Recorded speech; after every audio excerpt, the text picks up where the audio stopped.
Candy paint on love, too short, give a stay mobbing, drop so low for the street, y'all can't stop us. Detroit top, go ahead and say something. Stay on top, Vaya remontada, hermano. Anti-hero, aftershock, 60 from zero, way out past the lines. Revved up, here to get what's mine.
Mine.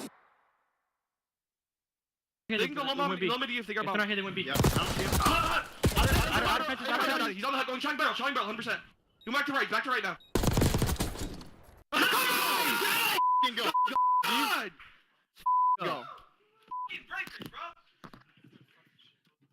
Oh my, he's just hitting on top of the fence, bro. Oh my god, bro. This has been perfect. They are cutting them down. Last man left alive in no time. 04 has clutched it up. Super lines them all up. Give him the ace to close it out. So close they could taste it. The first series win. They're gonna flank, but never mind. In a corner. In a corner. To the 1v1. The game goes on.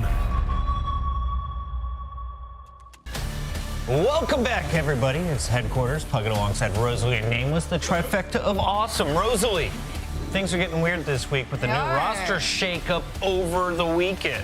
Yes, we do. Carolina Royal Ravens finally made a roster change, and it's maybe not the one we all expected. We knew that they were looking for a main AR. Another promotion comes up from the Challengers League. Let's take a look at Dylan Rex and his fit on this squad. Nameless, you were smiling when we were talking about this in the green room. Yeah, you know, I'm excited to see Dylan Rex come up to the league, man. It's a long time coming. His name has been floated for a couple of years now, and you know, every time a team has needed an AR, it's been like, why not Dylan Rex? Well, he gets his shot, and this is an awesome situation because usually when a top-tier Challengers player comes into the league, they get put into a broken system, and they're asked to immediately fill a void and fix the roster and make them a better team. Well, this team in Carolina, they're going to be at champs. They have been solid all year long, and you know, they're just looking for the added firepower to beat the top squad. So Dylan Rex coming in, his traditional role is AR. He is a Slayer, so he should fit perfectly on this roster and hopefully give them the edge that they're looking for. Ali, we take a look at his numbers. There is a reason why this guy was scouted. Omit, Brooklyn, and Exceed have been cooking, but he in particular, the Rex man, #1 KD in the Elite Stage 3.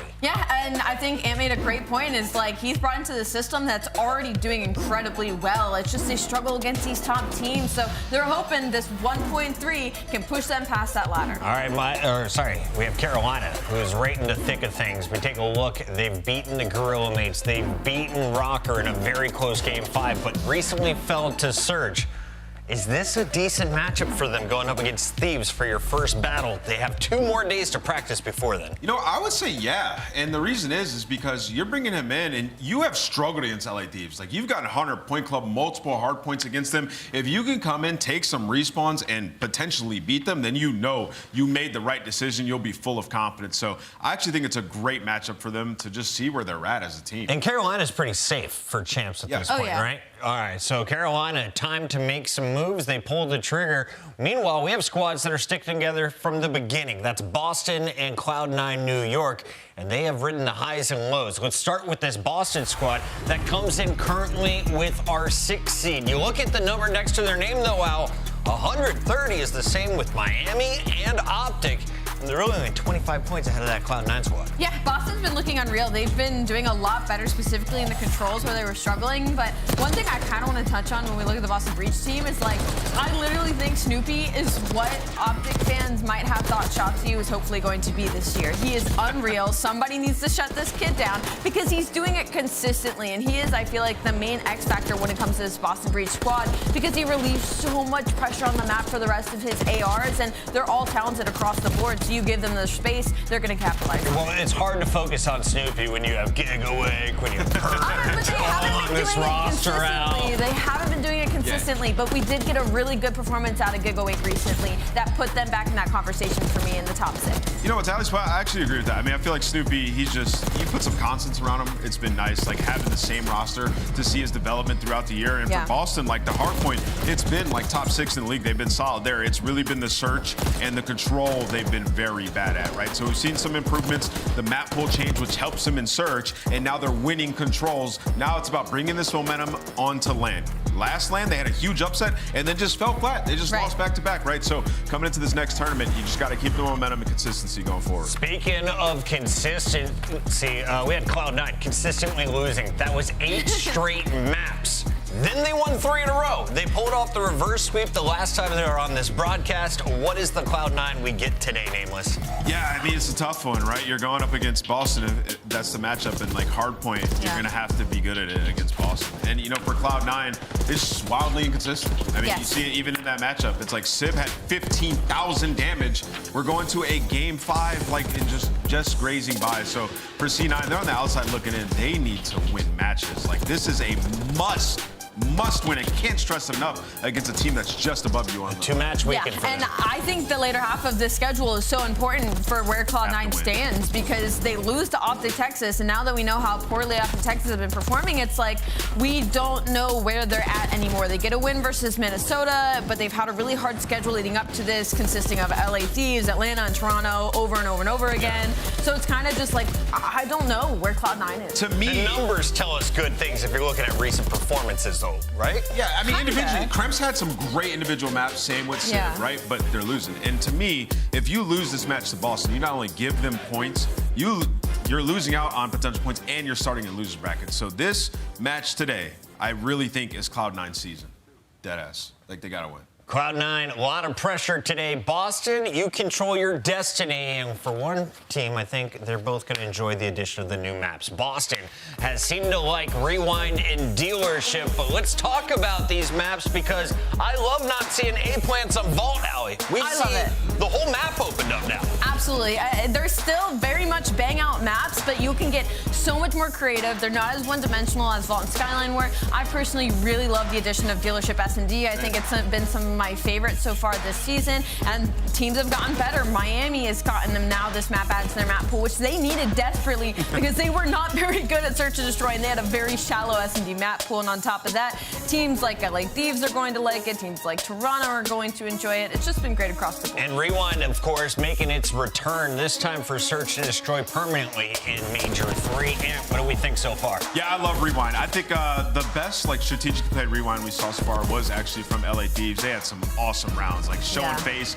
wrapping back, getting with your teamemates. And, that's not to say you can't get loose. We saw Hydra get loose, clutch some huge plays. He had a 1v2 and a 1v3, right? So I think Rewind, a great addition, and Dealership Rewind, 2 wildly different maps in terms of the way that they're played. It's a nice dynamic for, teams that like to play different ways. If you've been away for Call of Duty for a while, the maps we started the season with, they allowed you to plant in the first 15 seconds.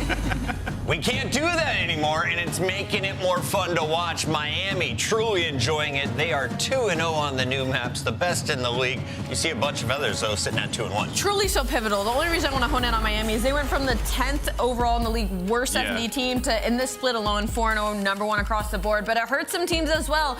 0-2 on the side of Cloud9, Vegas Falcons still struggling when it comes to search and destroy. Atlanta, shockingly enough, not too good, but not enough reps, I feel like. You worried about New York today? They're 0-2 on the new maps if they make it through. Oh, I am, yeah. When they were winning matches, it was through search and destroy in stage 2. So it's like, if the map pool hurts you, it's going to be tough. World of pain. Woo!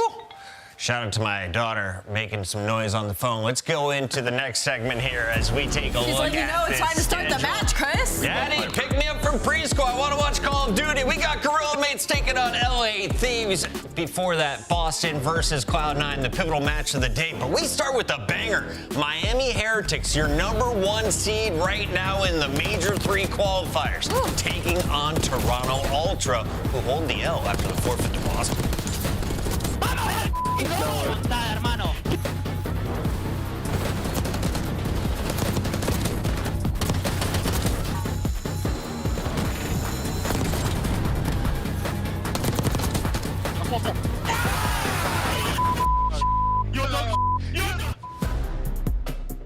The Esports World Cup is an official partner of the Call of Duty League.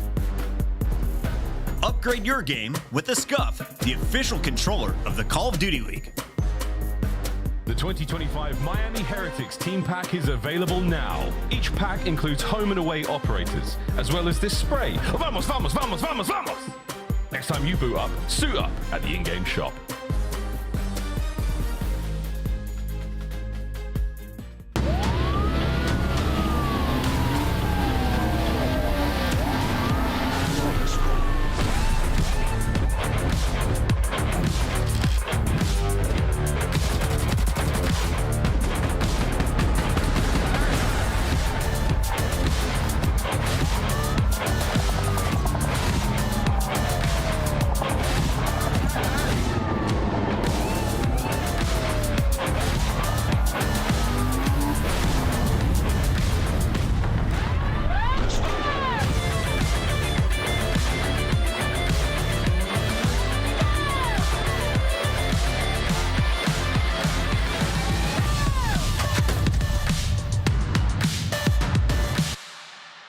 It's the host of champs, Toronto Ultra, taking on Miami Heretics, who is hosting Major 3. Maven is fired up for this fight, Allie, and for good reason. He has been spinning around the room today. Actually, he just roasted my shirt, saying it's a poncho. I'll let you know, if it rained, I would be screwed. But you know who's not screwed in this matchup?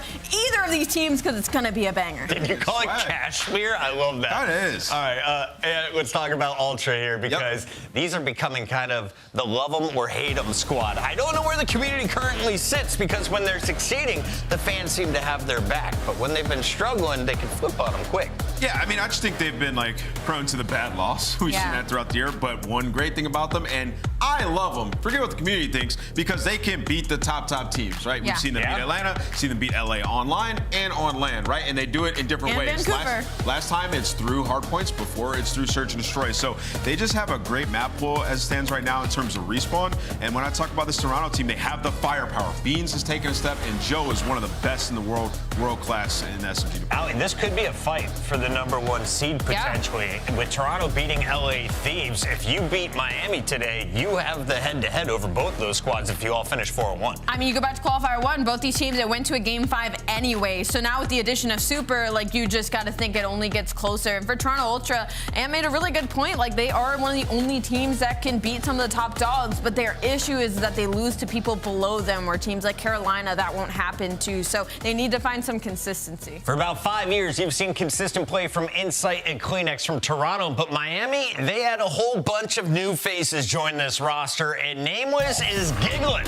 He is so joyful when he looks at the youth coming out of Spain. What makes you so happy, man? I mean, these guys are playing with passion. I mean, I'm going to go back to Rancor's interview at Major 1, right? He made us cry. He just made us cry, man. Like, he's just, you know, dripping with that. And then they bring in another guy in Super who he's been unbelievable. Like, he's answered all the questions. Like, it's not often you pick up a guy and he fixes your problems immediately. Right. 4-0 in Search and Destroy. He's got a 1.6 in that game mode. In Control, they've had massive improvement. They couldn't win a damn Control if it wasn't Vault to save their lives. And now they're winning Hacienda, right? So I think Super's just filled a great void for them. And I don't think many teams can keep up with their pace. A lot of people are saying Dylan Rex is kind of the same person as Super. They've been in challengers, they've had success, but never got that chance to rise up. Super has had instant success. He was MVP of his first match on the full-time roster. He's definitely one of our players to watch. If you're looking for X Factors, though, I'm looking at medals for Miami. Who is it on the other side for Toronto Ultra?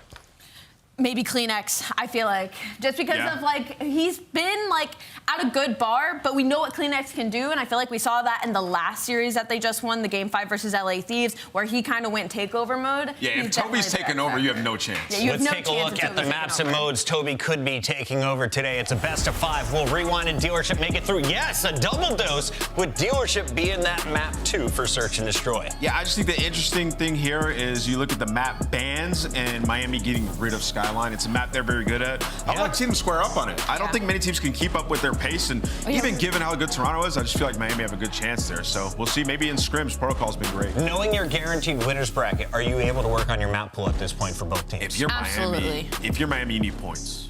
You gotta get points. Okay. That is a good take. I just feel like maybe in scrims, like their protocol's been looking good, and they're just taking it to them. Dang. That is a fantastic point. I go for the vibe. That was a good point, Duo. Yeah, you need points if you're Miami. Big win here. I was going Miami before I thought about the vibe check, but Jamie's passing the vibe check right now. I'm going Toronto Ultra today. Sorry, Rancor. This one is so hard, but I have to try and catch up to Chris, so don't take it personal, Toronto. I'm going to go with Miami Heretics. And? Dang, this is hard. I think this goes Game 5. Last time I predicted all Game 5s, got the wrong prediction in all 3. But you got all Game 5s. I did. This is going Game 5. I'm going Toronto. They get it done. And the fans will go Toronto as well. They're the higher seed for a reason. They've been better throughout the year. Will they be better today? We got Maven and Mark on the call. Thank you so much. Let's get into it. A banger to start off. And I thought it was interesting, their conversation about Kleenex, because, yes, there were years where, like, he had to be that guy because, you know, he'd be next to, I don't know, Bance or, like, an Envoy. Maybe. Watch what you say about that man. Well, I'm just saying, like, that's a bad man. No, right he is. You know what I mean, though. Like, not putting up numbers, maybe like Jonas Thieves was. Like, he doesn't have to necessarily. I mean, he was be like that the guy. sub-star slayer. He doesn't have to be always. Yeah, and not anymore. No, yeah, not anymore. And I think, you know, in like last year, we were kind of looking for that, and we didn't get that. But I think now with Joe, it's sort of, you know, he's talked about it in the Kleenex, sort of, I have to be this leader. I have to be a little bit more vocal than in the past. But when he does need to step up, like what we saw versus LA Thieves, he was the guy leading the way. No, 100%, 100%. And it's an interesting matchup because Ultra has had this impact on this top 8 conversation we're going forward to champs. And you think about Miami's impacted on it as well. They keep winning, making it harder for your Rocker, harder for your Cloud9. We'll see if Optic comes into that conversation. They are. But then Miami, now. Then you talk about Ultra, like with that forfeit to Boston, that like gives them points in the top 6. Like, I think if you're rooting for it to be kind of crazy around that top 8, you want Ultra to get a win here and kind of handle business. Because Miami wins, they further the separation, right? right? 40 points. Yeah, which it's still possible. But we have 2 majors left, but it's a bit of a gap. It is. Yeah, we'll have to look at schedules moving forward. But yeah, Miami, again, they were trending downward before the addition of Super. We were like, they're going to catch up to this team. Our teams are going to catch up to Miami, but it has been the complete opposite. They are 3-0 in this stage. Yeah, and this feels like, I mean, if you looked at this a month ago, you probably wouldn't think this is a battle maybe for 2 teams that might be top 4 at the next major, but right now it kind of feels that way, yeah. Yeah, I mean, since the last major, Toronto's trending the right way. You know, they probably want that Sunday to go a little bit better after beating Thieves, but outside of the forfeit, you have beaten FaZe and Thieves in a Game 5. It's like you're finally getting those big victories under your belt. So it's just now, can you carry it forward? But it feels like they are peaking. Yeah, and with Ultra, I mean, you just take a look at this past weekend. I was working on the desk and just said, like, after the forfeit and all the stuff going on social with them, like, they need to come in, just focus on the gameplay, focus on getting it done, get over maybe like the mental hurdle. And yeah, whatever Thieves was absolutely terrific. And now, can they handle business again? Maybe this isn't the test they thought it was going to be. Heretics so improved with Super in the lineup, but We get right to Vault, we get right to the battle. So we now look over to the P2 rotation. We've seen impressive performances from both these teams on this particular map, but so far so good for Ultra as you have that early 27-0 advantage. But now let's pay attention to the big fights here.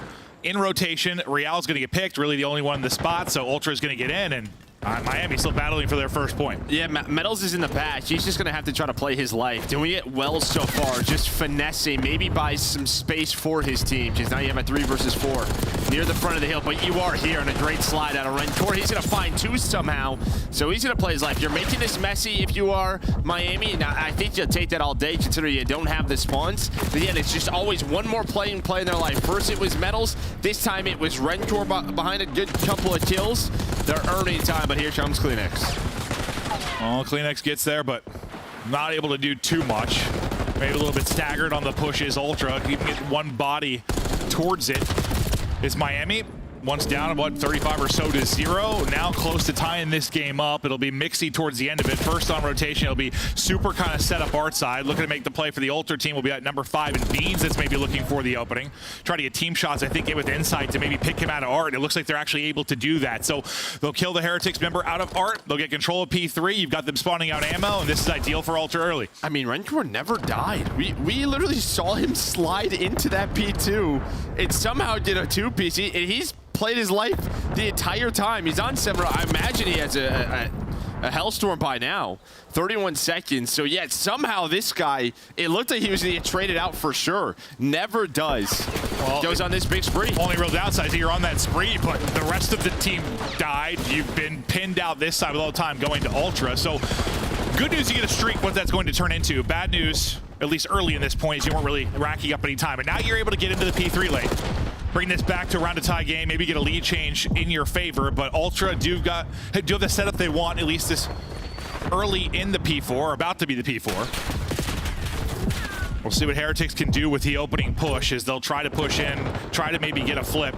There's one pick. That can be all it takes sometimes. Metals is able to get an opener. Can you follow up behind that? He's traded out. Nothing else comes off of it. They're still hunting and trying to get the player inside of Art. They're finally able to shut down Beans, and now comes their next push. Yeah, trying to just take their time. They did block spawns for a moment. You're going to see Beans is going to spawn out as well. So numbers-wise, you're kind of even right now. Well, now you have the advantage, absolutely. That player in the hill, that's going to be inside. He's going to get off, try to just play his life up top, and, well, he does it wonderfully. Able to find the double, taste down Super and Metals. His teammates are here now hunting the final one. You almost get the break if you were Miami, but Inside plays his life.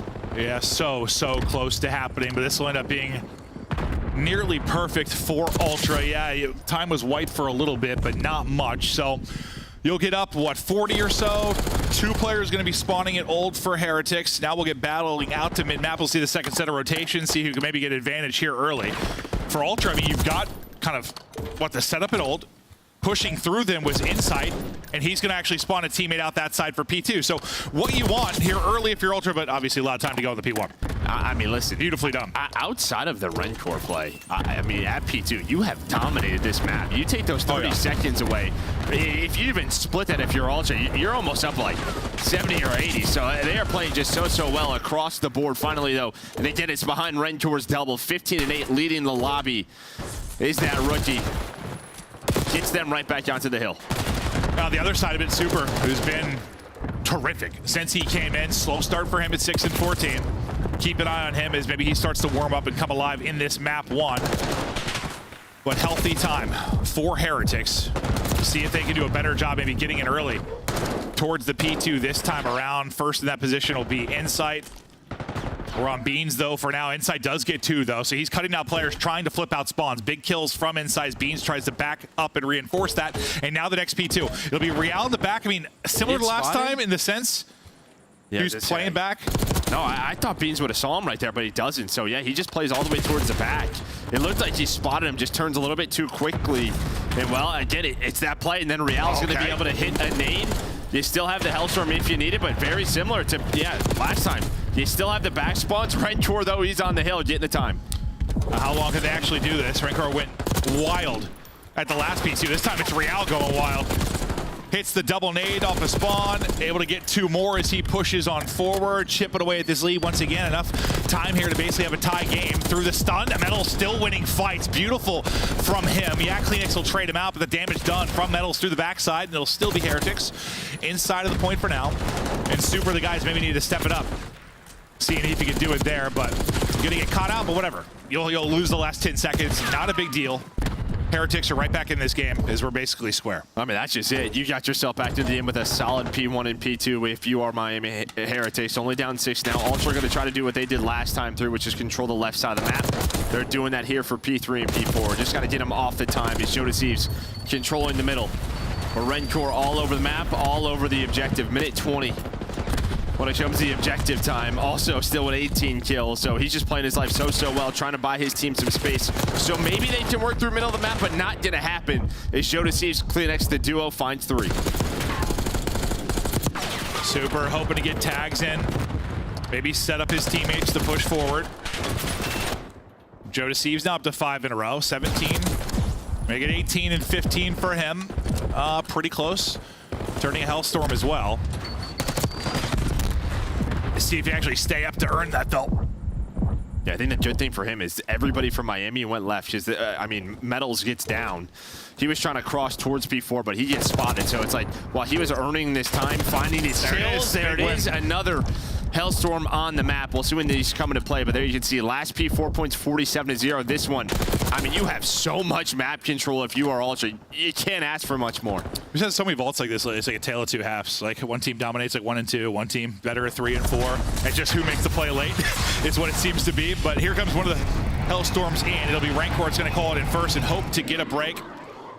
Everyone just going to tuck away inside. You do get a kill during that if you're Super, and maybe it leads to something. Toronto, though, still holding. They've been perfect in the P4 and looking to remain perfect. Let's go to Elicited with Toronto Ultra. Stay up. I haven't been twice. There's one close up, scaff door. Close up, scaff door. No, back door now. Back scaff, Jimmy. And plot. You went back on you, okay? So I mean, I'm still 1 scaff a week. This good. Good old. Super I'm gonna get right, yeah. Could be dubs. One shot, okay? One left. He's on One bullet at the S&D. Ready, Sam? S&D went default. 1 scaff, 1 ready. Go, give him a plan. Getting off, bro. I'll get cap. Absolute. One more in open. Cat says real. Hold on, I'm going right. Give me a second. Super's there, cat open. Carry single. Let him count. Lobby, you're good. Come, middle, connect out, Jimmy. Outside time. Close the time. I'm dead. Plant to me. Can you just stay up? I'm trying. Plant one double. Oh, it's probably 2. One could be Close, 1 shot. They're open. They're free until it's time. One shot, cat bar. Mid open. Mid side time. He's open side. Mid side time. time. I'm plants. No one plants. I'm looking cat. Yo, our close on him once. Man, come right now. Shoot there. Close, he's laying in con. He went right. Pick it up. I'm challenging. Open next. I'll get cat. Jam 1 shot. Keep trying my house. Yo, come get us, man. Coming. Let's go. Plants as well. Coming. One more top cap. Low cap. Right shot. Back I'll back up. Round was cat. That's time for a sec. I'm looking left. I'm looking right. No one left. Another shot, you're right. Two cat me. Give me a sec. I'll pinch your low pool. One's on the right. Next one. Get up, cat. Pick up the right.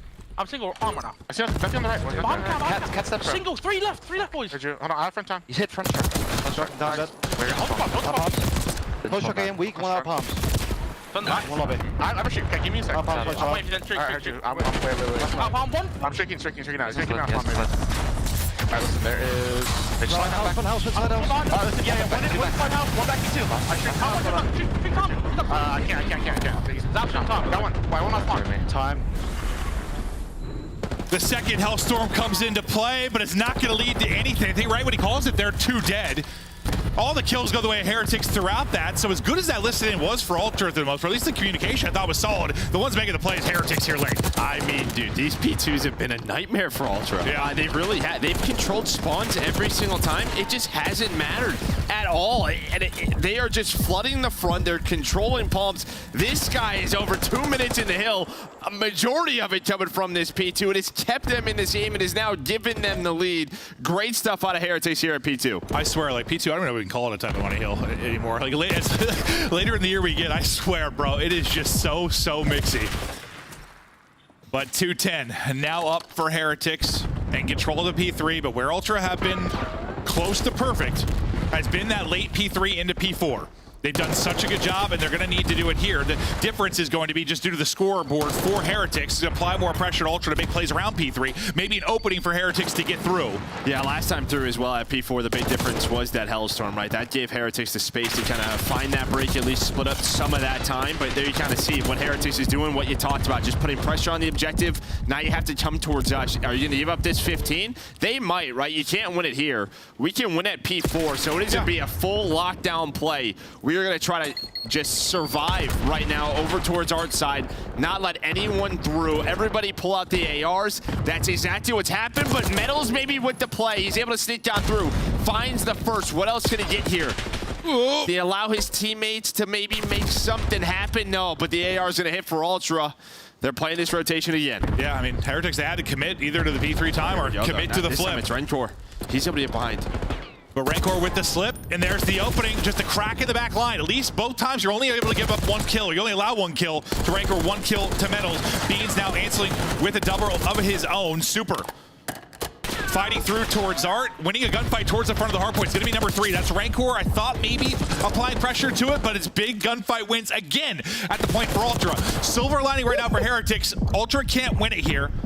Neither team can now win it here. We're going to see another rotation into the P1 as the battle, the madness continues at P4. Yeah, I mean, we're just going to see here now who's going to recognize that, right? So you're going to see number 1 in Metals. He's going to go on a route. Real's going to try to get there, but already in position will be Kleenex. Inside actually goes underground.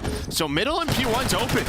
Heretics are going to take, but they're going to be ready for this. Inside with the long route down low. He's able to find one, but is that enough? Well, might not matter because Kleenex and Beans say, we got your back, buddy. Here we go. Back to work is Kleenex. 240, 240 now the score line. 10 points needed for either team. One more break opportunity for Heretics, but Joe Deceives not wanting to give any opening. This will be the final burst, the final push, and they're not going to touch it. Ultra lock it down late, dominate P4 throughout the course of this map. And we expect a tight series between these two teams. Both might be considered top 4 at the moment. Both might be battling top 4 at the major. A banger map 1. Yeah, you kind of saw maybe just some frustrations on the Heretics side when we were looking at their cams from like Rencor. You just kind of see maybe comms were off or they wanted to do something a little bit different. But I mean, the fact is they made that one hell of a map because, I mean, listen, when we talk about just sort of rotations, it felt like Ultra was always beating them. Right? On most, yes. On most. I mean, in the fact that they were able to put it to that score line, break up a couple of the P4s, but really they just cash in so much from the front of P2. That makes this a game. Yeah, it just felt like one of those, they were in that blender, kind of Heretics of like break, get the late time, have to break, get the late time, like over and over again. But they did it well enough that they were in the game 100% throughout the course of it. But a big win from Toronto Ultra, a real balanced effort out of the squad. We'll take a look at the last minute as it was madness down the stretch in this. Beans popped off with his 5 spree at this P4. But yeah, I don't know what it got out to, what the total was on the P4, but obviously the biggest win you got chalk up for Ultra. Yeah, and I mean, yeah, you do get enough to where you can get it to the P1, but now you have this rotation. And you'll see 7 and inside. Yeah, he goes all the way through. Like, maybe you're just thinking he's not going to do that, just sort of post up with an AR, but he tries to take a route. And while this goes down on the other side, what, Metals in number 1? He might be the player. What can he find? Not much, but it's really just this. I don't know. Just nice little pop-up there from Toby. Beans is there for the 3rd, and they're just able to take it off those gunfights. Heretics get one more chance here to try and break in. The door slams shut though. This push gets staggered almost instantly as Joe Deceives able to pick up 1. It's a 3-on-4, then push towards the point. And Rancor really the only one's able to get 1, and that'll shut it down. Now we look at the overall game flow. Tons of lead changes. We're looking at a DNA spiral here on the game flow, but the P4s were, I mean, insane for Ultra. Yeah, I mean, you can see the jump on literally every single one. Maybe the second one, not as much, but still an advantage. That was the Hellstorm. And it still had advantage, but like the other two, it is a literal flat line at the first, pretty close to a flat line at the second or the 3rd. Dominant there. Yeah, and then you just look at the P2s. It's kind of the same thing, just the opposite way. It's where Miami gets very much back into the game. And on the last one, that's where they take the lead. They get 50 points on that final one, put the pressure on. But they held the line, did Ultra. Just held that P4 rotation. I swear, sometimes lately it just seems to be like better to be the team breaking on P2. I don't know. Like, yeah, it's like the team with the early setup. I feel like it's just we don't see it held very often. Yeah, we talk about that sort of front or backside spawn. It's the closer spawn, no doubt. But I just think the front of P2, if you control palms, you're just it's raining hell down on that P2. Well, it's a lot different. Like versus the P4 where it's difficult to kind of cross the gap to apply pressure directly on the hard point. Like P2's the opposite. There's a lot more finesse. There's a truck there. Like you can get through. There's areas to like get across and apply pressure, just win a gunfight and go. P4 is just it's tough. It's tough. You also don't have the cover, right? P2's you can just shoot right through the front. There's nothing. No, 100%. But we'll take a look at some stats for Super as we get ready for the map 2. He has been terrific, but really the search to destroy has been the biggest highlight for him. He is #1 in overall KD. Obviously not a ton of maps, but still a 1.6. He has been brilliant. It has been so fun to watch, and now they're going to need to rely on him here. But I also want to go back to being ready to able to chat about it because we were kind of right into the craziness of it. But like the listening with Ultra was terrific. I even like one thing I like from Beans that you don't hear from players a ton. Like he was just like, talk to me. Like no one say anything for a second. Like they're cool and calm a lot of the times, but like he just needed info. I think he was like last one alive. He's like, talk to me. Like where you spawn? It was I don't know. I thought that was great. It sounded more Ultra-esque in the fact of like old rosters was this very calm, cool, sort of just monotoned in a way. Where with Beans and Joe, you have heard more emotion, a little maybe it's still like, but it's still chill good compared to some. But well, that's because it's in Kleenex. Yeah. But it's definitely maybe a little more passion flowed. But the SND there for Heretics 4-0 yet to drop. Defense has been terrific. They're ranked #1. We'll see how the defense holds up here. If you think back to the last time we saw this, really it's the final match on Sunday. It ended with the map 5. It was Thieves versus Ultra. Ultra able to take that. Some phenomenal A play, some cars, explosions going their way. I mean, I think it was Beans like had this stuff play the game. I believe it was like called it a RC. It like got a kill plus blew up another car that also got a kill. Like a chain reaction. Yeah, a chain reaction. But yeah, that one seems like it was very A heavy, and we've seen a lot more B play. I feel like from other matches. But I mean, Ultra, maybe they're just thinking it's similar to sort of Vault or Skyline. There's a free bomb plan. We're going to take it. Well, able to avoid the utility, get in, get the plant. Planner going to drop almost instantly. The retake alive and well for Heretics. 3v2 advantage, and they're out and hunting. Real trying to look for the next. Not able to win the gunfight. 1 versus 1. Metals. Kleenex. 25 on the clock, and Kleenex able to dip away. Yeah, 20 seconds. He knows he has to check the bomb, stays patient for the slide, able to take down Metals. Metals not the best map 1 performance from him. He's been a lot more consistent in the respawns. But right here, it's going to be Kleenex who keeps his great match going. Yeah, no, I mean, he won the round. The gunfight inside versus Real as well. That was kind of a 50-50 gunfight as Real pushed in. This one, sort of the same thing, kind of a 50-50 close-range gunfight, and Kleenex is able to win both. Joe Thieves is like, well, I did my job. I got bomb planted. I got bomb planted. Yeah. Sometimes that's all it is. No, it really is. It can be tough to get out and actually make a play sometimes from that position, but the retake happened so quickly from Heretics. Nowhere for him to squirm. It was early A hit for Ultra. Looks like early B for Heretics. And the reason we haven't seen yes, we've seen some A, but the retake success for a lot of teams on defense over towards A has been good enough where I think teams sort of stay away from it unless they have to switch it up. So Miami, they're going to go towards B. You have the man advantage. No bomb planted yet, but they're going to stay patient still a minute. Yeah, I mean, they have numbers while they're not planning. The second they're planning, they don't. So trying to find the right timing.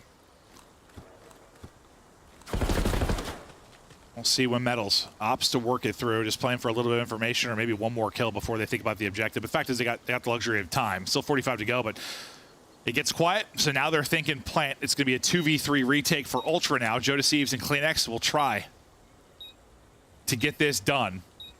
Can they get one clean and get away and turn this into a 2 versus 2? Tags in for Metals. Waiting for Joe Thieves to take the route. Maybe he'll find an opening, but holding that, you can see just on the other side there for Metals, the rank war. Yeah, it's really on Joe. That's what Kleenex is waiting for it. There we go. Metals, though, nice awareness. Ready for the slide. 2 versus 1, 20 seconds. Kleenex has got to go. Just sends it. Wins 1. Doesn't really turn into a real 1 versus 1 as he gets traded out right away. I would have loved for him somehow to have another one, but That was just too tough to do, and well, a great setup there. It's already tough to retake, but especially when you got man advantage for the offense. Yeah, and I mean, Clearnex is making the right plays. He's just shouldering. What info can he find? Maybe you catch an over, Pete, but it's really, all right, Joe, here's where the setup is. How do we want to attack this?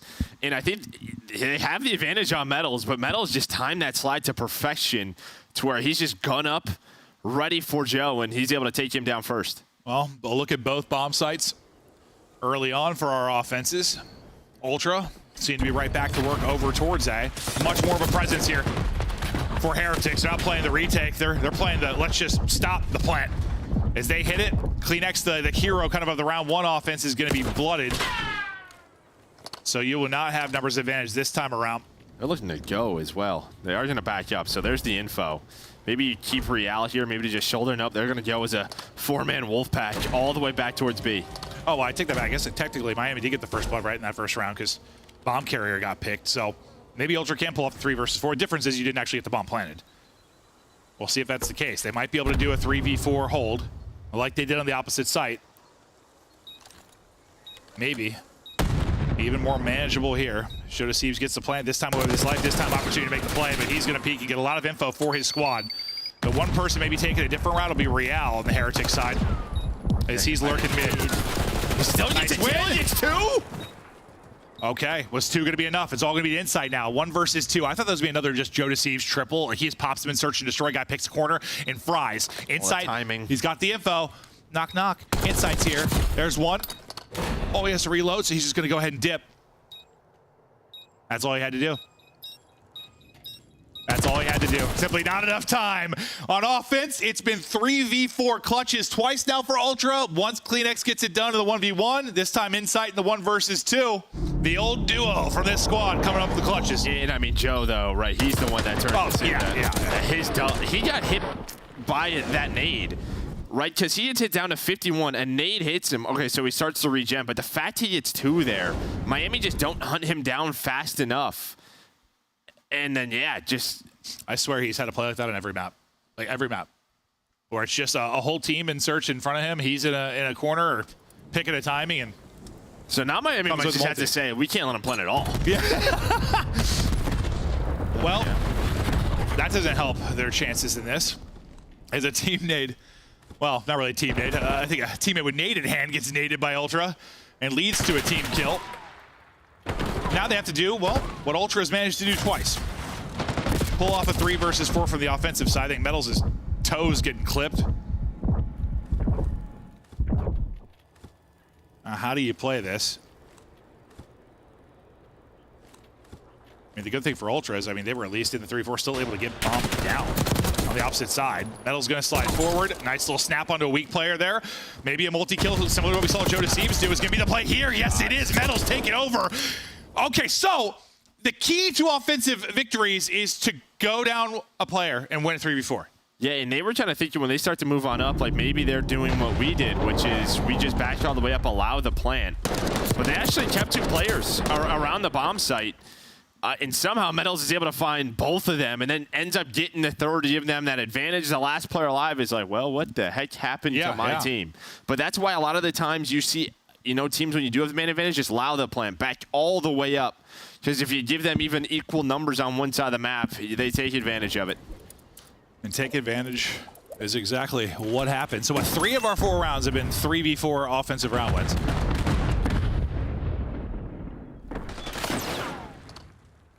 See what happens in this one. Is working up for the plant. Will be Ultra, but Rinker's POV deep for a second. Car's exploding, but Joe Deceives staying up. He's weak, but he is still up. First blood now for Kleenex. Second blood to Kleenex. Massive advantage now for Ultra. You got bomb planted. You've got massive numbers to work with.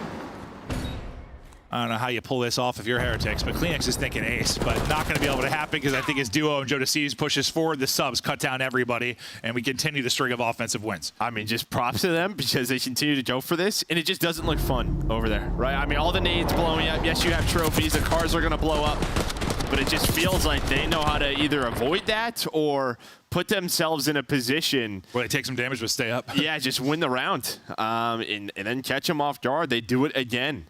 Behind the sub play. Yeah, I swear, because when we were in the kind of jumped out to the sky cam with him planting. I'm like, uh-oh. You just see the nades going over the top. I'm like, he is in trouble, but stays alive, and I think gets the final 2 kills in the round as well. He does. All the subs there for Ultra, and they go back out in front. Similar to the first offensive attack for Heretics. Quick pressure. Over towards B. Real gonna fly out and just get a pick. They expect Beans there, though? Do they know he's there? No, they do not. He's able to find one, though. Metals is there for the trade. That could have been even worse, but we're into a 2 versus 2. Yeah, as Kleenex gets one, this makes things far more interesting. Bomb's gonna be down on it, and the wallbang comes through. Kleenex can't get away. Beautiful from the super subs. I was gonna say super subs. Rancor and super. The new guys. The super ARs. The super rookies. Beautiful there as they close it out. But yeah, the wallbang there from Rancor. Super rookies was going for. Honestly, if you would have said super ARs, super rookies, it was just like you said super subs. Yeah, no idea. That was the only wrong thing. Yeah, those are not. That's all right. Yeah. I got too excited. I think I was thinking about how he was a substitute at some point. Because I did call him a super sub before. That's what happened. Yeah, because we came in as super. The super sub, sub. Super sub, yeah. I like that. Yeah, not a sub anymore. Full-time job.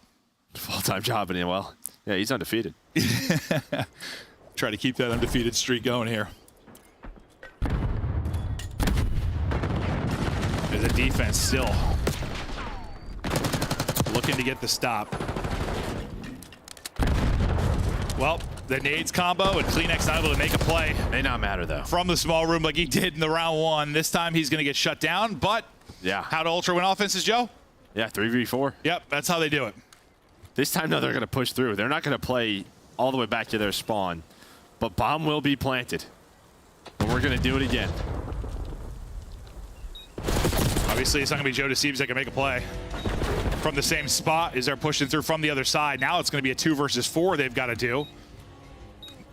You get a pick, you slow it down, you spread the map if you're Heretics. Allow Real to take a route, but taking the route behind him is going to be Joe Deceives. Unfortunately, Real gets the kill before he gets in position. Otherwise, maybe you're able to win this, but the fact he gets a kill on the route kind of shuts down the round, considering you have a 4v2 advantage. And yeah, well, I think Joe spots him, and he's trying to call it out to Insight that he's hitting that route, but he's just not ready for it. He's got the sub.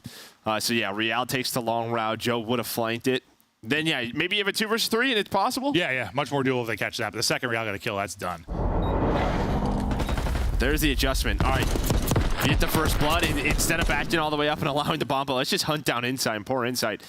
Just sees 3 players just running on through. Yeah, and Heretics right now are probably like, man, we could be up big. The number of first bloods they've had, they lost the 1v1, they lost the 1v2. There's been a lot of positions that they could take advantage of, just haven't until what they did there. This one would already be over.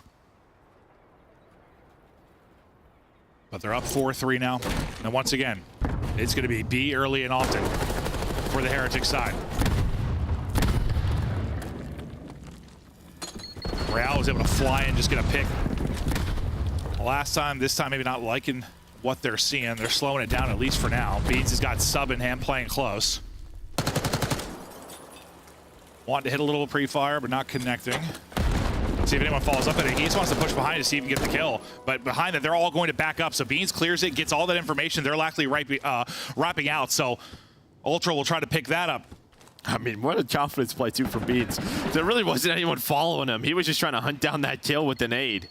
But yeah, as you said, you pretty much clear that side of the map. So what are we going to do? 3 players going to rotate over towards the A side. Car going to be challed in near all the cars. You still have Real lurking. So it's a Real versus Beans, a 1-on-1. Beans is going to win it. He's like, I'm going to read that all day. And well, this is just going to waste their time. This RC car. You just got to think about the plan now. Only 20 seconds to go. They've got to get this thing down.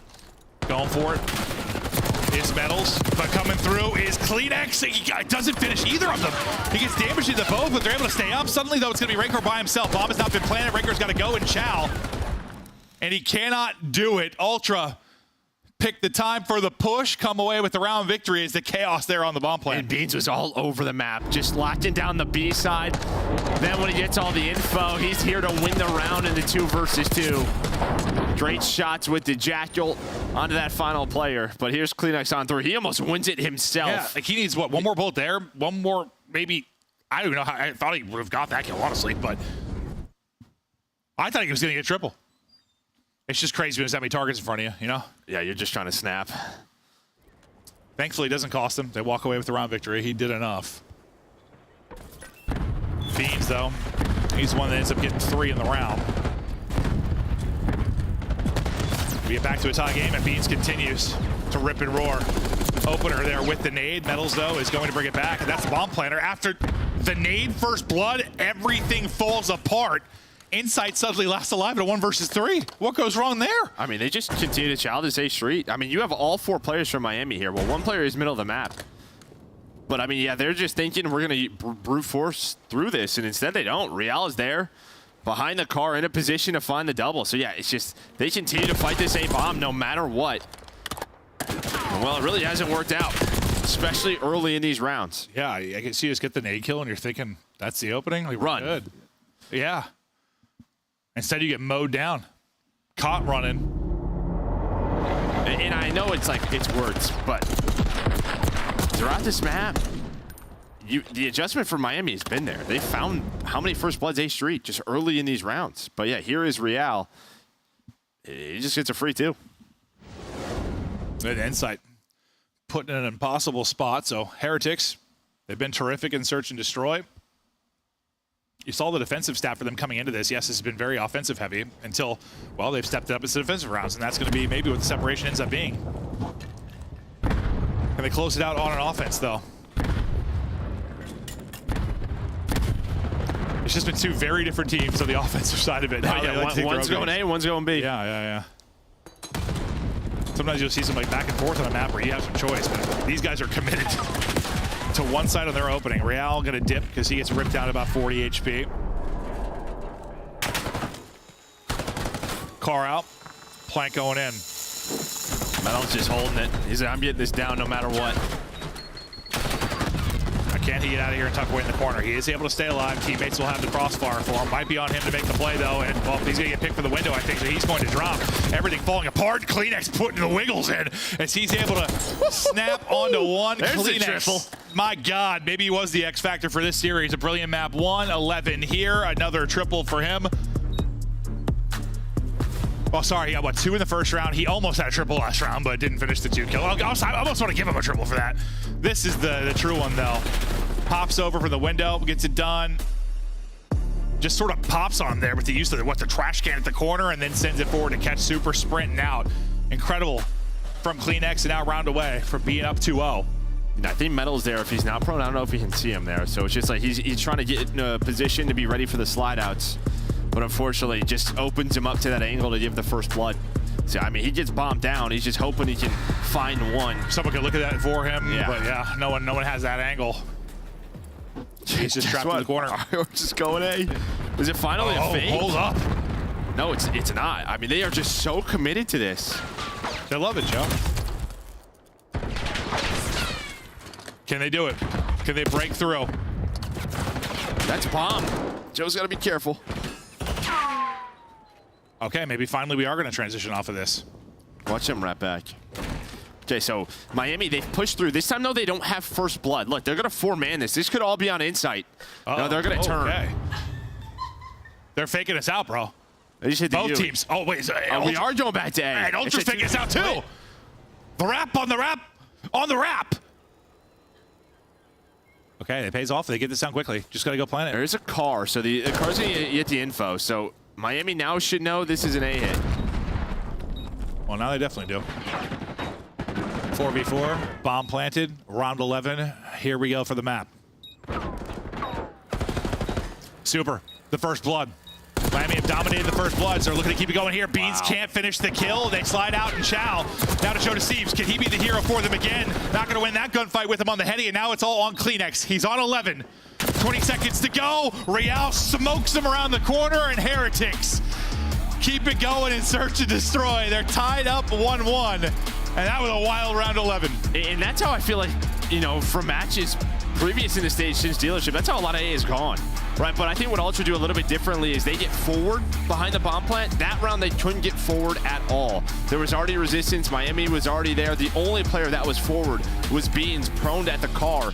And Metals does drop down, but he did an excellent job just kind of bunny hopping into the corner, playing his life, and then they had man advantage. No, we went from thinking it was like a freebie for Beans to suddenly Beans gets caught kind of like, not, I don't want to say like over challenge exactly, that's the angle he's holding, but he can't get the clean kill.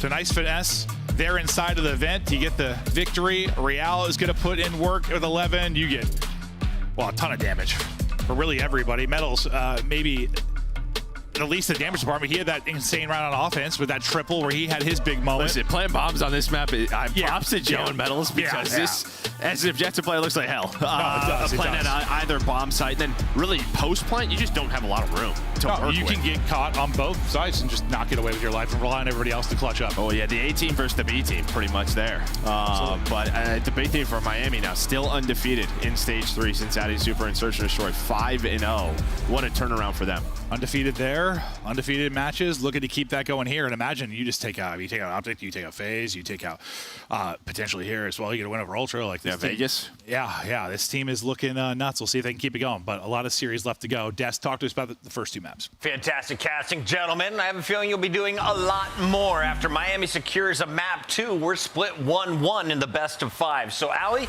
can we start with Toronto? Where are they at in Search and Destroy in your power rankings? I still think they're a very strong Search and Destroy team. I think they haven't quite cracked out dealership just yet because I think Joe and Clint touched on it really well. Like, why do you keep forcing A? Like, I get it. It worked a couple of times. Miami's adjustments on the side of defense is the #1 retake team for a reason in the league right now. #1. That's pretty good. #1. Yeah, I actually don't mind the A play by Toronto. I mean, the commitment was too much. It was funny in the round 11, like, we're getting this bomb down one way or another. We're right back forth. But I think you need to take a fight in that situation. Like Metals here?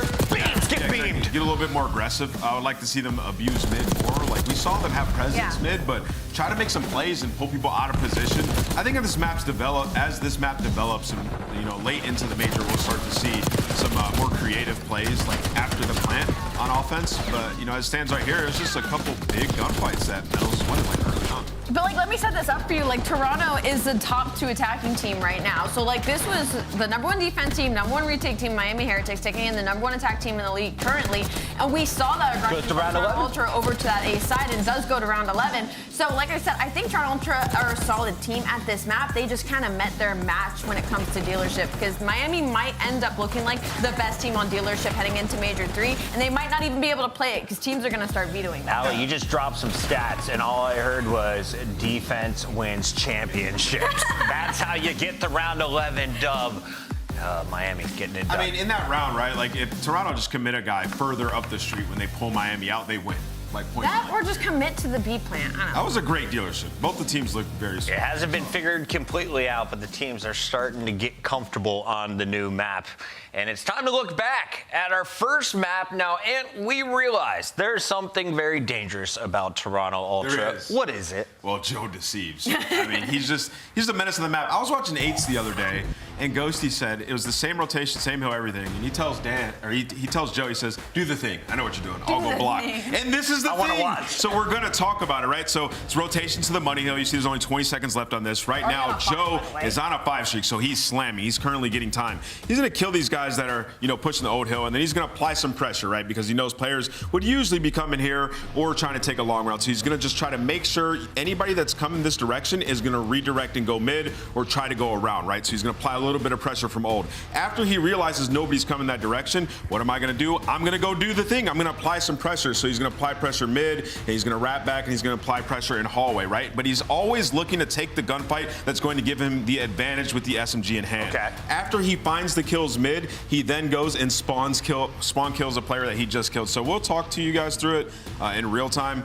Is there a term in COD when you're just bullying someone like this? Yeah, I mean, Zuma will call it the bull mask, and this is definitely the bull mask right here. So he's soaking this old time. He's trying to find players that are trying to push him off of old. Nobody's going. He's applying pressure. He's actively looking for gunfights. Once he realizes that, he's like, okay, let me get this scrap. Now I'm going to wrap mid, and I'm going to find this guy that's coming through hallway. I'm taking a gunfight. Find him. Okay, Real down. Now I know if you're here with an AR, I'm going to kill you. Super dead. I'm going to pick up your AR. I know you're off spawn. I know where you're coming from. I'm doing the thing. I'm going to spawn kill you, alleviate more pressure. Now what I want you guys to look at the bottom of your mini-map and look how many players come and try to find him. How many players on Miami are looking for Joe? We're going to pause it when they get up close. You got 4 arrows and a streak coming down right now to try and kill Joe Deceives. At that point, you secured yourself already 30 seconds and rotation. You're going to get all this time. Bro Deceives with a takeover play makes everyone from Miami zoom in on him. Pretty awesome stuff there, Ant. Yeah, I mean, Joe Deceives is a monster, man. It's a crazy streak. And Kleenex, though, dropped 36 in most damage on the team, so show him some love as well. And I have great news, Ali. Both of those players are on the team I picked to win this series. How do you feel about your Miami Heretics going into Vault Control and then Protocol Hardpoint? I'm feeling great. Actually, both these teams, this is a straight-up square-up. It comes to their best controls across the board. Toronto, not a very strong control team, but if you're going to pick a map, you're going to pick Vault. I think we go 5 in this one. I think these two teams are very close in skill right now. I'm ready for it. So is Maven. Let's jump into Vault. We thought this would be a battle, and so far it is. Yeah, 10-point Hardpoint, round 11 in the Search and Destroy. 2 like very different teams, which is kind of fun too. Especially it really was glaring the Search and Destroy, how they look at things, how they want to play things. Now we go to Control. Thoughts there? I think for Miami, it's like you finally have a second map in Hacienda. So now what happens is that, like, okay, Vault is back open, right? Because for a long time, they didn't see Vault Control. What, they're 6-2 on the year. So everybody else across the league was like, we're just going to veto this against this team. They don't have a second or third one. You have a pretty good Hacienda the first couple of weeks. So Vault opens back up. On the other side for Ultra, you're 0-3 this stage, one of those, of course, being the forfeit. So your 2 losses are really to Thieves in phase, but you see right there, both round 5s. So we'll see if they can get a W on the board this stage. See if they can do it. Let's see if, I mean, it's just been, the offensive play on Vault has been tough. We have not seen a ton of wins there. It has been so defensive heavy. What team gets round 5 defense is what it's felt like as of late. Versus maybe early in the year. We'll see if somebody can take advantage, though, in this particular matchup and get an opening offensive round. So Joe Deceives taking a route underneath to start things off, but they already lose Kleenex. The route from Joe Deceives is going to pay off. Doesn't lead to too much more, but they've got a body on the point working towards that first tick. Yeah, have man advantage. They're working the objective. They continue to have man advantage. Is now inside trying to get involved. Metals is down low. Just going to try to bunny hop on through, and that's a big kill, I think, from Real, because that's going to open up line. But Catwalk shut down by Joe. So it's like every time you think it kind of evens on out. Ultra just aren't losing the initial gunfights as Beans and Joe 5 in a row. Almost number 6, but Metals will find 2, but is it too late? Not too late yet. Still need one more tick. Heretics break in. We'll milk this clock down a little bit lower, and now Ultra have to look for another opening. Going the long way around will be Kleenex, but that gets picked up. Beautiful job there from Real to make sure nothing going to be open. It's 2 drop, though. Ultra looking to battle back onto the point. There's 2 players there remaining, and they're both holding down. Beats can't get through on the backside, and, well, you're in like a 2v4 for a moment, and Heretics are able to hold the line. So still no pressure on this final tick over at A. Another multi-kill for the Heretic side, and suddenly what looks so good for Ultra. You've got life advantage if you're Heretics. There's only 20 seconds remaining on the clock. After the break back in onto the point, they have shut it down, and you are just in hell right now if you're Ultra. You've got to break out of spawn and somehow get back onto the point quickly. That all started with Real, right? I mean, he finally is able to find that 2-piece to give them mid-map control, and they haven't been able to crack on through, as you said. So great recovery so far for Heretics, but sometimes you get a last-second play, at least to get A. Not gonna happen. Super ends on 5 in a row, only 2 deaths. And yeah, it looked great for Ultra. Yeah, it really did. It really did. You just think you think over that stretch, like, they're going to have at least one more opportunity to kind of make a play on objective. And there was not really any opening at all. Not at all. Or I guess there were like 2. Okay, well, honestly, what it came down to was kind of the 2v4 hold for Heretics. Because, like, they had 2 players left, 2 coming off spawn. The 2 players were playing right on the A point. And, like, if Beans found the timing through on the route to kind of flanking the backside, Ultra probably opened that. But I think one of the players spawned from Heretics and picked him off as he tried to get in. He gets through line, like, through the back door. They probably win that. And that's like a difference of probably a half second. Like, if he just gets through that cross, it's done. You saw Beans' reaction. He was like, oh, like, he knew. He knew it. I think he knew. He gets through that round and probably, well, at least the minute extension comes in for Ultra. It's super. lovely shots. He's on 6 straight. A little B hit to start it. Well, they're gonna find the first 2 kills. There's the third, but Kleenex says, yeah, I don't really care. This entire time though, Real's been hitting a route. But due to the spawns, Beans is gonna turn around. So 6 and 7 spawn down low. That just gives them the heads up of, and well, they know the player that Real is. He's gonna hit the flank. Great communication right there from Ultra coming on through. The comms seem to be on point, and so far, so is the defense. Heretics taking a second now to progressively layer the map and set up their next push. They'll go 2 for 1 in those string of gunfights. And now bring the pressure onto it. Metals, he gets a multi-kill there, and the point's wide open, but he'll get the damage in, stay up, and Rancor will be able to finish it off. He's gonna try and back up and stay up as well. Control. The ability to play your life so important for this mode, and Heretics doing a great job of it there, and that's gonna be the first tick of progress now through. Yeah, they don't have catch control though, so that's where the retake is gonna start from. Inside goes on a route, Inside finds his second with the sub. That's gonna be 3. And just like last time, it looks like that attacking team maybe gonna get that 8-point done or pretty darn close, but not even the second take through for Miami. It's just, it feels like you just need sometimes like a 3 and 4 down and a stack. It's just, there are so many places to retake from, but if it's like staggered at all, like from both sides, like there's just so much to pick up. You only have like 2 players in the point. You're spinning around doing 360. You gotta be an owl, eyes in the back of your head, trying to pick everything up. Yeah, I mean, Inside just wins catch control, right? So then you also lose high ground. That turns into a 5 spree for Kleenex. Inside's still alive. 1 player able to get on a B. That's going to be Real, just kind of waiting for his teammates. The problem is his teammates get spawned out poolside, so they're not even going to get there over towards A. So they one-up them. You get 2 ticks if you're Ultra, 1 tick on offense if you are Heretics. So far, this is kind of how I thought it would go. That's what Vault Control has been as of late. So we'll keep an eye on the ticks. And advantage is that all-important round 5 defense.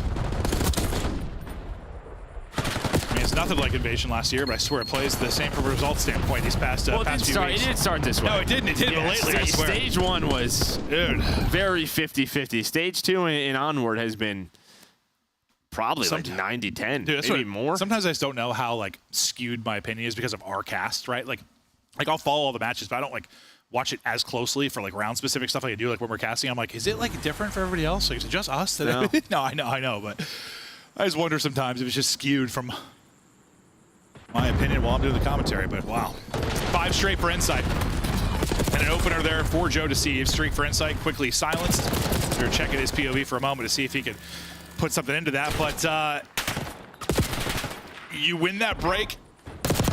Heretics are able to do that, so it gets tough for Ultra early on.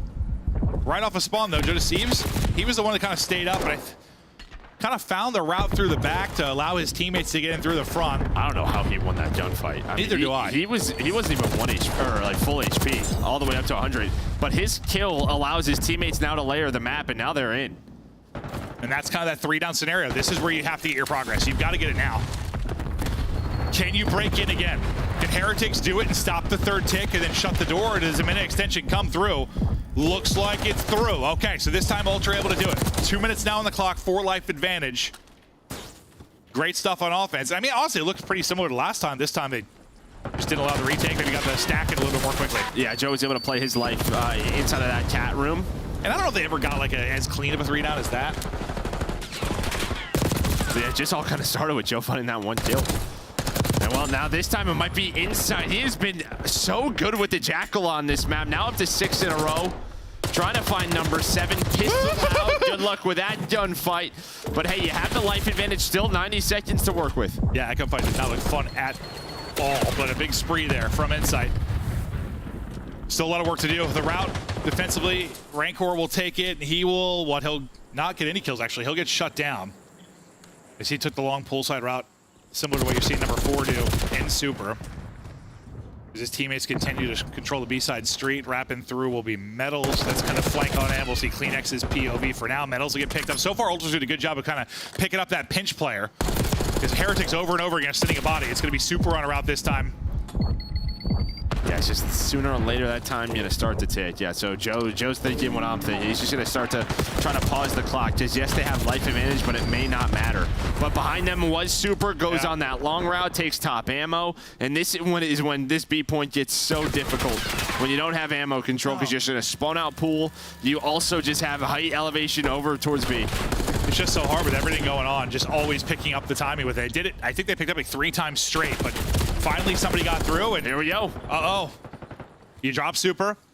You win 2 on the front side of it as well, and now you've got a body on the point. Beans maybe wants to get that gunfight back, but Kleenex is pushed up outside of Art. First tick of progress done, and even if you don't win the round, which you might behind Kleenex's double, you're taking a massive advantage when it comes to the tick department, and they're just cutting them down. No opening for Heretics to get through. The crossfire setup is in.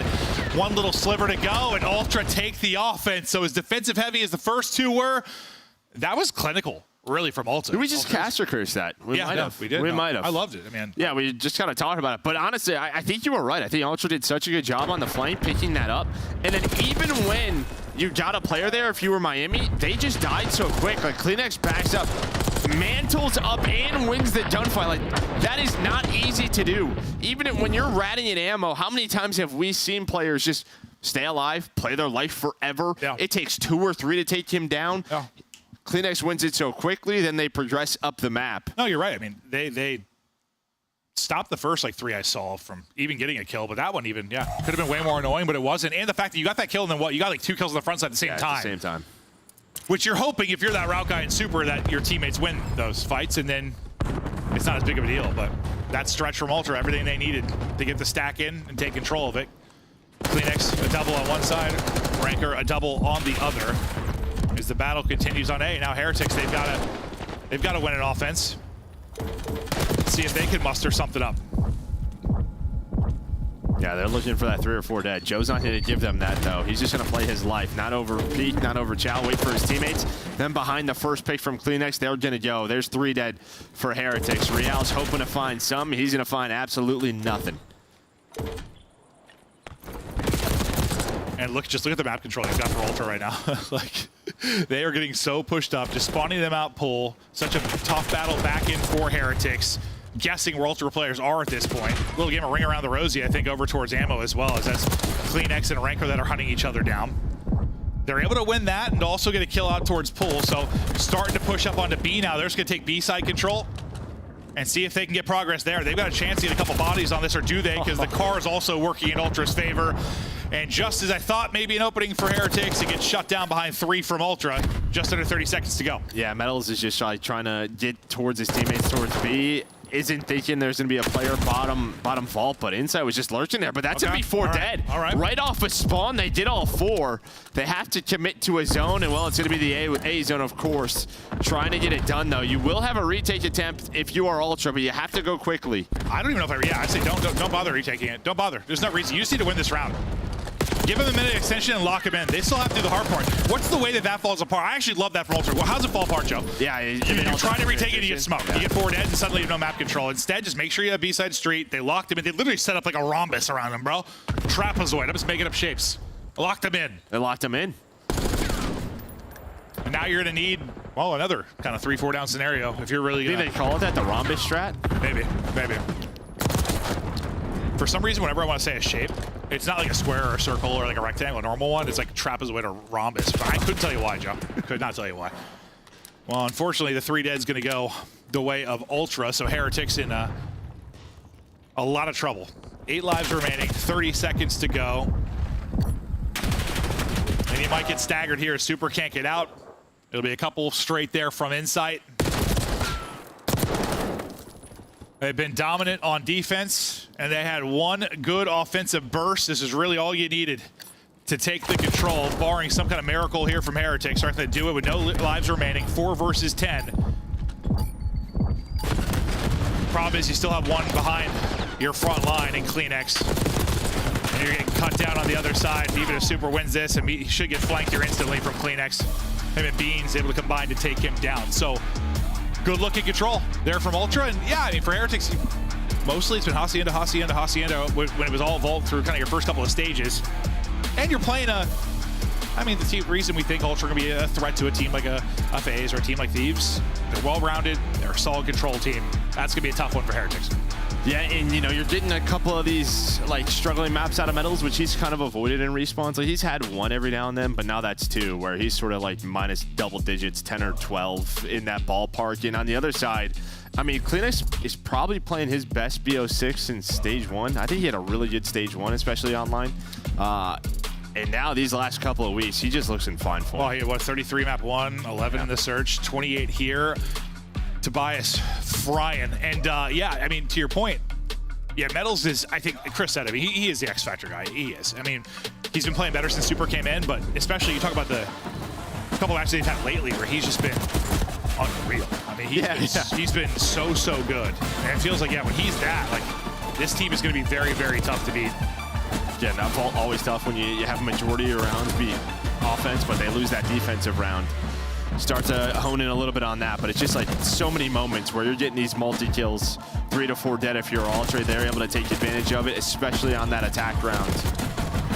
Just could not shut them down if you were Miami. And that's why it seems like, you know, we've talked a lot about, well, we kind of talked about on Sunday a little bit, like sub-duos, best in the league, worst in the league, kind of that conversation. And some you're more typical setup, some not, but like these two just both have the ability to be like a kind of super sub. It just sort of seems like who's hot, like who's in form can just take over the map. Sometimes it's Kleenex, sometimes it's Joe Thieves. And when they're both frying, that 1-2 punch is amongst the best in the league. Yeah, no doubt about it. And, you know, they've kind of taken turns. Like, I think we've seen all these moments, right? A lot of hype behind Joe. And just these last couple of matches, Kleenex is like, don't worry.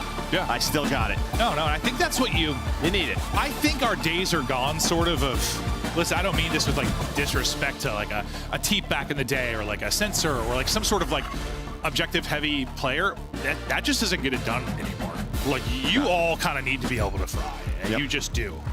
At least that's how I see it. Like, well, yeah, I mean, Sim and Abisi trying to change that. Yeah, no, they were probably the first to really everyone's sort of entry aggressive sub with a more slaying roaming, and how do we match that? And well, the good thing is that Joe and Kleenex they can do both. They've done both for a long time now. No, 100%. But we continue on the action for this. We're going to talk a little bit about some of these super ARs on this team. I can't use the word super in this particular matchup with that particular man, because that's not super, it's Rancor, but you know what I meant. Rancor Beans, how the stats would look for these guys, just looking back to the map 1, both putting up some numbers, putting in some damage, putting in some objective work.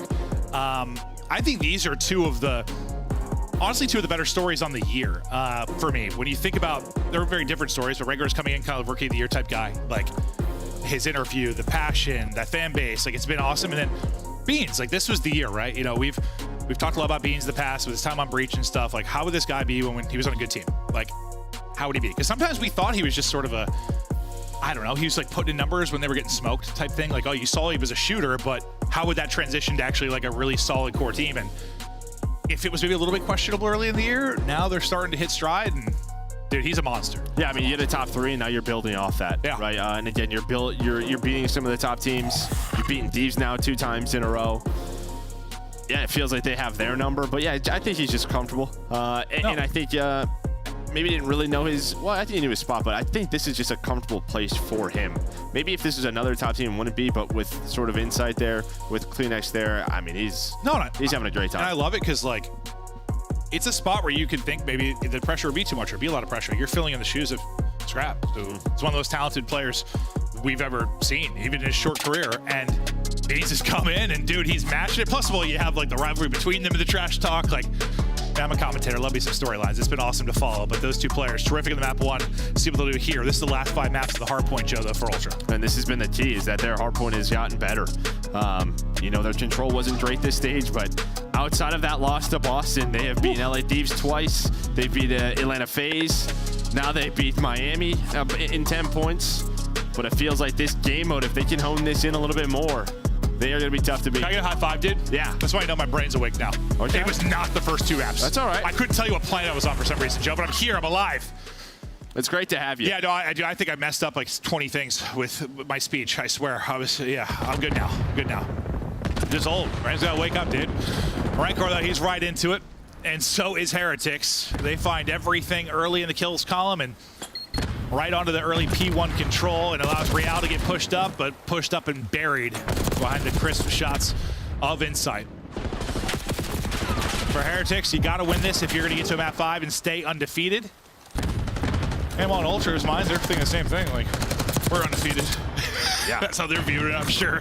Yeah, trying to stay dominant in Hardpoint throughout this stage. As Real just playing his life. You're starting to earn some time, but not for long. Great movement out of Real. Staying alive with 2 HP. His AR is looking over him. Good stuff there. This will get him right around 30 points off of P1. On rotation, you're going to have Super playing around Plat, and Metal's just kind of lurking right now. I think he's playing down. No, he's up top mid with him, so maybe he's going to try to find a flank all the way through. It looks like he'll find insight. Go to Thieves getting kills and getting time to dive back to just stay up. He gets a little bit of help from his teammate. One above him, one behind him. Joe Deceives, multi-kill demon. It's Rancor. It's funny. This is another crazy Rancor spree. And it's like all the time was going to Ultra, but yeah, behind that, it seems like eventually they're able to battle back through, as he's already out to 7. And now all the hardpoint control in the world for Heretics with still 30 seconds to earn, and outside the Kleenex nade, that feed is all Heretics wiping Ultra clean off the board. Yeah, at the right time. Exactly, yeah. 25 seconds, they get forward now to set themselves up to combine this with the P3. Ultra, what do they want to do here? Looks like they're going to try to fight through the time. There's just too many bodies, or is there? Inside and Kleenex will find 2. Rest of the scrap going to go their way. And, well, this could get a little dicey for Heretics. You see, Real and Super are going to spawn out, so it's not as clean as you would like. In terms of after that 4 dead, and yeah, you see Joe Deceives spawns up, but he doesn't win the gunfight because Rancor is there. And another, he's 11-2. Dude, he is absolutely frying. 4 straight and 5 straight earlier, finding his kill in volleys. And now we'll get the objective work done as well. I mean, listen, you can rotate all you want. You can make the right play all you want. Right now, Ultra just need to start winning some gunfights. I mean, they're getting cooked. They're getting absolutely cooked. I mean, you're 2 Beans is 2-9, 3-7 for insight. How many full Heretics feeds have we had already? Right? It's like the 3rd or the 4th one. It looks so good with the orange and white too. It's like completely. It looks great. There's another spawn. Joe just spawned behind them, but that's because you rotated already to P4. I mean, this has a chance to get ugly. Well, it kind of feels like, I mean, Ultra's opportunities early in the vault, right? Like, they had their chances to really put them away. They did. I mean, I know they ultimately won the map, but there were opportunities to really go up massive. Heretics, same chance here. Wait, a money hill of all money hills. Up, and you're okay. So what, you're up 50 with 50 to go on this? Yeah, I mean, they should be up 100 after this. And is the comeback doable? Sure. But it is not going to be easy. They're going to lose 1 player, maybe an opening through the front door. That's the PC car taking out 1. The break seems to be in, even if they get busted out of this. Still, you've disrupted a good amount of this time now. I think you needed that if you were Ultra. No, I mean, huge win there. Great break, and yeah, you get a little help there from the explosive. That finds you a kill. But yeah, you just get picked apart. Great damage from inside. He was able to find that first pick, kind of backs up Rancor. Rancor does have a Hellstorm, though, so they might play a little greedy towards the rest of the scrap time, but you did have Metals already set up at P1, and now you're starting to get going if you are Ultra. Only down 30. Look at Regulars versus the rest of the lobby, bro. 17-6, dude. Just frying. I mean, Beans has 6, and that's like his counterpart. That was our map 4 matchup that we showed before this, and it's not really a matchup at the moment. Well, the scoreline it is, but not that particular scenario. But you gotta see, does Beans get hot? Does Rancor slow down? Metals with a teardrop, and now continue to fight on the point. Unfortunately, can't get it done with the gunny. Rancor is gonna drop as well. And despite the early slang struggles, despite the early hole you're in, you're the P1 time here from a tie game or a lead change. Well, I was going to say that, Hellstorm, but you're going to call this in now with 20 seconds. I think you take that all day if you're Ultra. And they're not even on the hill yet. Kleenex finds a kill, so that turns into nothing. Is that sort of hitting the panic button? Like things are unraveling, our leads disappearing? Like, well, it's just a question of where else are you really doing to use it, right? Yeah. It's always sort of this P1, but they didn't use it earlier in the time. There was always only 1 player left from Ultra that held the line. They do it again, and they're right back in the game. Sometimes it's like the streak's great, but finding the opportune moment to use it is the hard part, yeah. So what, 10 points now between them after the hot start from Heretics. 10-point banger in the map 1, maybe. Gonna be a wild one here. It was a terrific break from Heretics last time that set up a ton of time for them here. Remember, late in the hard point, they got the 4-man down and got the flip. That's sort of where the run started for Heretics, despite being perfect in the P1. that's where the run started for me, was that kind of that P2 breaking forward. But still battling through the front. Ultra are doing it. They're getting the time. They're getting the spawns. Not allowing Heretics to dictate this thing for now. Yeah, now a chance for kind of Ultra. Where's your opening here if you are going to be Miami? Real's going to take the route. You're going to try to pick this up, and you do. What a shot punch out of Beans. That was maybe your one chance to get across the map before P3 pops up. Can they do a better job at this? Already starting to do so. And now they have the lead. What a comeback here from Ultra. Well, yeah, that's what I said. Well, Beans turn around a bit, right? Like, starts double negative, really slow one. He has started to. Battling back towards even, making some big plays on the rotation. Now sub in hand, doing it through the point. Metals is through. He's going to have something to work with, and Beans, he's awake now. 15 and 16, 4 straight. Player got through for Heretics, as you mentioned, but hasn't led to anything yet. They're able to deal with Super, not allow him to be elusive. He's still got Benjamin Beans. Inside on 4 straight. Beautiful there from Beans. Get it up to 5. What a turnaround this has been for him. Yeah, now when you rotate to P4. What a turnaround this has been for him. Unreal. Well, now he's got the Hellstorm, so they can play extra greedy on this P4. But yeah, they just have done a much better job in Heretics in sort of their areas where they've had the advantage. It's turned in a lot more time. Heretics, though, know how important this P4 is. Going to try to lock this down. This gets them right back in the game. I think Beans was like 6 and 12, and they were down 60. He goes like 12 and 4 after that. Look at the score line now. Starts to go nuts.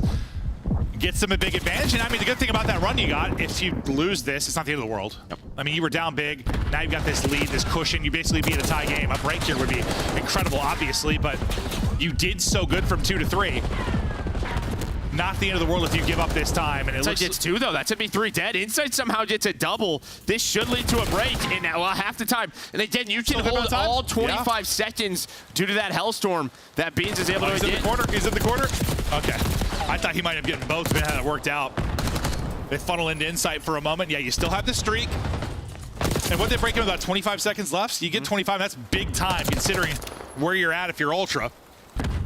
Let's get to the next P1. The streak didn't work out for Heretics on the P1. Will it work out for Ultra? Beans is the one with it. He just died. I'm thinking maybe when he spawns in, he'll use it. But the fact is, everybody just dropped. Outside Joe Deceives. So wait for everybody to come off spawn and now call it in. And maybe Joe Deceives, the one play, his 2 kills, going to allow him to remain over towards the P2. Maybe he's going to find an opening. The streak will get 1. That's an opening onto the hard point. In go Ultra. They get more out of the streak, and they're looking to close out the map. Can't quite do it on this hard point, but they can get damn close. Yeah, they've just done such a better job when they've had map control and sort of taking the advantages that they've had. And now your stars are waking up. It's Beans, and now it's Joe Deceives on 5 in a row, locking down this side of the map. Remember, he was the last guy up when they went 3 dead. He stayed up, turns that into 5 in a row. You still have to close it out in this Heretics team. Lord knows they can hit another gear. They'll get the rest this time. They've already got the rotation over towards the P2, but Beans is going to get a pick over there. They get the early setup of the P2. You think they can close this out? They've got exactly that. Beans up to 24 and 21. What a map turnaround for him and, well, several players. Yeah, now look at Rencore. 26 and 21. He is caught up. I mean, it's literally, that's what needs to happen, and that's exactly what has happened. Rencore slows down. Beans heats up. 7 points needed for Ultra. A break there for Heretics, enough to keep them alive at least a little bit deeper into this hard point, but we'll often say they're going to need perfection, and while this is definitely one of those situations, they're going to need it. Yeah, I mean, you can get it done, but you just don't have map control. You would have to trap them in. They're going to have to fight from the hill. Not going to happen. Kleenex is there to find the double. Metal is just trying to sprint across the map. Gets there for a second. Numbers too strong. Even if they lose the rest of this, they have spawns for P3. Yeah, we might get to the P3. We'll see. They're still sending bodies at this. But the fact they only need 3 points, yeah, someone's going to have to slip through, or Heretics have to get some kind of insane spawn to help them out. P4, P3 about to pop. They're in it. And they'll win it. Or Ultra. Oh! Yeah, there we go. Called a second early, but Ultra will get it done. Take it 3-1, win both hard points. And with their hard point, now you think about, like, I mean, they took 2 off of Thieves, too. We go back to last Sunday. Their hard point looking fierce. And, well, again, like, their search is good enough. Their search, when it's good, is one of the top searches in the game. They're solid enough at control. yeah, when Ultra look good, they're so good. And it's been more good than bad lately, where it used to be a little kind of 50-50. I mean, they're ramping up. They are. They're ramping up. They're ramping up. Maybe they're like, you know, we were worried about maybe their S&D map pool with losing Skyline and Vault. That doesn't seem to be a concern at all. And yeah, their hardpoint has just been magnificent. Yep. And they know exactly where to take advantage of their opportunities. They do it on this map. That's where the big difference maker. You look at the first set, that first rotation, the P2 to P3, Miami do better there. They grow that lead.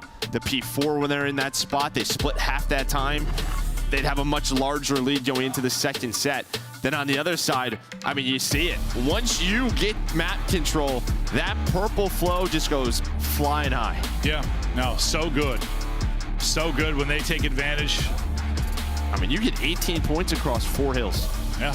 Oh, just lock them up and flip the game so quickly. I mean, it just seems like we went from talking about, yeah, I mean, maybe a 100-point advantage for Heretics to a very, very different conversation. Unreal. Unreal there from Ultra. They'll take a 3-1. Now what? Both teams are at 3-1. No longer undefeated if you're Heretics. I guess Ultra are kind of 3-1 with a asterisk, whatever you want to say right now, based on who knows. Maybe they would have won that series. I don't know. But they're looking good, and we'll see. I mean, they might be looking like the best team right now. One of them, that's for sure. Yeah, it's hard to argue with how they've been performing as of late. Big win there over Heretics. Des, talk to us about it. They've beaten Atlanta in a Game 5. They've beaten LA Thieves. Now they beat Miami Heretics. And Toronto Ultra, just like that, has climbed, I believe, to the #1 spot in our Major 3 standings. And I was looking at the overall, Allie, this is their 20th match win on the season. Things are kind of high in Toronto right now. Yeah, things are great in Toronto right now, especially that map number 3. Them to break that loss streak. I mean, those 4 controls in a row that they just could not get past, and 3 of them were vaults. So finally some confidence in that game mode and on that map specifically. But also, it's just another Joey Deceives masterclass. I mean, this guy is unreal. Yeah, I like the decision to play ball control. You know, you look at Miami, they just haven't played it in a long time. Teams typically veto it against them.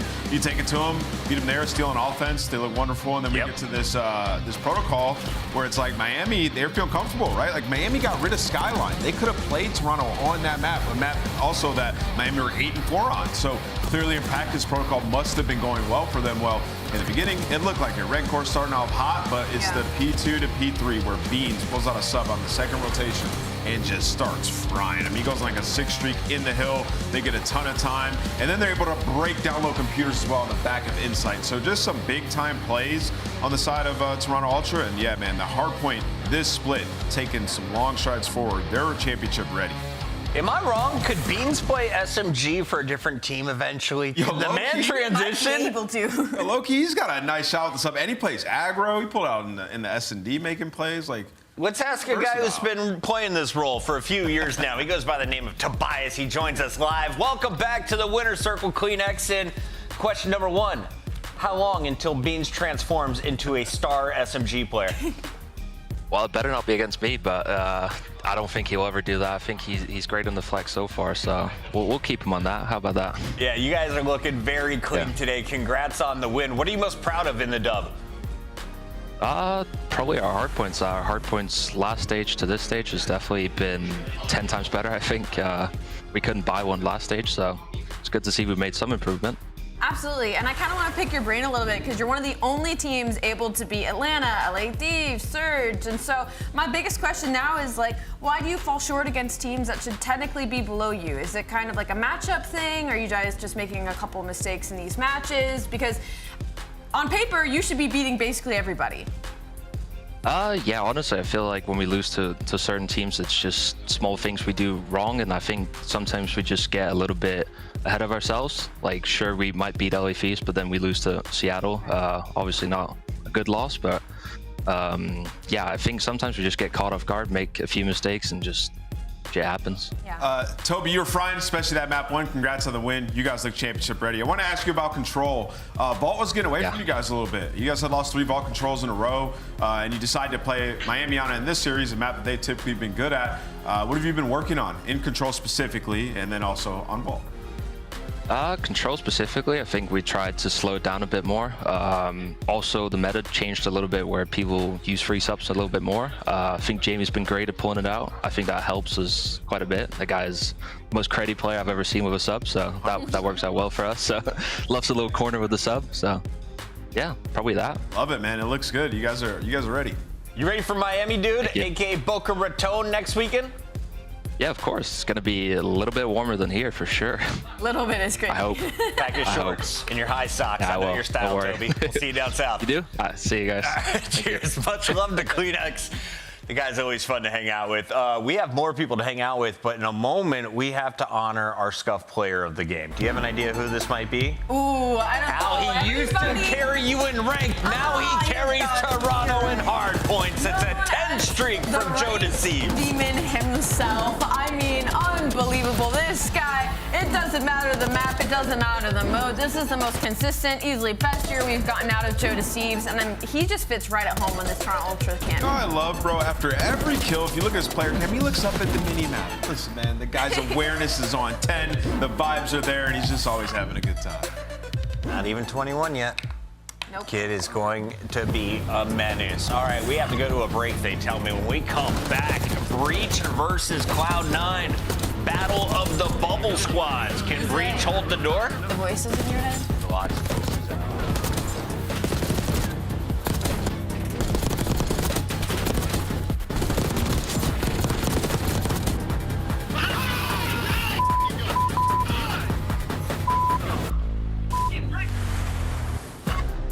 Upgrade your game with the Scuff, the official controller of the Call of Duty League. The Arcade Wiz Tracer Pack is available now. Hit the map in retro glory with the Star Player Operator, pixel-inspired emblems, and more. The Esports World Cup is an official partner of the Call of Duty League.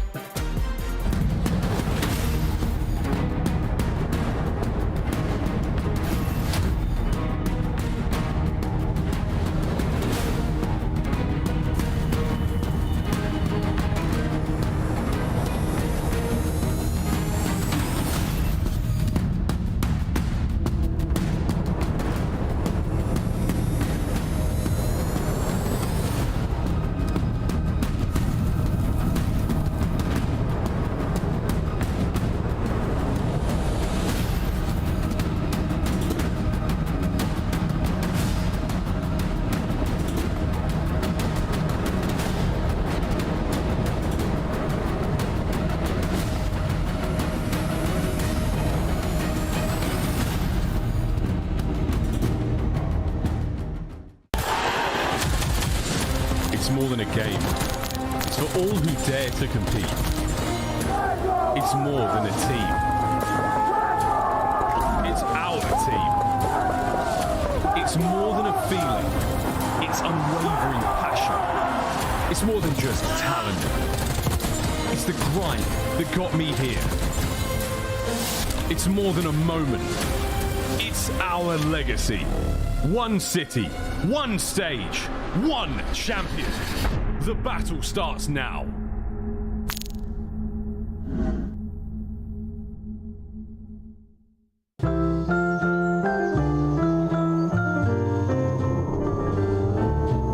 Unforgettable. That's what you are. Unforgettable, oh near or far.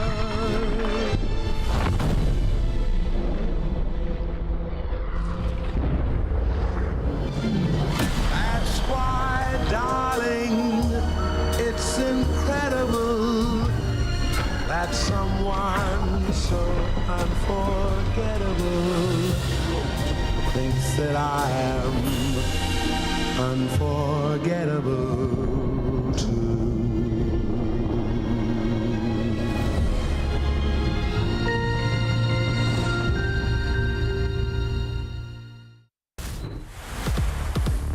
The 2025 Cloud9 New York Team Pack is available right now. Each pack includes home and away operators, as well as this kitty weapon charm to keep you company while the competition gets smoked. Next time you boot up, suit up at the in-game shop.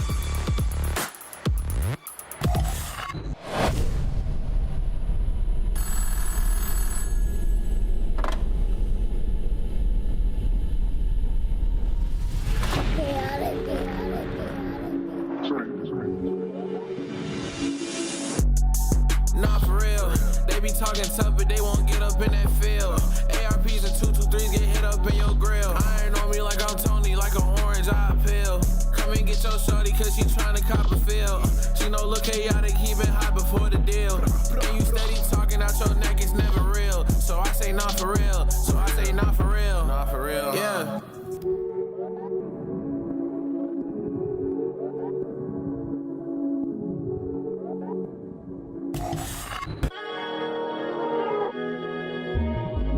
Only leveling, pure beast mode, no settling.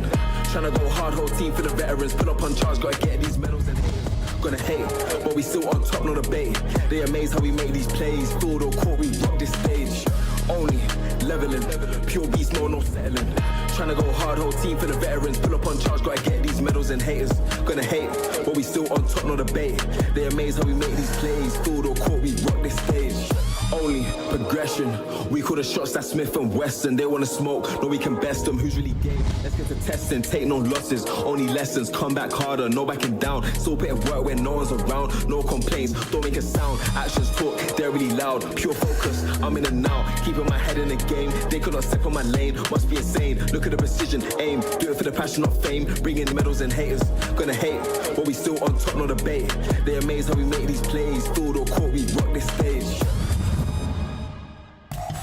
To hear the rest of the album, head on over to Boston's website. Jesus, that was a long intro. Welcome back, everybody. It's time for Boston Breach taking on Cloud9. Yes. Let's jump into this one because I was looking at the numbers. Yes, they look good in our Major 3 qualifiers if you're a Boston fan. But, ow, this team has 4 dubs in their last 10 matches. On the other side, Cloud9 only 3 wins to their 7 losses. I mean, it's a huge turnaround from the side of Control for Boston Breach, right? Like, they went from one of the worst, if not the worst in the league at that map number 3 to 3-0 right now, very dominant. And Boston Breach is good enough that they are bound to win a hardpoint SND here and there. And their SND's gotten a little timed up, but the respawn is where they find their strengths. And we said Breach has the easiest road to Major 3. They got the hard part done. That was the 3-0 over Toronto. A small slip up in a round 11 against Minnesota on the way here. Yeah, I mean, they've 2-2 in search. They've lost 2 round 11, so that's the tough search losses. But they've done the hard part so far. This is the hardest. This is going to be their biggest match, though, in terms of points, right? Because you look at Cloud9, where they at 105. You're Boston, you're at 130. You have to win this match. They have to widen that gap, and they have an advantage, especially in the respawns going into it. So for Boston, you got to bring your A game today. 130 right now is the threshold to break into our top 8. Boston is at the top of a 3-way tie. In that 9th place, trying to get to champs, is Cloud9 New York, who has not made any roster changes. They stuck with this squad. They believe in the team. They've found more success in front of a crowd than they do online, Al. It's hard.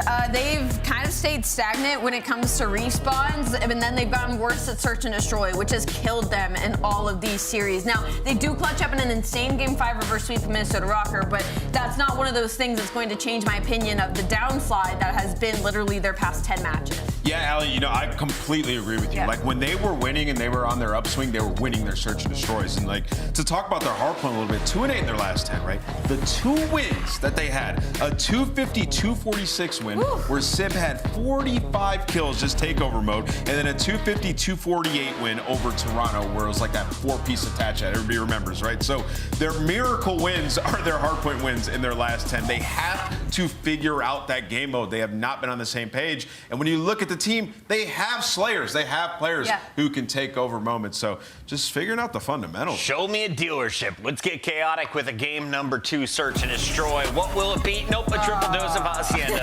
And we will see Rewind as our final search and destroy if we get there. And talk to me about Skyline, though. Yeah, Who do you think has the advantage here? I mean, I'm going to go with Boston. Yeah. It's Matt, they've been trying to play more and more and, like, get it down in their map pool. And, you know, you look at the rest of the series here as well. Like, the Hacienda search is good for Cloud9, but then after that, if you're Boston, you feel great. They put in so much work in Haci, Control, and Hardpoint, 2 of their better maps now. And I don't know if you've been paying attention, but I've caught on to this thing. It's called the vibe check. Boston just passed it. Cloud9 did not. Puckett's Pick'em is going with Boston. I'm going with Boston Breach. I was gassing up Snoopy earlier, and I feel like I have to stand on that, so I'm going with the Snoopy. We're going to unanimous Boston here. Let's go. That is terrifying. What are the fans going with? The real question, Giga Wake, Omega Wake, or just normal Joe Awakening today? Giga Purge. Giga Purge. Didn't see that one coming. Did you, Miles and Study? We didn't. No, I don't think that's a real thing. Nope. And I don't think Purge has that kind of nickname. Pulverizing Purge. Oh, wait. Oh. Purge advisor? He's got something going on. Pulverizing Purge. That's just Purge. Pummel Purge. Just Purge. We'll see how the Boston Mandem can do today, blood. This is going to be a good series, Jay. I mean, again, a lot of like winners bracket, stakes are on the line here. Of course, a very important 10 CDO points on the race to that 130 bubble mark. But how you doing, mate? You well? I'm doing good. I had a quick day yesterday casting the Challengers Finals. It was like a breeze for the ending of the Elites. It was at 4-0 on the side of EU, a 4 on the side of NA. So I'm full of energy going into this matchup, man, because this is a very important matchup for both teams. If you are C9, you should have got 105. You need to get to 130 to get yourself back into the mix. If you're Boston, you're at 130 in that mix already, and you could potentially pull away, especially with Miami losing their most previous match to take that little bit of a lead. But this is such an important matchup. You got the best hard points you possibly can for Cloud9 with their best search and destroy. The same thing could be said for Boston as well on the later half of the series, but the opening Skyline is going to be massive on both ends because Boston recently, like the Des touched on it, they've been putting a lot of reps in on it. Yeah, well, you want a good-looking Boston going into the major as well because, hey, man, both these teams can turn up on land, and it's going to be the good reps that get you there, folks. All right, here we go. Map number 1, C9. Let's see some goods. Okay. Okay. Oh, all right. Okay. Perfect start. That's Boston. The Mandem have got the time. Yeah, that's perfect start there if you are Boston. You get every single kill in the feed, shut down that first wave, and now Cloud9 forced to try to break their way on in. But this attempt is so much better when Kremp opens up with a double. So you're able to instantly flip those. Spawn still 30 seconds to fight for. Awakening the only one on this side of the map. Cloud9 have been able to flip it, but they're still not getting a lot of time. They flipped for a Mo, but a nice two-piece from Snoopy. A little bit of blessings from the COD gods there in the hipfire. Still keeping him alive. Mac, the next victim there for young Snoopersaurus as he is making C9 go extinct. And this is what Boston have been able to show a lot of improvements on Skyline is their rotation win percentage. So far, starting off on the right foot. They're getting kills off the road, They're early setup for P2. And now, all the pressure from Cloud9 is going to come through the front. They do find an opening kill. They're split on their attempt here. So you need to win some one-on-one gunfights. You need to outnumber someone.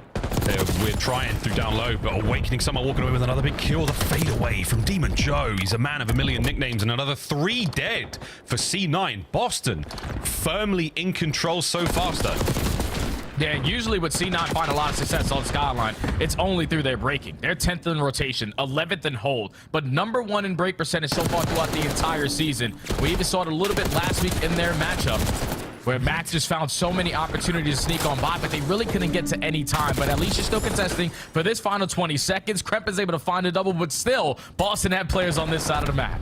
Yeah, man, it's crazy individual wins.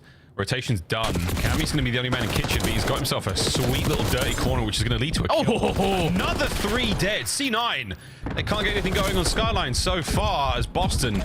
They had Hardpoint for a second there, but a nice win out of Attach. And now we're starting to see this. Here we go. A couple of 1v1 wins. The trades are there. Attach brought down in the end. Over to Kremp. Last man up for C9. Down and out. What a battle this is. Sib gets a couple in the feed. If he can keep this going. Oh, what do you know, folks? We could be looking at a break. C9 are in. Yeah, that's 3 dead, and they're still not in the HP. It's because you're thinking there's so many players from Boston that we have to account for, and these guys are consistently just in our grill. We have not had an opportunity to fully set up at one of these hard points, but now with a couple kills going their way, you should be able to hold it. Thankfully, you got Mac there in the right spot. Opens up a double. You're still holding on to time here. Too hot on the ting. Mac gets himself into time for a second long, but a lot to watch and not a lot of players to help him do it. But Mac, he gets himself one, brought down again. But hey, look, 80 plus to the 28 now of C9. You've got yourself over towards New for a second longer. Sib needed a little bit more. Teammates there on the other side of the map making their way forward. Breach again, Jay. Another rotation win. Yeah, but you already are contesting on the back line if you are C9. You have pressure through top plat, and all the kills through the back end are going your way. So now Snoopy, the last man standing, just has to play his life. He is going to get swarmed, so the clean break is perfect there from C9 to soak up a lot of time here at the Money Hill. This is what you're talking about, man. This is where they get their time, and that is Max starting to get things there you go. 4 in a row. Only man left alive now, Cammy. Kremp's got him dead. That is it. C9, welcome back to map 1. And Zach's already creating an extra layer. Aggressive as hell through the top hallway on 5 in a row. You get a little bit of assistance on Crep watching over you, and you were consistently forcing Boston to work their way through kitchen, but Mr. Purge A pops a double. The close spawns are still going to be in. He knows he can't individually try to break this, and Cloud9, even with that play happening, they're still holding. He's trying. Woo. Snoop wins another pair. Attach on time. Taken care of. Look at the scoreline, though, folks. This Skyline has turned things around in a big way. C9 going into our second set way more competitive than it started. They've got an opportunity to grab time as well, but once again, it's Boston finding errant kills all across the map. Good stuff there, a crimp, but yeah, a crazy minimap for the time being. We should see that left, right-hand side spawns now for both teams, and let's get some time on P1. Purge the man in it. And the router was just way too good there from Boston. Like, if you're C9, you were able to find, you know, your teammates falling at the old HP, cut your losses. Think about that rotation over towards New, but Boston hit a couple routes, instantly able to flip those spawns back on your head, and now you're forced to try to break over through Cobble, effective on the trade, but all this time has not been contested so far. Oh, wait, dude. Yeah, no contest whatsoever. At moments like that, that's the reason why. Demon Joseph at 15 and 12. Cammy's having a 12 and 13 with a ton of hill time to his name, but Purge, he's having a map. Are we going to start giving him insane nicknames as well? The Boston boys, they've got a couple. Come on, Snoop. There it is. Another to his name. C9 with a late break, and C9 down and out going to the rotation, Jay. Yeah, they're going to be late again over towards P2, so this time they need to set up a break a lot quicker, and Purge creating an extra layer. Already shuts down their initial push. You can already see it. 45 seconds last go around went in favor of the breach. If you give up all that time again, you're most likely going to lose this match, so you need a break. Yeah, we got to get a break soon, folks. Boston set up the line. Awakening is the wall. No one can get through it. Purge picks up the last piece now, buying some space. A lot of intel gained. No kills, just space. 35 seconds to go here on P2. Boston breach absolutely kicking ass so far here in Skyline. Let's go for listening. Nice shit, boys. Piano. Take this one, my guys, on you. Nice, try block. Nice, 7. One shot right now. Guys, dead. Nice, you're fucking shot, maybe? No. You want to touch on you guys? Yeah, I got you. Touch on you guys. Here. Touch the table. You want on me? Good wall. Nice. Nice, you just want north of me, right? Chance, guy. They're going to spawn all. Yes. Which can we go? I can get off this time, boys. I think you want top mid. Yeah, you want top mid. Do top mid. One shot top mid. Cramps in me from back. Trust me. Yeah, he got me. Hold on. I've got chill challenge and one shot. Absolutely. One shot, I'm waiting for you guys. One shot. Give me a sec. Still holding girl. Yeah. There's two there side, boys. One more deep. Deep, one shot. This week. Nice. Stone. Play this time. Give mid, bro. Give mid. Two mid, bro. Two mid. Left. One shot on him bed. That guy's close to the wall. One shot on him bed. Nice. I got your I got inner. He's not challenged. One push up. He's not challenged still.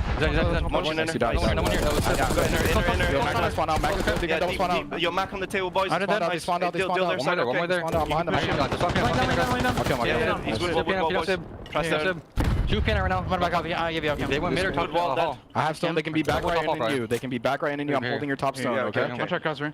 Someone get in you. Someone look at back. Back left, boys. Two top. I got one. Yeah, back on left of me, boys. There. Push this out. I'm gonna spawn P1. P1.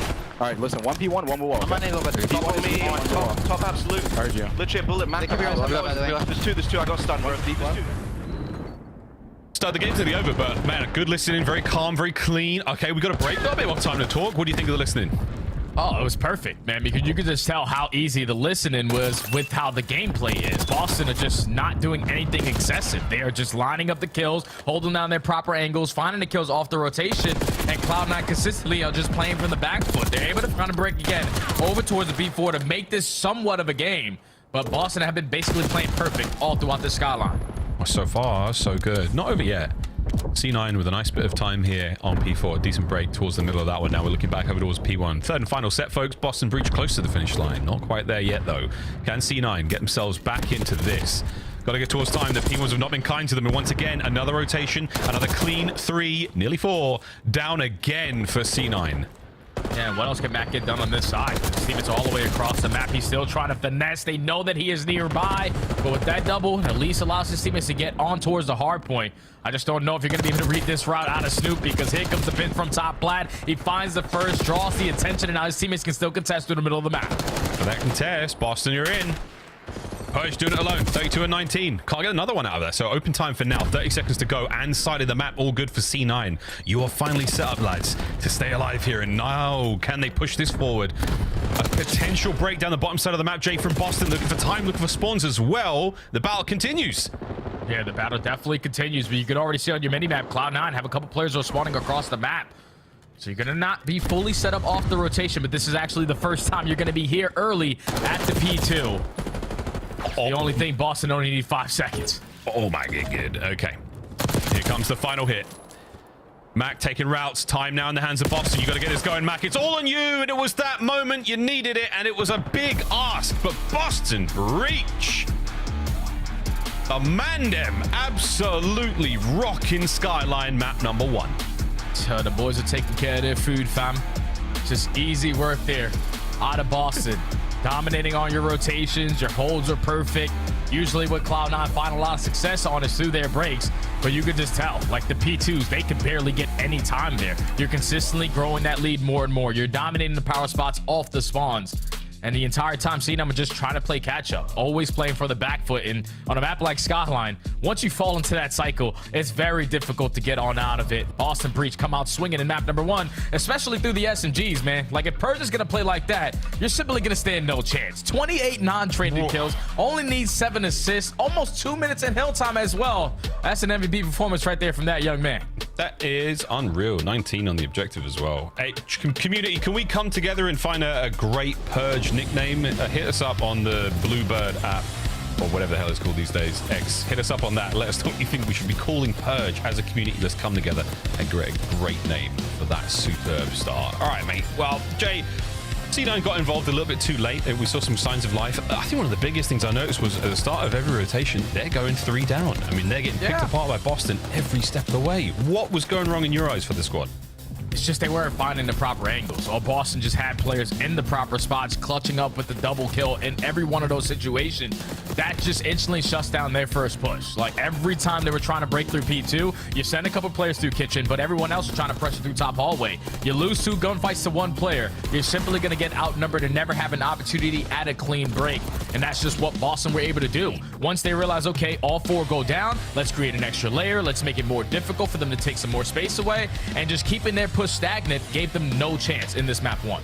Yeah, it doesn't help that, of course, both submachine guns there for Boston looking great. I mean, Awakening looking like his MW19 out there. The way he was shooting, that awareness was on point.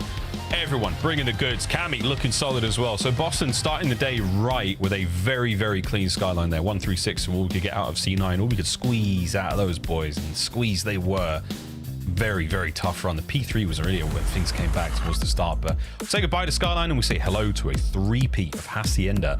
Jay, you told me before the match started you think the square up is going to be on these search and destroys. Is that still the case? Or are you feeling a 100%. little deflated after that first hard point? I think obviously a little bit deflated after that first hard point, because C9 aren't shooting the way that they need to compete right now with Boston in the respawns. But the good thing for them is they have triple Haci. Whenever you talk about Cloud9 so far in the season, when Hacienda was added, this is what they love to play. They have their best search and destroy coming up here in map number 2. They also have their best hard point in that map number 4, and a couple losses where they ran into Atlanta, where they ran into LAT, and those are within 15 to 20 points besides that LAT one. So that's their best HP. You just ran into some tough squads. You just need this search and destroy here, because the way that Boston have been looking recently in their control, only playing basically Hacienda, they're going to be prepared for that map 3 as well. Tough. We'll see how map 3 goes when we get to it. But we've got a nice bit of a stat screen for us coming up, folks, in a second. Who are some of the coldest players in the league? And arguably, I mean, it's Cammy. Let's face it, mate. 6 1v1s. And the 1v2 plus, so that can be anywhere up to 3. I don't think we've seen a full 1v4 from Cammy just yet, but he's got 9 clutches on the year. Tied there with Beans and Dashi. But again, it's the 1v1s, the man of the year so far, Jay. Yeah, he's always usually the last man standing, because you got players like Snoopy, you got players like Purge who are always trying to get into that early action. So Cammy being the safety net, when he has those opportunities, he has made the most of them. Going into Hacienda, I love the way that Boston like to play it. They love to take space early away. They love to dominate towards the top hallways, but the same thing could be said for Cloud9. It's just the way that they like to play is usually like the Kremp show. Like, Kremp takes some space here. All right, what do you see? Then we'll work off of that. It's just if he gets caught, then their S&D starts to spiral a little bit. Okay, well, Kremp, we gave him a very, very strong title of one of the best search and destroy players, or at least looking like one of the best search and destroy players in the world. He is. He still is. You're right. I'm trying to be the negative naysayer here because chances away getting another BBL done. And no, I'm joking, folks. He's not. Well, actually, maybe he is. You'll have to see when he gets out of the operating theater. But for now, S&D, Hacienda, I can't stop. Snoop's got the bomb. Let's go. You're always on full throttle, Ross, and I absolutely love it. So continue into this map number 2 with Boston on the attack. Aggression through top secret. First blood in favor of Cammy. Double child by the SMGs. Instant 4v2. 3. Okay, all down to one man attach. The first of many potential clutches he will have to try to get. And he's got a good spot here, but bad timing. Over the top. Awakening riddles him with that PDW. And the vibe check for Boston right now is superb, man. They're having a great time. Oh, yeah. You can see Purge smiling from cheek to cheek. He's like, I don't know why that round was so easy, but if Cammy's finding that first blood through the hallways and then we're sending the pressure through the top side of secret, all the kills initially go their way and instantly make it into a 4v1. Just a super confident round to start off the game, a tone-setting round to start off the game. And if you're Cloud9, you got to be able to match that energy. You have to do it in this next round. Speaking of cheek to cheek, Chance, big fan of the clutches. And so interesting to see on that leaderboard there. It was great to see, obviously Cam at the top, but down at the bottom, Abizi, 1 1v1 win, 5 1v2 plus. I mean, that's ridiculous. End of the round though, folks. Stuns and nades, lethals, everything being emptied out of towards the A side of the map, but not a lot of intel gain. So we go to B, we make as much noise as we can, we bang those pots and pans together, but then we get eaten over here. Awakening the only man up for Boston. Yeah, I love no wasted time there out of C9. They get no info through the hallways. Nothing connects with the tax over towards A. So let's just instantly put it down at the better site to hold down a rock setup. 4v4 retake on the horizon, and Purge is working on the pitch. Oh, great damage and a sim. No. But that is a win you are going to remember. Awakening now. It's a technical 1v3. And he's moving. And he's shooting. And the last man on the hunt attached to the 1v1. 20 seconds. Can he try to spot him? The timing might work on Wake's favor. No way! Demon Joe! A 5 spree and the defuse. Boston breach. Absolutely break down C9. And you could just tell Awakening shaking his head like, I don't know what they're doing. They're just giving me one-on-one gunfight after one-on-one gunfight.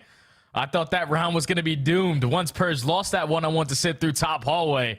But then Giga Wake comes alive. Gets that player on the tray because he's weak. The snap onto the second guy. But then the repositioning too strong. Like, Kremp has to win that one-on-one if you're going to chow that. Because your teammates are simply not in the play. But Awakening just gets lost and catches attached with his pants down. 5-0 start. Boston 2-0.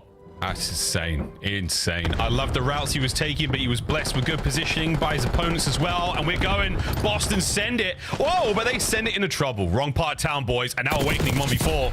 1v3. Ain't no way Demon Joe can do this again. Back-to-back rounds, Jay? Yeah, right. Yeah, and I think if you're sitting at 6-0, you know that you're pretty close to a hellstorm. So you might just want to play for kills and potentially play to see if Cloud9 can give you a freebie before you fully commit on this clutch. But a technical 1v4. Bomb's going to be down on their side of hallway. And you know most likely they're in a position to watch it. Yeah, absolutely. There's no way. Yeah, there we go. Riddled up. ID's the bomb. I think you're right. Awakening should have played for the kills. They're not too far away from the Hellstorm at the very least. And yeah, no, it was a worthy attempt. Maybe he thought that they might be roaming, looking for him as opposed to covering the bomb. But he gets slightly wrong. And he pays the iron price. C9 on the board. Yeah, and that was one of those heat check rounds for Boston because they just did the same approach on their earlier offense. And they said, all right, they gave us this space again. Let's just push through their spawn again. But that time, everyone camping through top office. More players from C9 on that side. You're able to win every single gunfight without anyone falling. So, stabilize on the map. Secure your first round. Back to the attacking side you go with Kremp and his SMG duo. They're going to work through top secret again. Dude, the secret is, there's nothing secret about it. They hit this so hard usually. A-bomb site covered in Boston players, and they're looking to push past this one through well. That's where it attaches. And he spots out Snoopy at the very least. There we go. On the cross as well. Doesn't see Purge here, so that's an unknown quantity. That's comms. Now, 2 players over here. I got tags in, move over to B, and that's exactly where C9 are.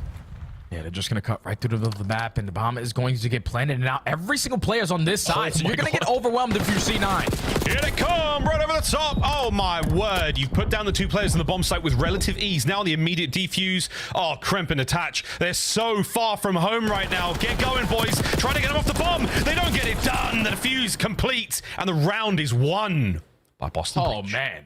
That is beautiful, Ross. We're talking about initially shutting down their consistent A push. As long as they don't plan A, we stand a pretty good chance. But the fact that they shut down that play, you realize, okay, C9 again take top secret. They're most likely going to start thinking about that rotation. Just throwing all the shoulders on the backside of well, keeping Attach in that position. You know that there's no way in hell you're going to read that we've already wrapped back to our teammates. So they're completely out of position to contest the bomb site. So once Oak Hills go down and you win the trade fights, you instantly stick the defuse because no one's even close. Perfect game plan there from Boston to take a 2-round advantage. 3-1. A spicy Hacienda to get things going so far. A little bit caliente as we continue our roam. We've still got the RC in play there for Awakening. I mean, it's a 50-50 gambit, whether it's going to cost or be of any use, but I'm down to find out. I'm down to clown, and Snoopy potentially on the plant. Wow, the timing is insane. He's been spotted. Definitely been spotted, but Matt cannot do anything about it. Able to put down shots, but Snoopy gains the info and is able to get out. But this play is all on Purge on the pinch. Oh, and Purge nearly pulls it all off. But again, good damage in. Awakening finds one player there by as Mag with the nade. Cammy, do you check this corner? I don't think you do. Oh, you check it the long way around, mate. Oh my God, he's right there, mate. Sib, gifted a good one. Traded out immediately, all down to Krem. And that is a beamer from the bomb site. Boston, 4-1. And C9 tried to make an adjustment there. It's like 2 rounds in a row where Boston have taking top secret away from us. So this time we're not going to go for the open strat. We'll stack over towards A, shut down their play there, but then the audible on the side of Boston, just commit on the bomb plant, get it down, get some info as well once it gets planted, and then just everyone out of position for Cloud9, not really ready to contest it. And then when Purge finds a kill on the pinch, you're put to focus on that side. You're simply going to get outnumbered over on the opposite side of the bomb once that trade comes in. And Boston just playing their numbers perfect in these rounds. Not an easy thing to do at this level. So yeah, Boston looking pretty clean indeed. And Krem, having cleared out everything now, on the low side of the map, he's going to be sending it forward. He's going to run into a little bit of trouble soon, but if he times this right, it could be fantastic for him. Oh, see him play. Here we go. Kremp lets him know he's behind, but he does get the kill. Attach, what a win on the site. That's fantastic work now. C9 with the advantage. And the bomb recovered. Okay, now they're going to be committed again with the numbers advantage over towards this rock setup, but no one is currently watching the pinch. So Cammy and Snoopy can work their way through Lambo, take some space away without being known. Uh-oh, and that's Jackal range, boys and girls. Nade up over the top for Snoopy. It's now a 2v2. Numbers coming towards the side. It hit the damage, and now Snoop's in. Past the rock threshold. Whoa, it's a 1v1. Less than 30 seconds on the clock. Snoopy v Kremp. Just got to check it at the right time. Kremp throws his shoulder. 7.5 going. Got to look again. Ah, that's it. Through the doorway. The prone classic. Snoopy kicking himself for that. Kremp, though, you stay alive. Jay, the approach towards the bomb site from Boston was so impressive. Yeah, because they caught the timing. They took space that was given to them, and then once they found that first kill, made it 2v2. I thought once Snoopy puts himself in a position over towards Rock, it's all about him trying to finesse. But when Cammy falls, that's what allows Kremp to play that kill or his teammate to try to play for the trade. And then in a one-on-one, it's all about throwing in an extra shoulder. Okay, he's not on bomb. Let me continue to stall out the time and hope to God that he runs right in front of me. And that works out there for Kremp, who was the deciding factor. He starts off the round by sneaking on through, strikes at the first blood, and he's the closer as well. 100% sure how the RCXD died, but on the way towards that B-bomb site up the stairs, maybe. We'll find out in another life. But for this life, it's Snoopy so close to the A-bomb. Use of nades there, both sides, to clear out Secret, clear out Top Dark, and now you've got an opportunity to maybe get this down. Oh, Attach spotted out. Here comes the rest of the calls. Krem should get the first. There it is. A man advantage right now with C9 and no bomb planted for Boston. Yeah, now you're relying on Purge. You can get something done on the repinch. He's going to shoot from their side, top up, and when they'll find the first, can't find the second onto Krem. And now with bomb being down, gunfight's already going down towards our defenses. Cammy's got 25 HP. It's a 1v2 for Cam, and he's holding it together. Mac down the flank. Snaps were on, but Mac, great play. Pinch on pinch.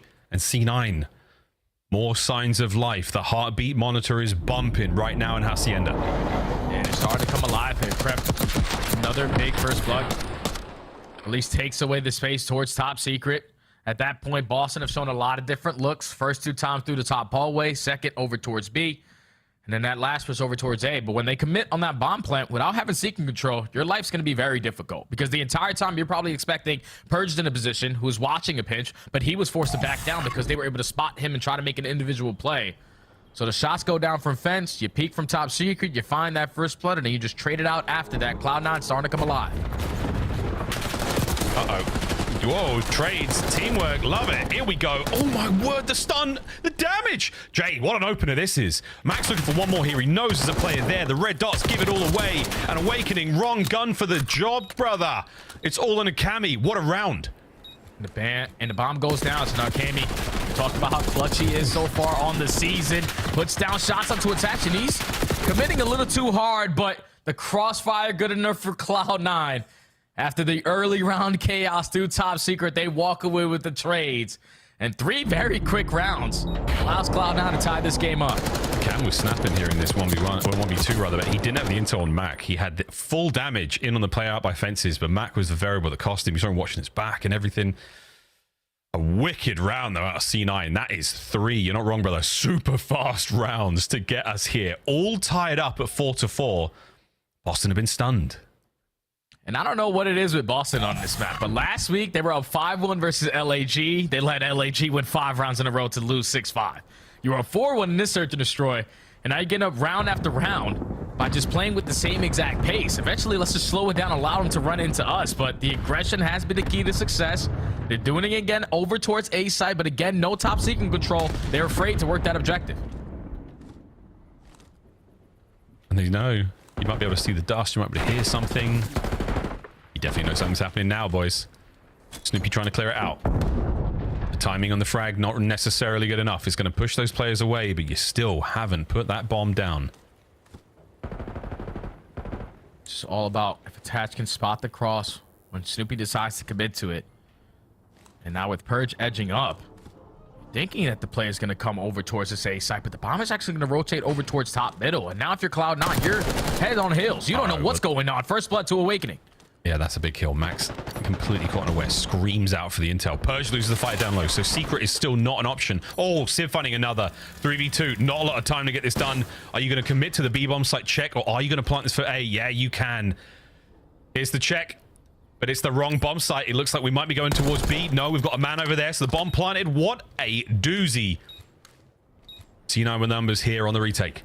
Oh, and Cammy might make a big time play here. Catches the timing for the one-on-one. A big one-on-one gunfight in front of him, but it's 2v2. Stall out time. Over to the bomb site now, and Snoopy's got to get it done by himself. Cammy on the big rat. Snoopy's done it. All comes down to Kremp. This is for map point. Catches the kill out, and there's time. But is there time for Cammy? All the time in the world. He's going to check this when he wants to. And that is map point. Boston breach. What a brilliant round. So icy, man. That is way too icy there for Boston. When those kills shot their goal down, they strike for the first blood. But then those trades and the angle from Civ to find the player through bottom secret was perfect to give them the numbers advantage. But then when you allow them to plant the bomb, you have to be able to at least gain some info off of it. You spot one player crossing over towards the backside of Shaq, but no info onto Cammy. The long route works out because he wins the one-on-one, gains the info on the second player, and just stalls out the game clock. So they were forcing to look for him, and he just didn't give them anything to work with. Clutch round right there out of Boston to put them at game point. The Cam man. Let's see if we can get this game rolling. They have got stun connect there on a Kremp. He's going to make his way not down low this time, but upstairs. Saw an open door by office there by the plat. That could be an issue, but again, we'll wait. The bomb gets dropped out, so Attach unable to get the plant. This is a big moment now. And the 2-2 split here for Boston on both bomb sites and the rat. Yeah, I love the aggressive push to B. Like, you know the play's going to be at A, so let's just try to trap them on the opposite side of the map. You have the numbers advantage. Bomb is going to go down, and they are going to be suffocated in this play. You're not reading this. There's no way, surely. Mac might have eyes on, but he's never going to be able to take both those players who've already crossed through. Ah, that's a problem. Purge on the pinch. It's a classic, and that's it. Jump straight on the bomb for the defuse. Krem might in position, maybe, to get eyes on this, but he's running out of time. Go, go, go. No, it's been defused. C9. Their pockets picked by Boston Breach. A 2-0 lead in the series. God, that is massive, man. That is huge from Boston. We know that the Deaths has been talking about how they need it to improve in their search and destroys, and especially their controls. But when you're having such hot starts to these games, eventually those late round adjustments start to come in. They come in a little bit too late sometimes, but eventually when they do, they start to hurt. It all starts with the 2v3 clutch in the round previously, but then in that final round, just Cammy finding the opening kill onto attach. Just a little bit too aggressive on the outer side of fence. And then you know that Kremp was trying to make an individual play. He has 10 non-traded kills. So all of them are one-on-one gunfights. But he just couldn't find an opening on that pinch. And Boston getting active on the pinch through B just didn't give Cloud9 any opportunities once that objective went down. Boston have improved so much, man. I love this roster. I love the fact that they never made a roster change because their teamwork continues to shine through. And now you're up 2-0 in the series in a very important matchup versus Cloud9. These bubble games don't get more important than this. This one's about to burst, ladies and gentlemen. We're going into Control, and we are up big. If we're Boston friends, how we feeling, Desk? Honestly, gotta be feeling great. Pummel Purge. It was Pulverizing Pummel Purge. Would you call him the big peepee? Sure, we'll go with Pummel that. Purge, getting it done. Boston up 2-0. Let's take a look at how they get there, Rosalie. Walk me through the big rounds of S&D, because you go up 4-1. Oh, it was round 9. But then you make me a little nervous here. I think Boston's coming, or sorry, I think Cloud9's coming back for We were sweating for a minute there. I don't know if maybe just the way Cloud9 started taking some rounds kind of caught Boston off guard, because we get into this awkward situation round number 9, and honestly, it was up to Snoopy and Cammy. They kind of saved Boston in this situation. The way that they played that 2v3, and the fact that Cloud9 made a huge mistake of just leaving Secret completely open and giving the angle basically to Boston for free if they need the Chow Bomb. And then big ups on Cammy. He's also the one that finds the first blood in that following round to avoid around 11. So Boston made some clutch plays from the players, but still some mistakes that need some VOD review. And I saw a note in the chat. Can we start a petition to make the Boston helmet greener?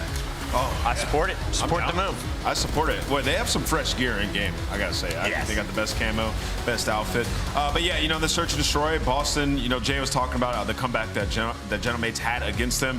Not allowing that to happen here in this one. They slowed it down a little bit. Ali, you talked about that round 9. It got real murky. They ended up getting a first blood, and then they lost 2 players, and they're like, okay, we're just gonna commit to A. It was the biggest round of the game for sure. Get it down. Cammy just makes a heads-up play, gets in their base, and finds a kill. So Boston, you know, in the clutch moments, really turning up, and that hardpoint, Chris, masterclass. 1550 damage from Kremp for the L. Let's take a look back, though, at game number 1. This is where Purge was like, yo, hey, I'm gonna make you look real smart, buddy. Yeah, they were unreal. So, I mean, in this map, it was 90-70. It was like it was real close in the very beginning. Cloud9 are able to rally back, but it's really that second rotation where Boston just took flight. I mean, it was P1 into P2, locked it down, and then continuous breaks from there. Boston hardpoint has gotten so much better. It was already solid, but they keep on improving in that game mode, and now you're seeing the pop-off ability some of the players have, like Purge. Yeah, the biggest thing for me in this map is for Boston to maybe being able to add Skyline to their hardpoint map pool now, because they have 2 lockups in Vault and Hacienda, but that makes vetoes kind of weird. So if they're able to add Skyline now, then they obviously are going to be able to toe-to-toe a little bit closer to the top side of the league. They've been playing it a lot. 51-36. That is a thrashing. Boston making a statement in our first game of the series. They're up 2-0. They're on match point. I thought this would go 5. Cloud9, they were in a similar position. We all rooted against them, thought they were out. They rallied back in a reverse sweep. Yeah, and we need to put perspective on this. Like, Cloud9, this is still a must-win game for them. 1, for winners bracket hopes coming into this next major, and for points. You cannot allow Boston to get these points from this match. If you're Cloud9, they're just coming off a reverse sweep. So we know that they're capable. They have to start here, and it's a tall task on Hasi, a map that Boston has been improving on. More video games in a moment, but first, it's a game show featuring Chris Puckett, your host. It's called This or That. I got 2 options, Ali. Breach at 25 champs or Cloud9 at 25 champs. 2025 champs, I gotta go Breach. After that performance, we gotta go for the Snoopy for sure. They have a 25-point lead. It makes sense. Currently in 6th place. And yeah, I don't think Cloud9 are making it to champs. I think they're on the outside looking in. I'm going with Breach in this one, 100%. Yikes. Let's take a look at the next this or that. Warzone or Zombies, Allie? Zombies for sure. I grew up playing Zombies on Survival on Town, and I would do that for hours with my friends. Too much nostalgia. I would do it all over again. Verdansk Warzone? I'm going Warzone. Yeah, the current Warzone is a vibe right now. Urzikstan? Then I'm going Zombies for sure, okay? All right, good answers across the board. This or that continues with question 3, Nuketown or Rust? Oh, that's hard. Oh, what you going with? Why do I have to go first? Why don't you go first Have this you time? played Rust? Yes. What Dude, it's been remade 3 times. No. Chris, what about you? I'm going Nuketown here. Really? I'm going Whoa. Where are you going to get more feeds? I'm going Rust. You're going to get more feeds if you play Nuketown. If you like snipers, play Nuketown. If you like to just waste your time like Nade Shot did in 1v1 against tanks, go to Rust. One in the chamber, sticks and stones. One in the chamber? One in the chamber. One in the chamber. This is a classic, Banger. bro. They both suck.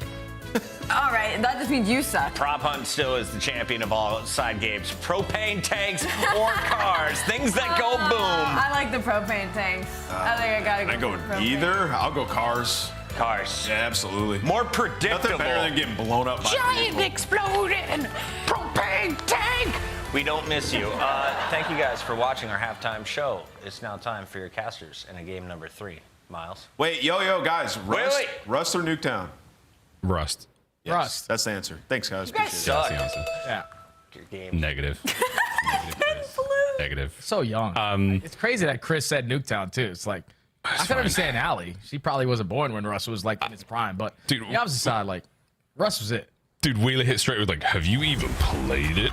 Straight up. Jay, who's Craze? Tell me all about Craze. This is my boy, man. This is my Call of Duty son. I've been teaching him COD since he was 13, but finally, he has been just a man on a mission. We're talking about throughout this entire elite, all throughout challengers, every single one, he has won. But the most recent, he was the MVP, and that's with all of his teammates getting called up to the big leagues. He has just improved his game so much. He's always been a phenomenal respawn player, but for me, every time I text him, I'm like, dude, you have to improve in search and destroy. I'm sick and tired of you going out there and dying for those first bloods, but that's just what he's been able to do, man. Evolve as a player. And now, realistically, in my opinion, he's the #1 prospect in that challenger scene to get that next call up.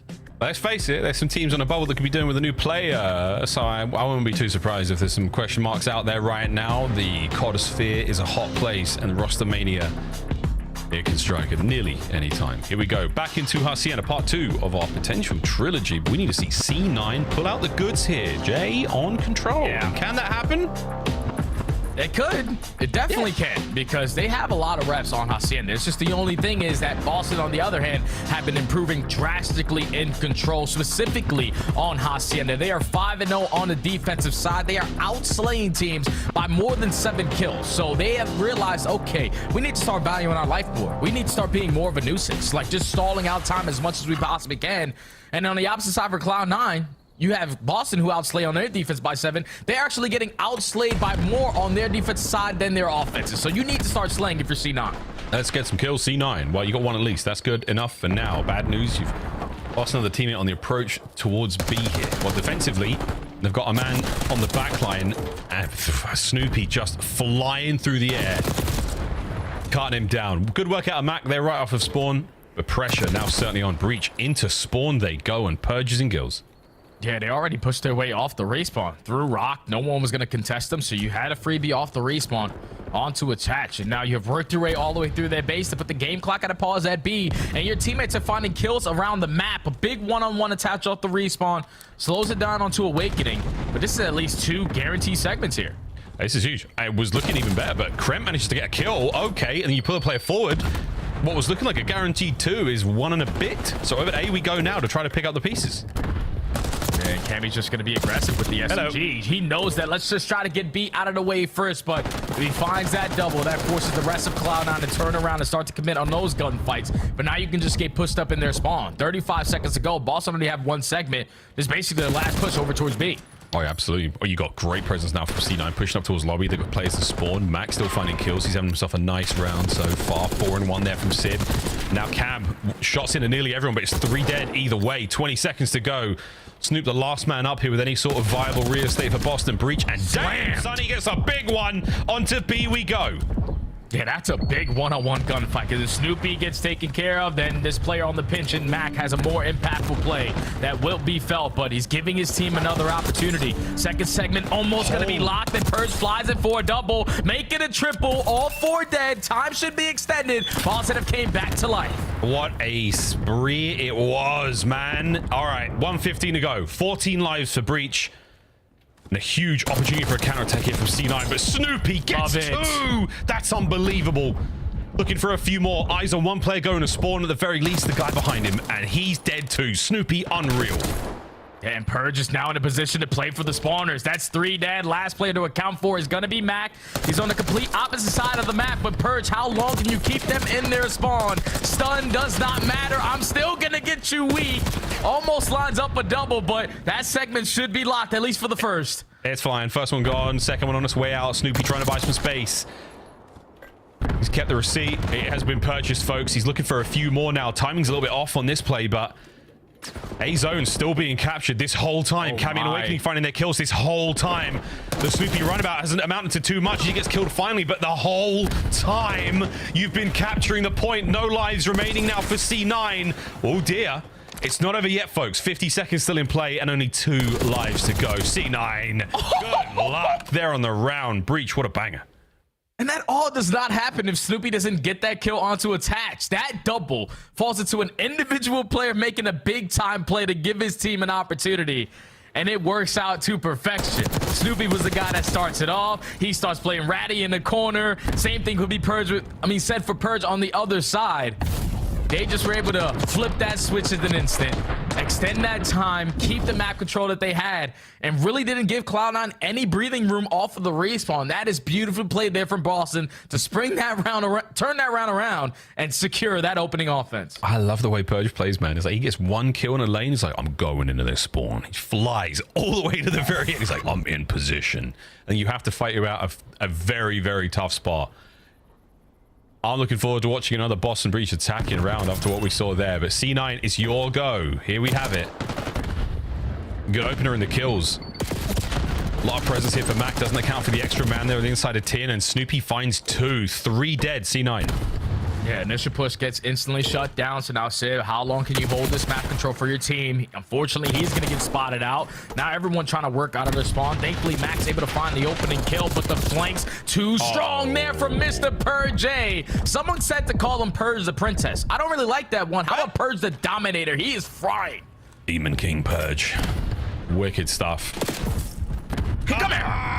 No, it's just everything he does. He's going to turn perfectly in a second and read the guy behind him and kill him. I tell you, Jay, it's just disgusting. Over towards the zone we go. B zone, perfect defense. Look at this read. And the gunny. Can he do anything wrong? It's just way too easy for him right now. His teammates are holding down the opposite side of the map. He's influencing the spawns a certain way. And all he's doing is winning clutch one-on-one after one-on-one to never give them a stable push. But again, now on 5 in a row, the pinch is going to be felt. Lines up the first, lines up the second. He's doing it all. Like, he's missed the respawn today. But he is doing it all. Like, for the folks at home are wondering why we are glazing so, it's not just because, we look at it, folks, 17 and 6, 19 and 6, a 9 spree and another round. Purge, quite literally, checking every possible corner. I would love to know what he's saying right now. Maybe we'll find out on a nice social media post by the league later on this week. It's just like, I don't know what these guys are doing. Like, nobody's shooting me. I only got hit like once or twice that round. Like, everything is just super easy right now. Continue to play the way that you are, guys. How much damage has he received? Not a lot. 19 and 6. My man is frying. Hey, he shot me a DM this morning, too. He said, Unc, wait, you're casting our match? Don't worry, I'm going to put on a show for you, especially in the control. And so far, he is living up to that expectation. Up 2-0 in the series, up 2-0 in the control, looking for a clean 3-0. And if you can't get a trade, you're not going to stop him. I love that all these young legends on the come up, who these guys having these big turns in the career, they all talk to you, Jay. I love that. Hey, Uncle Stud knows what's going on. You know, it's like I've been around the block a couple times. Uncle Stud. I mean, Purge. Whether it's the knife, whether it's the fadeaways, you name it, it's all happening. Don't forget Hellstorm. Whether we have to actually deal with it, we'll find out. But this man, this, you are sugarcoating me, man. Unbelievable. What a life that was. 22-7. I'm sure we'll get his POV in a second because you know he's getting kills. Yeah, just let him come back off the respawn. Right back into the Purge show. Unfortunately, the timing not good enough versus Sib in that one-on-one. And now Cloud9 have a little bit of time to breathe. They get all the kills in the feed. They have a lot of map control as well to go with it. Okay, just keep them trapped in your spawn for a very long time, and coverage will continue after this series. I mean, the series, it feels like it's over, but it's not over yet. C9 on the defense. And they've managed to keep Boston at back as much as possible. Cammy managed to sneak on through. Here comes Purge and Snoop towards the zone potentially as well. Players in position to contest this. Over the back line we go. Sib gets one on the trade. The capture still continues. There's Karen McGilligan. He and his trusty old trophy system. They're getting the job done.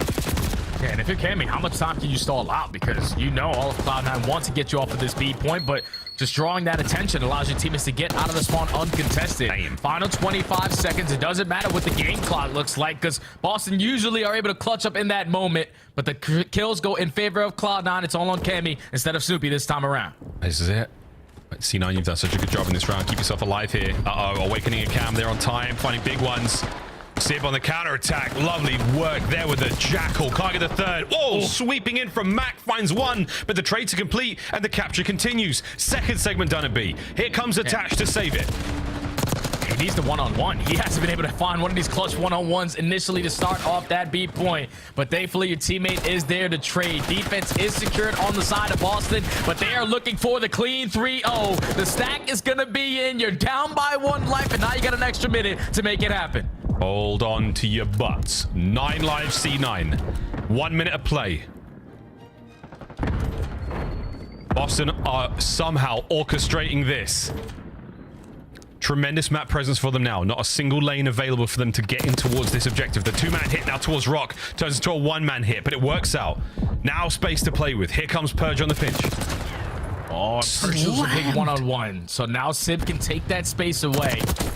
Try to keep those players in the spawn, but Cammy on the other end catches the players off the respawn. Only 5 lives remaining for C9, and Cammy's not going to give up in this position. Cammy is holding them down. You can call them your streaks as well. Purge has got that Hellstorm still awakening now. Eyes on 1, 2, Demon Joe! He cuts down the numbers, but the clock is ticking. We're going for the kills. It is a TDM, unless someone can get on towards time, and they can. 1 man left. Attach. The hopes and dreams of C9 in this series are on that man right now. Oh, he is going to fall. Brother, what a run. Boston Breach came to play today, and they have torn C9 into pieces. The weather forecast is clear skies indeed, not a cloud in sight. That's so tough, man, if you're C9, because last week you ended off on a high note. You were able to complete the reverse sweep versus Minnesota. You potentially were able to build some momentum off of that match. But then you just run into a very hot Boston Breach. They come out, slam you in map number 1, make the adjustments in the search and destroy, and just their improvements in control, specifically on Hacienda. They hate protocol. They don't want to play that. But you might not want to play these guys on Hasi, which is how much finesse they have added to their gameplay. And then also Purge, casually, another 20 non-traded game, 26 and 14, almost 3K damage. He was just doing it all initially, and then Boston always had that clutch factor in the final 10 seconds of every round to make something out of nothing. Clean 3-0, they get the 10 CDL points. Absolutely rancid work. The bubble has burst, and it is trouble now for C9. We didn't even get anywhere close to that Hacienda Hardpoint, quite frankly, folks. A unreal series. 3-0 GG's, no mercy whatsoever from Boston. The desk looking super solid. The fans with a tough pick there, but guys, that was the real deal. Yeah, C9 they're not good. Allie, Cloud9 is a top 4 team. True or false? False. This was weeks ago. Boston wins again, Ant. Yeah, Boston looked great. Incredible series out of them. Also, C9 looked bad. We all admit that. But Boston also played phenomenal throughout this series. Yeah. I mean, Purge had himself a hell of a series. You saw the development that they've had also in Control, right? Like, in that round, you're on offense. Like, you're trying to get the life count to where you have an advantage. Just constantly finding a lane to get to their spawn and blender them coming out of Foursquare or coming out of Boat. And you saw it was either Awakening or Cammy. The AR players making huge plays. Like, this Boston team, this is the result of like sticking together and still having belief in each other. Okay. There could have been multiple times throughout the series or throughout the season where they thought maybe, hey, maybe we could have made a roster change. Well, they stuck it out, and man, it has paid off with this team firing on all cylinders. This Purge J guy is pretty good. He's unreal. And what's so funny about this is kind of Boston getting their look back, because you look all the way back to Qualifiers 2 and these two teams matched up. It was a 3-0 bop from the side of Cloud9. And we're talking like literally this series, but mirrored the other way around. 250, 148 map 1, 6-1 map 2, 3-0 map 3. So maybe these teams are just kind of teetering back and forth. 12 kills in a row for Purge before he finally got ended in that game 3. As exciting as the first half was, Boston says, guess what, Maven and Merc, you're up next. Get ready to cast. We're done for the day. Yeah, and Boston are in a good spot now. I mean, you just extended the gap between you and C9. Now you're starting winners at this next major, and you have a lead. So for Boston, it's about bringing this momentum into land. Well, you just missed out on an AR opportunity. Are there SMGs looking to come up? Yes. Yeah? Go get crazy if you can. All right. There's plenty of players down in their challenges, man. All right, Cloud9 on the outside, still trying to figure things out, but up to this point, it simply has not worked. They are stuck at 105 points. Right now, though, we're joined by a man with a $140. He goes by the name of Joe Awakening. And Awakening, I want to start by asking you, how good is Nameless's stream, bro? I saw you in the chat the other day. Yeah, that was great content. Gave him good advice about looking into the sun. Yeah, and, I wanted to ask you about that. Yeah. Did you look into the sun before this match, Big Wig? Today I didn't, but yesterday we were. It leads me to my next one, though, a more serious question. You guys Control, man, what a turnaround. How did you guys improve in that game mode so much in such a short span? I think we've just really focused on it in scrims. I think before our practice in Control wasn't the best, but I think we watched a lot of VOD and just practiced it a lot, got better with comms, teamwork, and everything. And yeah, we're pretty good at it right now. It's paying off. I'm being honest, Ant just took exactly what I was going to ask you. So instead, backup question, outside of obviously being able to play on LAN once again, what are you looking forward to most as we head into Miami next week? I'm just super confident going into it, and I just cannot wait to play because I just love playing on LAN. I think it's a lot of fun, and yeah, it's going to be a good event. Vibes are high going into Florida. Best of luck. We'll see you next week. See you guys. That is Awakening. That is Boston, and that is a dub, another one. They're going to have, what, a top 4 seed, top 3 seed going into the event? Yeah, they're in a really good spot right now. Well, they get there with plays like this. Let's take a look at round 4 of the Search and Destroy. Our production team loved it. They called this the power of friendship. I want you to watch all 4 of the white arrows on the mini-map. Nameless, you're a guru. Walk me through. Yeah, so you see, like, they notice that there are a couple players out well, right? And then you see Cloud9, they go over and they try to get the bomb down at B. They end up getting this plan off. Well, Boston, they regroup so fast. They're like, we're going to bully them off this bomb. And then we're just going to hop it. We know you're trying to do this 2-2 split. You're trying to get somebody to maybe come around and pinch or go through hallway. Well, if we bang it out and find the kills fast enough, we can just hop on bomb. It's just well played. They did this later in the game as well, right? So these are like small things. Speed retakes. Yeah, it's like chemistry, things you learn as the year goes on as a team, what you can get away with. Boston continuously evolving. Just like that, Rosalie, we are already into the third match of the day. Tell the good people at home what is coming up next. Well, it's going to be the LA Thieves taking on the LA Gorilla Mates. Best team versus what might be the worst now? Yeah. Fellow and friends, they could cause chaos. Let's find out.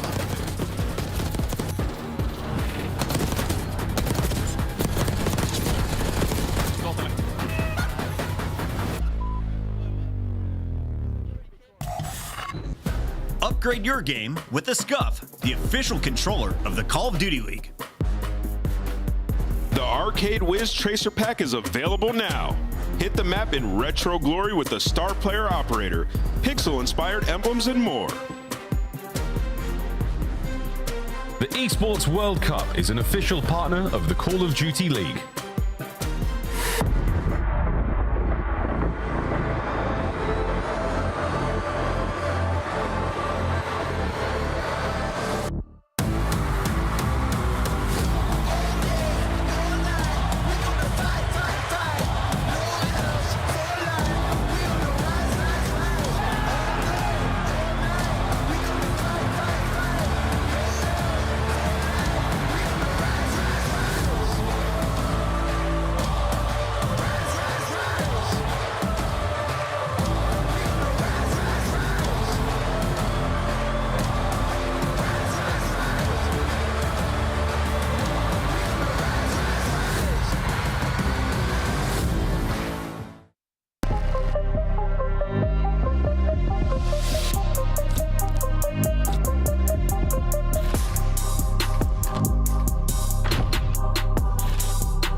Can you even believe this place?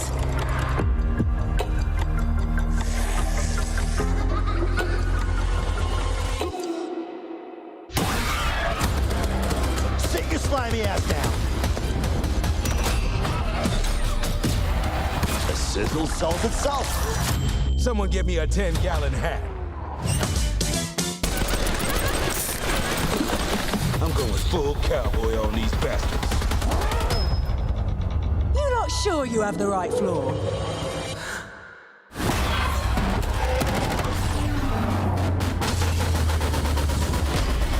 It is so nice to meet you face to face, Slate.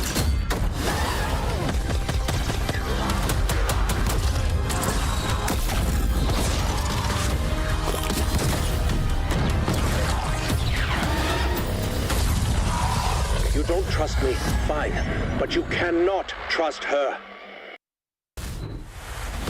The 2025 LAG Team Pack is available right now. Each pack includes home and away operators, as well as this weapon camo to assert your royal will in the lobby. Next time you boot up, suit up at the in-game shop.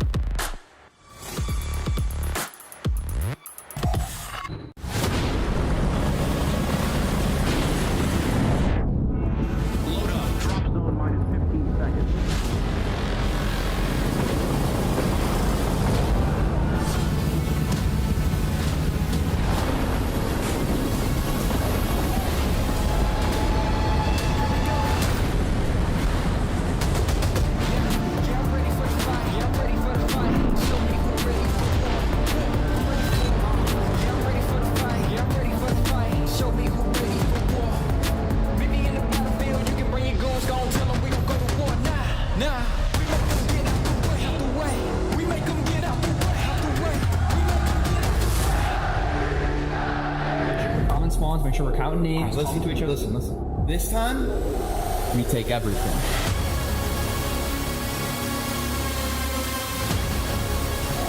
Are you ready for the Battle of Los Angeles? Excuse me. There's a lot of excitement in the room brewing because Fellow and Ojani are taking on Scrap and Hydra. Let's break down this matchup, starting with our LA team, shall we? They're wearing red today. They go by the name of the Thieves. And aren't they both LA teams? Exactly, Al. Okay. Just hedging my bets, Al. Hedging my bets, Al. All right, let's take a look at the Thieves. Guys, start with the LA Scrap, team. They're both LA. Hydra, Envoy, and Al's other ranked teammate turned professional gamer, Dan Ghosty. Dan Ghosty. I mean, this team's been unreal. Across the board, statistically, like, there's not many things you can pick about them. They're the #1 S&T team, #1 Control team. Their fundamentals in Hardpoint, though, have been hurting them as of late. You talked about losses to Toronto Ultra. Actually, all Toronto Ultra in their last 5-3 different times. So maybe a couple of areas to clean up there when it comes to those 1s and 4s. But across the board, dude, they look unreal. Yeah, I mean, I think, you know, there's a couple maps that they would like to be a little cleaner. Like Skyline Hardpoint, obviously they try to test it up against Toronto, just hasn't worked. Toronto in particular has been a hard matchup for them, but they score with them there. And then the Hasi, 7-6 on it, another map that they're hoping to improve in the Hardpoint pool. And I'm gonna go back to what Scrap said after the match one. Once again, like when they're down in those tough situations, they haven't been there a lot, so they're not that rehearsed in those moments. And you saw it once again, going up against Toronto. You go down, they have a hard time getting out of it. So I guess that's the primary thing, like the small macro adjustments for LA Thieves here and out. That's a look at the Thieves. Now for a look at the great team from LA. The Gentlemates, Alley Cat. You say great. There hasn't been too much greatness from the side of LA Gentlemen. They won a championship at a major 4 years ago. Thank you. Thank you for that information. You know what else they are also on right now? They're on a 6 series loss streak, a 10 Hardpoint loss streak. It's hard, man, because it's been nitty-gritty. Some of these matches have been close. You're talking about 50-point games against Boston Breach, Vancouver Surge, but like when it comes to closing out, they got round 11s, round 9s, but it's something about the later half of these games that they just cannot lock up. Can you still consider this the same team? Like, how much have you seen from this squad to judge them in? I mean, they've still been bad. I will say the bright side is like Johnny, it looks like you got a staple in him. Yeah. I mean, I thought he should have been in the league to start the year. Like, the kid's incredible in Search and Destroy. Fast-paced player, can get it done in the respawn. We've seen some big streaks out of him. But yeah, it's just hard to fix a team mid-season, and you know, they didn't really have a great foundation to build upon. And, you know, if it wasn't for the Vegas Falcons, this would be a historically bad season for a CDL team, right? So it's been tough if you're an LAG fan, but you know they got a lot of fans behind them, so regardless, they're going to be rooting for them. Would you say it's like 10-1 odds that they make it into champs? No, it's like 1,000-1. Yikes! All right, let's take a look at your maps and modes. 10 points if you win today. That will help on a very long road to Canada. Kitchener. Yep. Skyline, red card, protocol, rewind. If you're LAG mates, you're lucky you get that Skyline in and you're 6 and 5 on it. It's going to be your strongest hard point across the board. So at least maybe you open up with a surprise. The red card, I understand. LAG don't really want to give LA Thieves the room to play the new maps right now. And red card, again, it's going to be one of their strongest 2 and 3. Doesn't sound great. LA Thieves, though, deepest map pool in the league. They'll take you on anything. Yeah, I'll say like the protocol hardpoint, one of the protocols we saw LAG play was up against Carolina. They were up like 80, 90 points. There's the crazy comeback that happened to them. So they probably feel relatively comfortable there. And then the rewind, though, if we do go game 5, the one rep we saw from Thieves, they looked incredible. So I'm hoping we can somehow get the distance here just to see like LA Thieves if they're consistent on that map. That team right there seems very consistent in slang. Can we take a look at Gentlemates one more time? Because there have been some massive changes. Yeah, I'm looking here at Johnny. Vibe checks out. Kismet, vibe checks out. The dark horse in the bottom left, not really vibing right now, fellow. Lunars is vibing. Let's go to the fellow cam. See what I mean? See what I mean? He's one man holding them down. The hair is no longer blonde. Okay? Back to OG original fellow. Yeah, the room's clapping for that. And I will say Lunar's like, I need to see a takeover Lunar's game, bro. It's unfortunate because he did have a rough series. Their most recent matchup versus the Boston Breach, that was probably the worst we've seen from Lunars, but he's been solid across the board, but I get what you mean. Like, we want to see his ceiling a little bit more, especially put into such a tight spot like this and a team that's struggling so bad. All right, it's not good when the host is leading, so I will go first with an LAG pick. Wow. What? What do you know that I don't know? He's off the that's how crazy that. I'm going with LA Thieves. Yeah, he's off the spice. I'm going to go with LA Thieves for sure. Oh. If LAG win this, I will be. I don't like a pity pick out of you. Is that really what angle you're going? I'll shave my beard if LAG win. Clint said he was going to do something insane. Well, we're not going to say what I said I do. We can't repeat that. We have to hold that. Al has cut and changed her hair in the past because of an LAG versus LA Thieves matchup. Ant is risking his beard. Maven, what are you willing to put on the line? We cannot talk about what Maeve said. We cannot. You cannot repeat that. You cannot repeat that. Just imagine a Costco glizzy. I want to keep my job, so we're going to move forward now to what is probably about to be the most prolific 3-0 we have ever seen. What? Unless LAG, you know, turn up and show us something. Yeah, I was on the desk Sunday, and I was trying to think of like what this qualifier like label it as. Like, you know, I thought of qualifier 1, it was all the game fives, right? Qualifier 2 is all the 3-0s. This one I was like, I don't know, put it like team changes or maybe upsets. There's been a lot of upsets. I don't think this is going to be upset. No, I don't think so. I don't think so at all. But Hydra, I did see Hydra yawn. Okay. So he might have just woken up. I think I saw Scrap yawn. I don't think so. I swear to God, I saw him yawn, bro. Well, yawning's contagious. So if one yawned, the other one probably yawned. You're probably right. But you can see here the problem is LAG. They are 0-5 this stage in Hardpoint. They are 1-17 their last 60 days. You're probably going up against the best Hardpoint team, or one of them. I guess you did just lose 2 to Ultra. But I think overall in the year, we would probably say this Thieves team has been number 1. Yeah. And it's. I don't want to like go at this current LAG roster too much because they're relatively new, haven't done a lot. It's a whole new team, right? Kismet's the only constant. So yes, the franchise, this team as a whole this year has been embarrassingly bad. They've had a couple years like that. But this current iteration, still maybe they can improve some. But there have been a lot of changes. They have not looked on the better end of those teams that make changes. Yeah, and this is, you can already see, what, 2-1-3s to Carolina in Breach, 0-3 to Surge. This is a really tough road when you talk about this. You have 100%. 3 of the top 4. Carolina is right around there. Breach is still in the mix. Yeah, no, it's an interesting combo because I think in a perfect world would I love every team played the other teams once. Would I love that? Like if we made that work, sure. But with the current schedule and everything works out, you kind of have these. You have these strong ones, or like these easier picks that you're able to do. These easier qualifier stretches. You have harder qualifier stretches. That is a harder one. It's just tough when there's team changes. Like maybe you hope you come into an easier one when there's a team change. That's not what the case is. But here's where the overall standings are right now. Yeah, when Chris had 10-1 odds, I about lost my mind. I was like, Chris, no, that is way off. I'm glad. Yeah, it's about 10,000. Yeah, and hit it on the head. It is going to be very, very tough for them to do. But these two teams, far ends of the spectrum. Yeah, I mean, listen, LA Thieves, like, the goal is just to win. That's it. That is the goal. Plain and simple. To get a major victory, a champs ring. We know the ceiling of this roster, but we'll see next weekend. Yeah, and on the other side, you're hoping to maybe find a piece for the future. Sort of like we talked about Falcons and Pred. Like, maybe Johnny's going to be that. I don't know. But trying to find something that you can take forward. Maybe it's going to be Lunars. Maybe one of these young guys will be a building, like, sort of like, I don't know, Boston and Snoopy. Like, you find something that you try to build off is, I guess, what your hope is? Yeah. What are you supposed to do this year? And I think the good thing this year is... Look! What? Yawned again. Okay. Hydra. I think Hydra just woke up, dude. Maybe they can catch him off guard. Sure. He's probably going to drop 50. Yeah, we'll see. He's literally laughing. He heard you. He heard he's laughing at you, bald man. Dude, I'm telling you, he woke up 5 minutes ago. No, if he comes out flat in the map 1, no, it is my detective skills. Okay, sure. Thieves road to the major. What was I talking about? I don't know, Joe. I probably interrupted you again. Yeah, here we have 2 3-0s, dominant 3 over pretty solid teams, and then a Game 5 loss to Ultra, which, again, a surprise, but Ultra is a team that is just trending in the right direction. I think the thing to take away from the Ultra series, they lost 2 Hardpoints, which, yeah, we don't expect that. Ultra's Hardpoint's looking Very strong good. right now. And yeah, the Cloud9 win was pretty impressive at the time. Now I don't know. After Cloud9's got clapped by Breach, it doesn't look quite as impressive. But yeah, Ultra's going to be a test. Heretics a test. FaZe a test. I mean, for this qualifier, I almost think losing to Ultra was a good thing. I do. Going forward to the major, just getting tested a little bit. Not One going thing in that feeling worries me now, vulnerable. I just started thinking like matchup, because they lost him at the LAN as well. Yeah, but, you know, that was a big discussion last year. Surge is you look at the Surge LA Thieves matchup. Like LA Thieves have handled that, where Surge maybe. Oh no! Other what was the ones places. last year that stood out? Like, well, FaZe over Optic, Ultra over FaZe. Like, there were several last year. We were just talking about the top teams. I mean, I'm sure there's a lot more than. Well, there was that triangle. Yeah. Yeah, no, there was Optic over Ultra. Yeah. Yes. That was like the other piece of it. It was kind of insane to watch last year.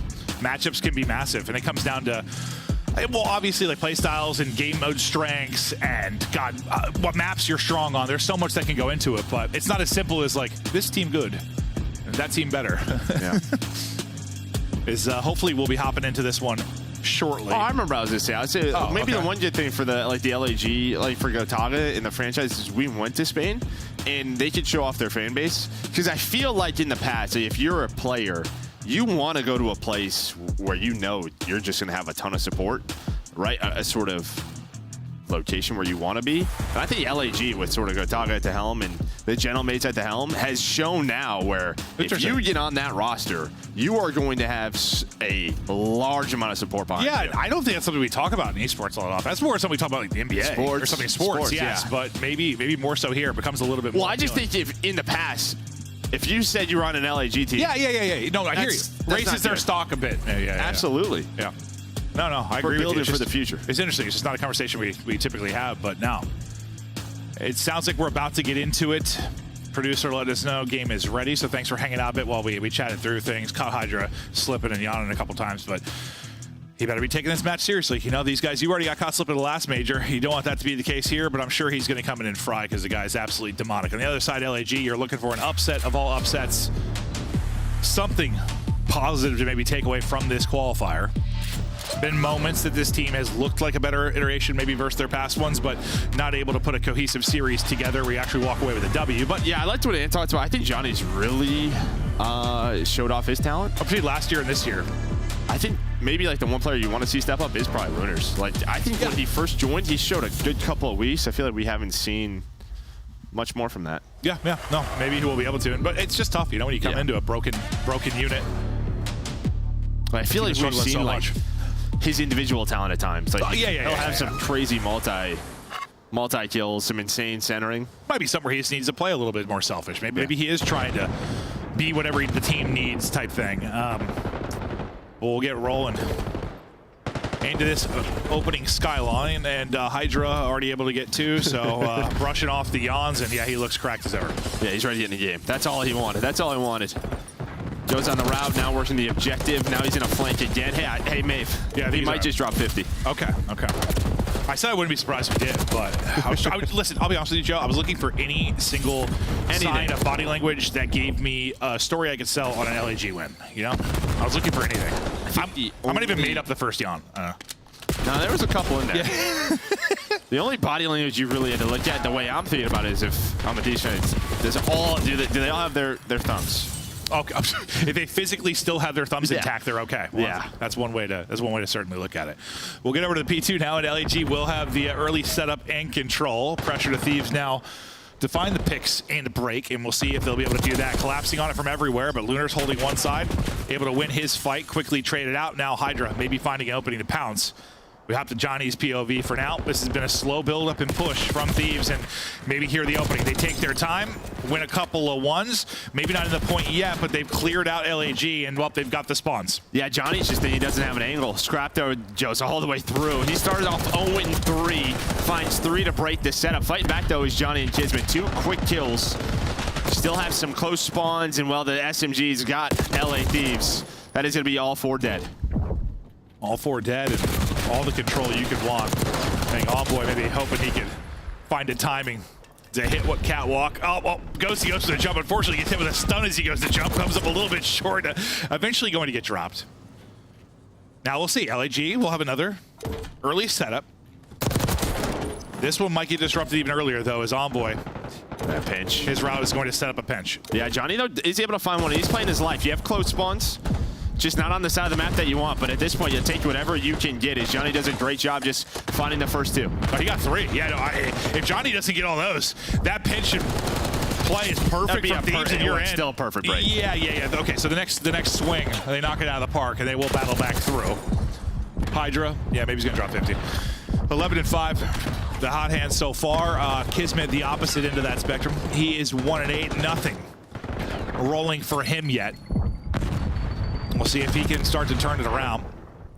Hydra still looking and hunting. Not able to win that one as Johnny comes flying on through. It looks like it's going to be a similar story again. Probably early setup for LAG. Ooh, that 4 spawn. 7 went a little too deep there. Lunar's paced it up, so great comms, nice awareness out of LAG to be ready for that from Lunar's in Fellow. You know, you push up too far, Piano maybe can set that up, but here you go. Now you're in the money hill. You have the spawns. Can you cash in? You feel like eventually they're going to cash in. Can it be here? Kismet desperately trying to get going in this map. Maybe he can do it, but you have 1 kill on either side. Ghosty able to win 2. Envoy, does he get his 2? He does. So Ghosty and Envoy both take 1v2s on opposite sides. They're able to break in, and it feels like LAG should be happy. It's probably 20 points because it seems like Thieves have broke pretty quickly on most of them, but yeah, you're at least splitting the time, right? Right through the middle of the map goes Kismet. He wins 1 gunfight, and, well, he gets him off it. You're playing very clean break hardpoint if you are LA Thieves, and Envoy now on 6 in a row, trying to just play his life. Lunars is challenging him. He's got the help, though, of Scrap, but now you're going to grow this lead. Grow this lead and potentially turn this into a streak. Not going to happen there. I thought he wins that one, gets a little bit of work in the objective. It might earn it, but not going to happen. All right, so second set now. We're going to do the same thing. Yeah, the LAG in early. Can they end up holding for any significant length of time? So far, so good. Johnny AR and Ham winning fights. Relying on the teammates to look over him. Swapping to Fellow for a second. This will be a player kind of looking over him, trying to hold this Piano side. And it's the subs again. I mean, Hydra and Envoy just so difficult to stop right now. They keep hitting these routes, finding multi-kills. The first couple of hills, it was all Hydra. Now Envoy's starting to step up. I mean, you've really slowed down if you're a Hydra. 13 and 14. But again, the break doesn't turn into a lot of time. At least now it looks like you're going to be early at this P2. But LAG, they're just going to take the final 20. Yeah, take the final 20 and maybe a lead change. But yeah, this might be the first time that it's going to be Thieves early on a hard point and see how the LAG break looks. This is where the game could get ugly. Yeah. This switch. If it's early time for Thieves, hold on though. LAG can't hold break. On. Yeah. They might not even need. They might not need to. It's gonna be the same exact story. Okay. Well, I thought I thought the script was getting flipped, Joe. It turns out we're right back to the same script. You think they like sent him a message like, hey man, we really want to practice on our break? Yeah. Yeah, let's set up so we're breaking every hard point. Well, last time they were able to do it, really took their time progressing that push and finally got in with, like, I don't know, 20, 25 seconds off. Honestly, kind of similar to what we're seeing right now. As the break comes in, they sweep them off the board. They'll retain the lead and try to build it out again. LAG struggling to hold early, but they're still in this game. They're still battling, trying to walk away. The yawns. With a map 1 upset. Let's go to LAG, listen. I'm hoping you will. Yo, 2 hidden kitch. 2 hidden kitch, guys. 2 hidden kitch. One's on you, and one's a white plant. White plant again. Hydra. Marco weak. Wait. Okay. Dead. Nice. I'm heading out front. Let's get mid. Look, couch it. One shot. We're dead. Dead. Nice. Get up. Nice. I hit some guys. They're gonna play. They're done. They play. Dan out. Looking their side. Would they spawn their side? I have low. Okay. Paco dead their side. Nice. Get up. Catwalk. One shot from bed. Yeah, from bed. He's just ironing. Play under. He's literally ironing. Give it left. Give it Alright, we're good. Iron. Yo, They're behind me. I'm looking at energy. There's like one shot scrap. And out of table. Scrap slipped the team weak. Yep, he's on the bar. I'm going hot tub. Okay, here. They didn't hit garden. They didn't hit this out. Right, I'm gonna go a little bit. Jim on point weak. I sent him in bed. I'm trying this shit. You sent me. Jim one shot. Dead. Oh, good shit. On the table. Last few times. Yeah. Yep. Make sure. Only 14. Only 14. They get top. So one top. I'm taking top. Three. Okay, then go to bed. Okay, angry. I'm trying out like me. Okay. He's close to me. Okay. We're close to me. Go back, scrap dead. Running it. Yeah. Low. One more in the back. Low bed weak. We're good. On the back, Paco. Yep. Come LAG took the lead. LAG's comms are turned. I'm curious to hear the other side of it. Let's see if the LA Thieves boys can turn up. AC, close to me. I'm gonna get to I'll get to some. I'm making more time. I'm making more time. Bet. Guys, hit bed. I got time. Yo, spawning catch. Top mid first one. Top mid. There's 2 top mid. No. Help top mid, Paco. Another one top mid. Am I just making again? I'm making them contest. We're missing Fellow and Johnny, guys. Go left. Come in dead, left. Johnny, left. Stone one shot. Absolute top stone. Top stone right now. No left. One bullet kitchen. One bullet wood. He's my top front. Just hit AC. AC dead all the time. I shot my bed. I have my bed. I think we. Come on, go top mid. Let's all go top mid. Nothing left. Let's go top mid left. Okay, he's on time right now. AC dead. On time. Wait, no. Nerd. Yo, AC. Top T one bullet on time. Alright, time and Johnny.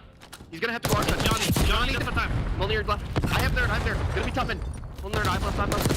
Nerd. Weak. Top video. Nerd dead. I don't see patio and AC fellow. In the field. Play for AC. I hit AC. Yo, I'm blocking. AC laying down front. He's still AC. Playing for you guys. AC dead. One time. Shot guy. Jim. Nerd. One shot. Absolute challenge nerd. Absolute body shot. And they spawn panel. Nice. We're gonna be top T. One's wood. Wood fellow going back fireplace. Right on me. Or I spawn here. Pop AC. AC Johnny. We can't hold. One could be Jim. I bread. Top T. P2. MP2 push. Bro, that listening just had me crying because I swear, like, Scrap and Hydra are so good. They just don't expect to ever lose like a straight up gunfight. They're mind blown every time. There's literally one bullet absolute. Like every gunfight is so funny to me, bro. They just can't wrap their head around how they lost the fight. It's so good. I probably would do the same if I was them. Yeah. I think that's why. Yeah, not missing. There's like, it's online. Jeez, dude. But a nice run there from Thieves and looking to put this map away. Still not a ton of separation between them though. So Guerillas, ample opportunity to maybe get this done. But the fact is you got a break here. So maybe not ample opportunity, some opportunity. And it's got to come quickly if they can break this P2. Otherwise, going to be advantage Thieves and we'll continue forward. Yeah, I mean, it's been a pretty solid map, but it just felt like sooner or later, LATs were finally going to get a hold. They do a great job at that P4. Hydra goes on a big spree. Then here at this P2 on rotation, they lock it down. Finally, some clean gameplay out of the Thieves. And no, I mean, they took some turns, each kind of going off, but it just felt like some LAG just wasn't going away. Not going away. And not away yet, but as they'll have the rotation over to the next P1, There's one more tick and we are finished, and that will come through. So Thieves survived maybe early struggles with just getting ahead of rotation. They was kind of in that loop where it was sort of break late, split time, break late, split time. Finally late, they got some early setups and really took advantage. But I don't know, we've seen that a lot. You just kind of get in the loop, just trying to flip the script so much. They tried to do it, the second P2, right? Yeah, and they died with like 5 seconds left. So that's when the game got scary. Yeah, no, it did. It did. But I think, we just chatted about it a lot because it's hard to get out of that sometimes. It's like you have to, either you make like an insane play or you just have to like hard commit to rotate. Like literally just be like, we're sacrificing this time. Let's just rotate and get out of this rotation that we're in. This not rotation, the cycle that we're in. Cycle, Yeah. But they end up winning it by 57.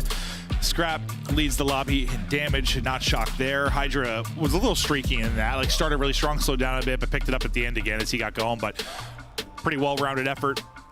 Slaying margin, did they outslay by a ton? No, I guess not really, because Ghost was next 6, but yeah, not by too much. Yeah. And again, I think you got a great performance out of Johnny and pretty solid out of Lunars, right? We're just kind of looking at what these two are bringing to the table, but Johnny's been fantastic since he's joined this roster. And I swear sometimes it feels like, I know it's hard for the observing team to like catch everything, but like there's been a couple times where we've talked about Lunars doing up popping off sometimes. He'll have like these triples, bro. I swear, like I'll see it on the feed, and it's just we happen to be watching the other team or something like that. Like he's had some where I feel like maybe the talent was displayed, we didn't like see it from his POV. But usually, if you're frying 3, you're doing something right. And well, you saw one there. Yeah, this was that like they broke P2 right before this, so you had a tie game, but this was probably the game. It's an early break again at P4. Snapper. And then, yeah, they held majority of this down, or you finally build yourself a nice margin. Yeah, get a little bit of a cushion there late, close out the map 1. I mean, I guess in some ways, props to LAG for making it interesting, making it a bit of a battle. This is not a series we expected them to win, not hard points we expected to win. Yes, this is like a strong hard point for them when you consider they don't have a lot of strong maps in general. But battling against one of the top hardpoint teams and actually able to make it a battle, but that's also been, dude, we've just been saying that all year with this particular team. So many close hardpoints. Like they have so many close searches. They haven't got blown out a lot. I mean, I know there have been some blowouts, but they've lost like 250 to 200, I think, a million times this year. A million times. We get ready, though, to go to red card search and destroy, and that's a mode, obviously, the Thieves have, well, really looked to improve from Major 1 forward. Hydra has been a different beast in the mode. They've been far better in the mode. I mean, I don't really have any questions for them in particular. It's really just once we get to land. I don't even know what to say about Thieves. Like, we know how good they are. Like, will they do it at land? I mean, they were just kind of owning the whole, like, we're dominant online thing, right? Yeah, like, yeah, they finally, what was 10 wins in a row, finally snapped by Ultra, and they just kind of know. They know it's what they have to do. I'm not saying that in a way like they're onliners. Like, listen, they went 7 in the final of Major 1. Not that at all. Just like, will they show up and not be caught slipping? Will the prep be the way it needs to be? This is a team to win titles. Yes, it should be. Because I would think, okay, is there a chance that they wouldn't win one this year for some reason, this particular title, and they could go forward and still be dominant? Sure, but would this team still stick together if they didn't win a single tournament this year? No. What if they got like a bunch of seconds? What if they got like 3 seconds, 4 seconds? I doubt it. You think there's that much pressure? Like they don't win one, they're done? I think there'll be a change. Yeah. No, you're probably right. I was kind of curious, like what would it need to be like, listen, we're good enough, he's got to fix some stuff, but the expectations. I could be wrong, but no, you're probably right. The expectations probably are that high. In terms of like maybe the group morale and sort of just their bond together could push that forward. But I just think in terms of you got to win one. What this team's supposed to do, yeah. Or you count the minor, then well, I don't know. Yeah, you count that. Yeah. All right. Well, search ready to come, but it seems like for the most part, yeah, as a unit, it seems like the camaraderie has been there, the vibes, and like all we have to go off is some content pieces and some videos and how they seem to be on camera right now. But it seems like they're meshing. Just hope to see them mesh come Major 3, but their S&D ranks sitting at first in many categories, 3 and 1 overall, and look to continue the process here on red card. Best of luck to LAG. Yeah, that's just it. Fine-tuning things if you are LA Thieves and hoping you don't have a blunder of a day one. No, that's it. It's like at land. It's so tough to like talk about them right now, like an online match, because we expect them to pretty much beat everyone. For the most part, they do. I know they had the Ultra loss, but even that, I didn't like think of it as the biggest deal. It's like I almost want them to be tested after going undefeated or whatever before. Round 1, though, not going great for them. First blood for Lunars. This is numbers for LAG. They just hit this. Yeah, They hit it and get in, and now on Scrap and Ghosty to maybe pull this off. Ghosty, what a great Hacienda 1v3 clutch last Sunday. We know he can be icy. He's still alive. It may be a chance to do it, but the 2 AR is going to be real tough to break in here. Scrap at least gets one gunfight win. That second going to drop. Ghosty, maybe another 1v3. Maybe just spoke it into existence. 30 seconds on the clock. Johnny and Lunar still to deal with. You just cannot give him another one-on-one freebie. And they do. Oh, okay, I thought they did for a second. I thought the other person was still tucked inside. I'm like, stop it. They chow together. They're able to take him down. I mean, not close, because obviously he's not even shooting at the last guy. No, it wasn't. I was so focused on the gunfight, I hadn't looked at the minimap, but I thought, oh God, he's going to finesse this. But no real chance to do it. And nice shots there by Lunars, finds his second in his round. And really the question mark, it feels like the Tom's maybe a tad off. Fella just flies at him. Just flew at him. He was the second player, and that's what made that a 1 versus 2. So I'm not sure if he kind of told them, let's fly together, and it didn't happen. But that was the one player. Normally it's that second guy. Yeah, made it a little interesting. Now offense for Thieves, and we'll see what they opt to do. Nades out towards A, well for both sides. Ghosty gets tagged and backed up. They just throw stuff, and then they're quickly going to rotate. The 2 players at B on the defensive side for LAG have not moved. Johnny and Kismet are tucked and waiting. We'll take a look at the tuck. This slows down for a second, so I thought maybe kind of throw utility, quick rotation off of it, but they're slowly working their ways up. Yeah, looks like maybe they're going to go over towards A now. I mean, you see Envoy starting to push on up, Scrap's middle of the map now, starting to work stairs, and Hydra's not seeing much, so you're probably just going to wait for the A presence from his teammates, then going to go. He's just got to wait. Yeah, he's just got to be very patient. You really have to wait for. He's honestly, you almost have to wait for the bomb to be planted and then go. There's going to be the info, though. He's going to spot Kiz on the flank. Doesn't see the second, but this will set him up. So you see 3 and 4 are going to turn quickly. As they turn, though, they're going to get picked. Fellow is able to drop 1. Hydra does get there just in time to maybe not save his teammate's life, but it'll turn into 2, so that is huge. Still fighting on the other side of it will be Envoy trying to deal with Johnny. It's a tale of 2 sides here. Johnny now trying to clutch up in the 1 versus 2. Just barely gets across the gap, 50 HP, but his position obviously given up. Yeah, I mean, he's got 20 seconds.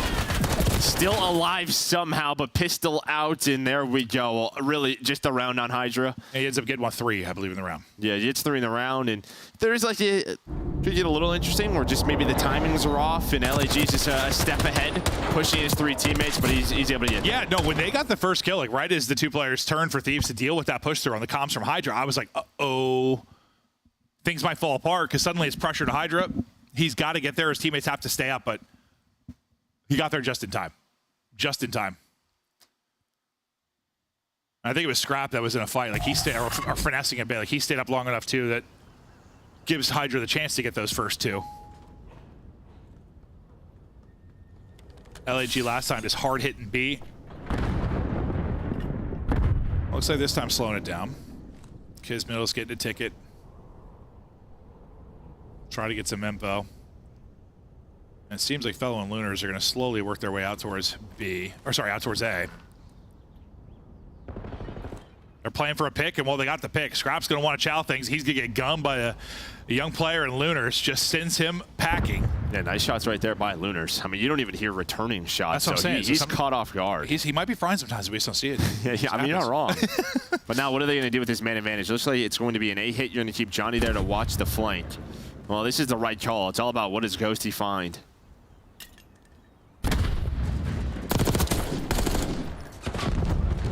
No trade yet. So he's going to get out. So great play by Ghosty. He's going to slow this down. This is going to open up the flame for Envoy, and there we go. So all behind Ghosty, just in a bit of an off angle. They don't check it. They don't stun the corner. I mean, maybe they thought that stun was going to hit, but now a tough situation for LAG. Yeah, buy time for Hydra on one end, buy time then for Envoy on the other. They got numbers, and they are collapsing. Lunars trying to thread the needle, not going to quite make it through. Fellow, his turn to try and clutch, and he is just trapped in pillars and not going anywhere. Thieves take back-to-back rounds. Beautifully done. And those are the rounds that you just have to take advantage of. Get the first blood. Get that first blood, and again, we kind of saw that stun from Josie's POV. I think it just hits the other side of the planter. They just have to know that corner's open. And they were always lucky it didn't turn into 2. I mean, yeah, Ghosty, I don't think, saw the other one slide across. He thought there was a second. Took a little, kind of like pre-fired it to hit shots. Didn't hit anything. He was like, all right, I'll just get out of here for free then. Like the other LAG players, like, I just can't die. I can't have 2 of us get caught here.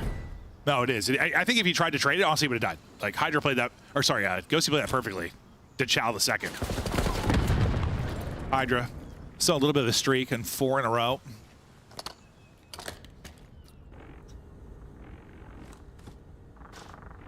And kind of similar we saw in their last round. But Kismet, he is pushed up real far, and you're playing for this. I mean, Thieves are literally playing. Well, if there was a car out, so you played a little bit safe if you are Thieves. But yeah, I mean, you just played for that shoulder. I mean, Scrap shoulders that beautifully. So well done.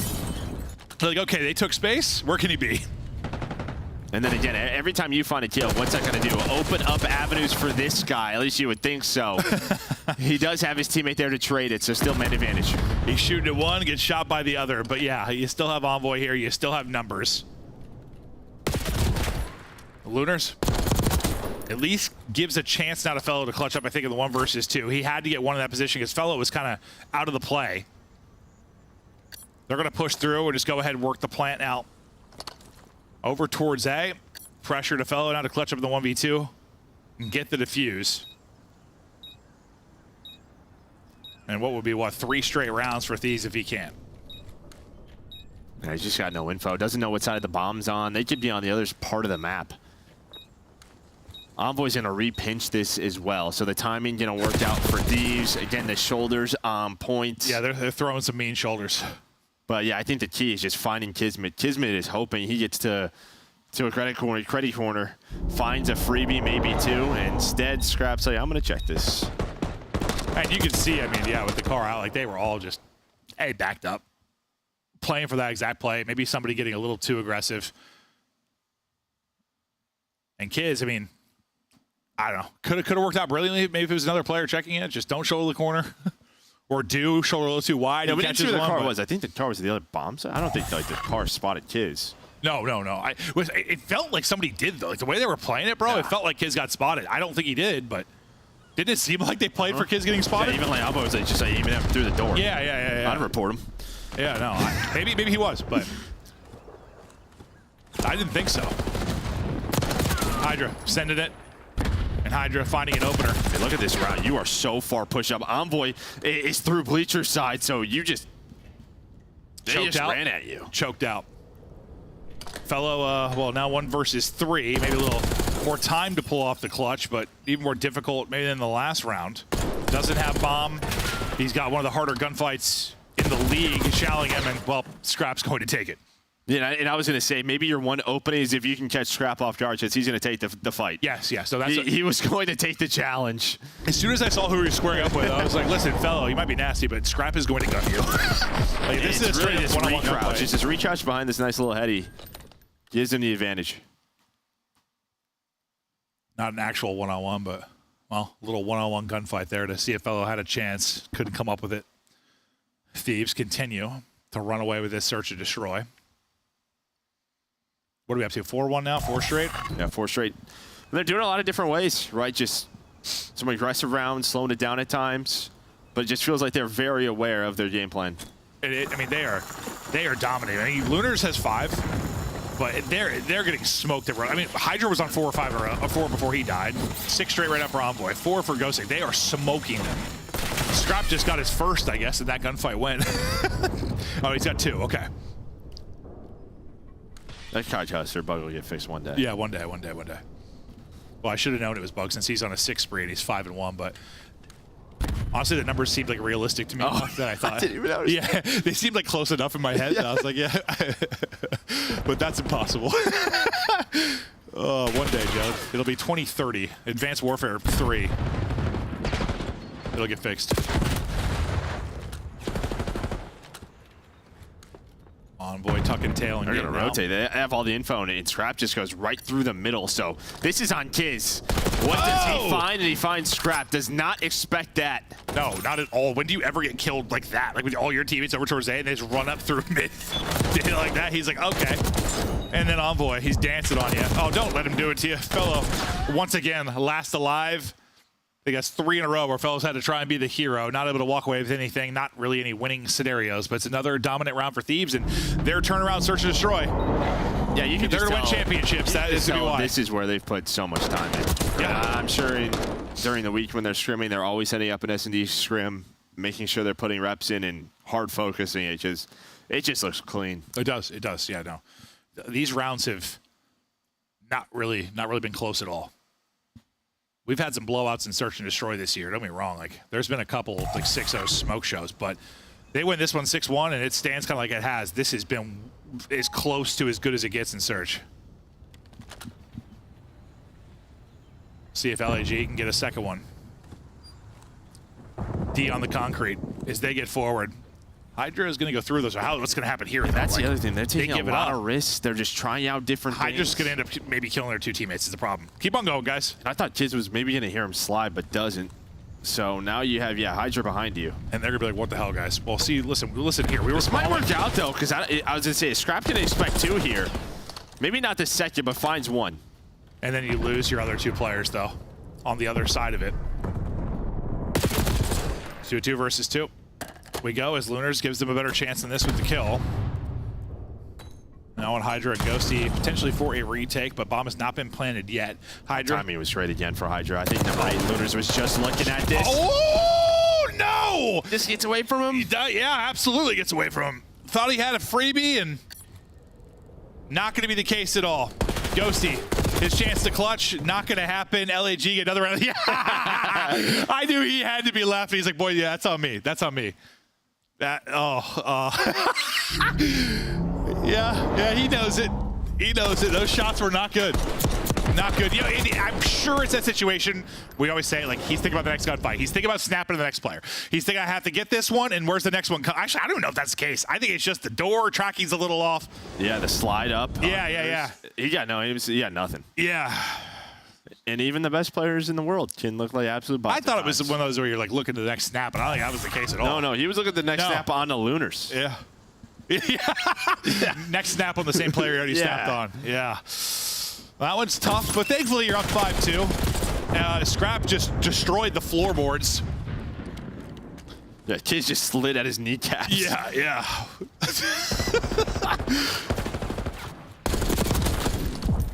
Envoy, though, brings them back. 3 versus 3 now.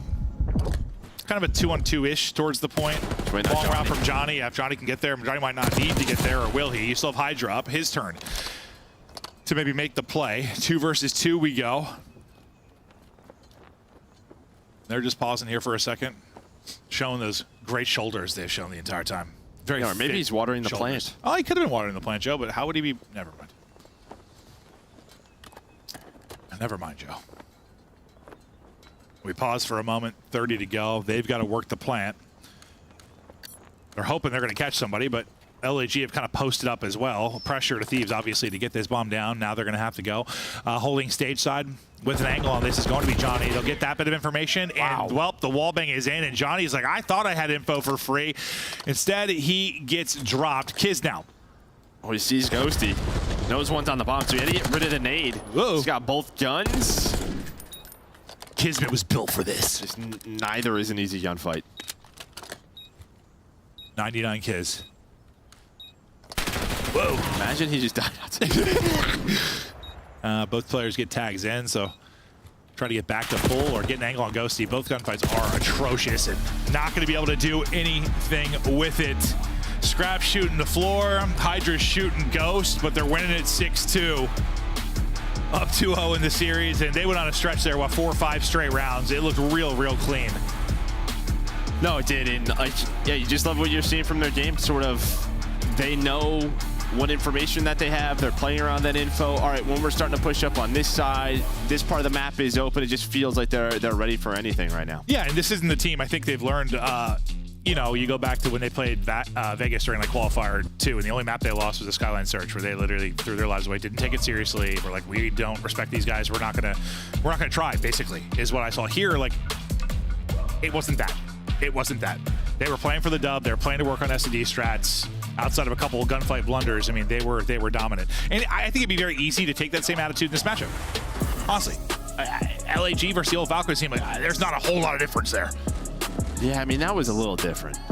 Okay, there are levels to bad, and that might have set the bar of bad, but like LAG's not that much above that bar. Like, well, I more meant like sort of the effort from Thieves, because like you can still like try things. Oh, I see what you're saying. Yeah, like try. Like, no, they were literally four hitting like all 40 underground. No, they were trolling. Yes. Yeah.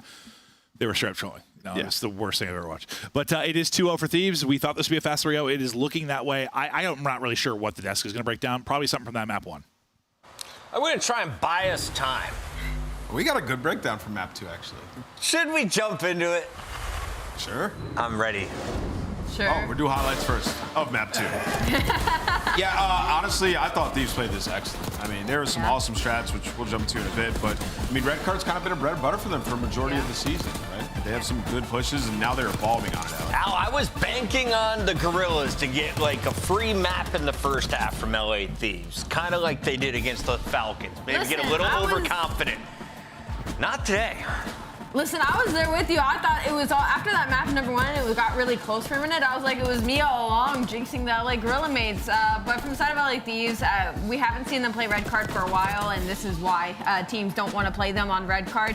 And they've seemingly gotten better at it. There's so many lanes that were just abused throughout the entirety of the search and destroy from the side of LA Thieves, and also just the way that they were able to take over the bomb site over at A so easily and consistently, and then also just like pushing it out consistently as well. Like LA Thieves clearly approached this map a very different way from the rest of the league, a reason we haven't seen it.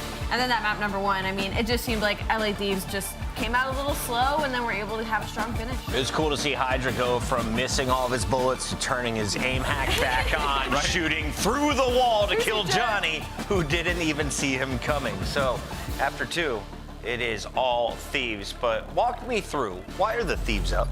I mean, they clutched up at the end of the hardpoint, but the search and destroy improvements, we're going to talk a little bit about it here in the clip. Hydra is just free to kind of do whatever he wants, but he has assistance. So we'll talk about like their break off and then how smart of a play this is by Thieves on the offensive round. Like so many different ways to get the bomb down at A. We'll jump to the mini. He has Ghosty right here, who's just helping him gain ground and get information. He's looking over towards glass and he's going to peek over to see if there's an AR trying to kill Hydra. What happens here is Hydra, he's just going to position himself back here, right? And he's going to be looking, he's going to be watching the flank.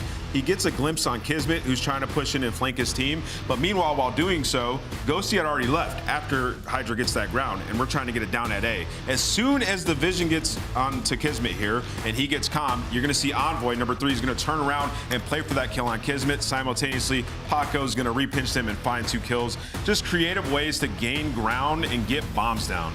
So you see right here, we're just getting information. Ghosty's like, all right, I got you there, Paco. Do your thing. Play for the info. As soon as he sees this, sees Kismet here, gets the info on that flank, I'm gonna let him go. Look at number 3 on the minimap. Envoy turns around for that. He has the info. And despite Ghosty falling in that situation, now you have Hydra who's flanking them. They have no awareness of this at all. They don't know anybody's behind them. Paco finds a big 2. Now we have an advantage. We're gonna be able to find this last guy, close him out for the round. So Thieves just different looks. You don't know what to look for when you're going up against him. He's so slippery, that Paco. And you know it's so annoying to get shot in the back like that when you have no comms whatsoever. Yeah. You're just like, dude. That's where I tell my team, who I'm like, messed up? Like, who let this get through? Like, how am I getting flanked on our side? What is going on? I don't got the answers for I this. would have lost full. Hardpoint was pretty close there for a moment. What gave you hope for LAG at the start of that, and when did Thieves take it away from you? The fundamentals were really strong. The prioritization of the spawns from side of LAG were really good. It's just unfortunate that LA Thieves kicked up gear, and suddenly you have Hydra and Envoy going crazy, and LAG just couldn't keep up with the pace once the momentum turned. Couldn't break a P2. Yeah. Always comes down to it. 2 games down. Beard is safe. We could have just 1 game left on a speed run of a Friday. Can LA Thieves close it out? Well, Control Graphic would say yes, Allie. Yeah, they're discussing Control. They're the best Control team in the game right now. 3-0 so far in this split, 27-6 on the season. Number 1 across almost every category. They dropped 1 to Toronto on a protocol recently, but like that was 1 in a million. They're comfortable on all 3 maps across the board. This is quite literally the worst situation for an enemy team. This is LAG's best game mode. Control. If they have a chance, it's right now. 8th in the league. Thanks, Ant. Let's do it. Thanks, Ant. Hey, Maven, did you get 2 pars yesterday? I had 2 pars yesterday. Joe had a birdie and a par. We're learning. We're learning. Yo, did you hear Ant when he said Hydra had assistants? I thought he said assistants. Like they were his assistants. Yeah. And then I thought that probably was the New York team. What do you mean? Oh, like Hydra had assistants. Right. Whereas they're assistants here. Get it? Sure. Yeah. Yeah. They must have been tipping him, or I don't know. He was the hard carry of all hard carries. If you look at it this year, bro, like that guy was putting in work with that team. I know what you're saying. I just thought so I didn't know what he meant at first. I wasn't sure he said assistants or assistants, but you get what I'm saying, dude. I'm a wordsmith, right? I know. Ant's just breaking it down, and I'm swatting it away. Map 3, LAG strongest game mode, as Ant said. This is where they turn the series around. They pull off a reverse sweep. Yeah, I mean, that's a take because this is probably Thieves' best control map, and they're the #1 control team in the game. They're 9-1 on the year on this. Yeah, no, I was lying. I think Ant was too. Yeah, it's pretty messed up of him. Yeah, that's okay. We did all have a fun golfing yesterday, though. You, me, Ant, old Benjay. It was a good time. Great time. Benjay almost killed a duck though, or a goose, I guess. Yeah. No, Ali, seriously, he almost killed a goose. It was they were insane. just right in front of him. They were right in front of him. What are you supposed to do? Oh, it was inches away from me at Goose's life. Benjay doesn't respect Goose at all. Geese. Map 3.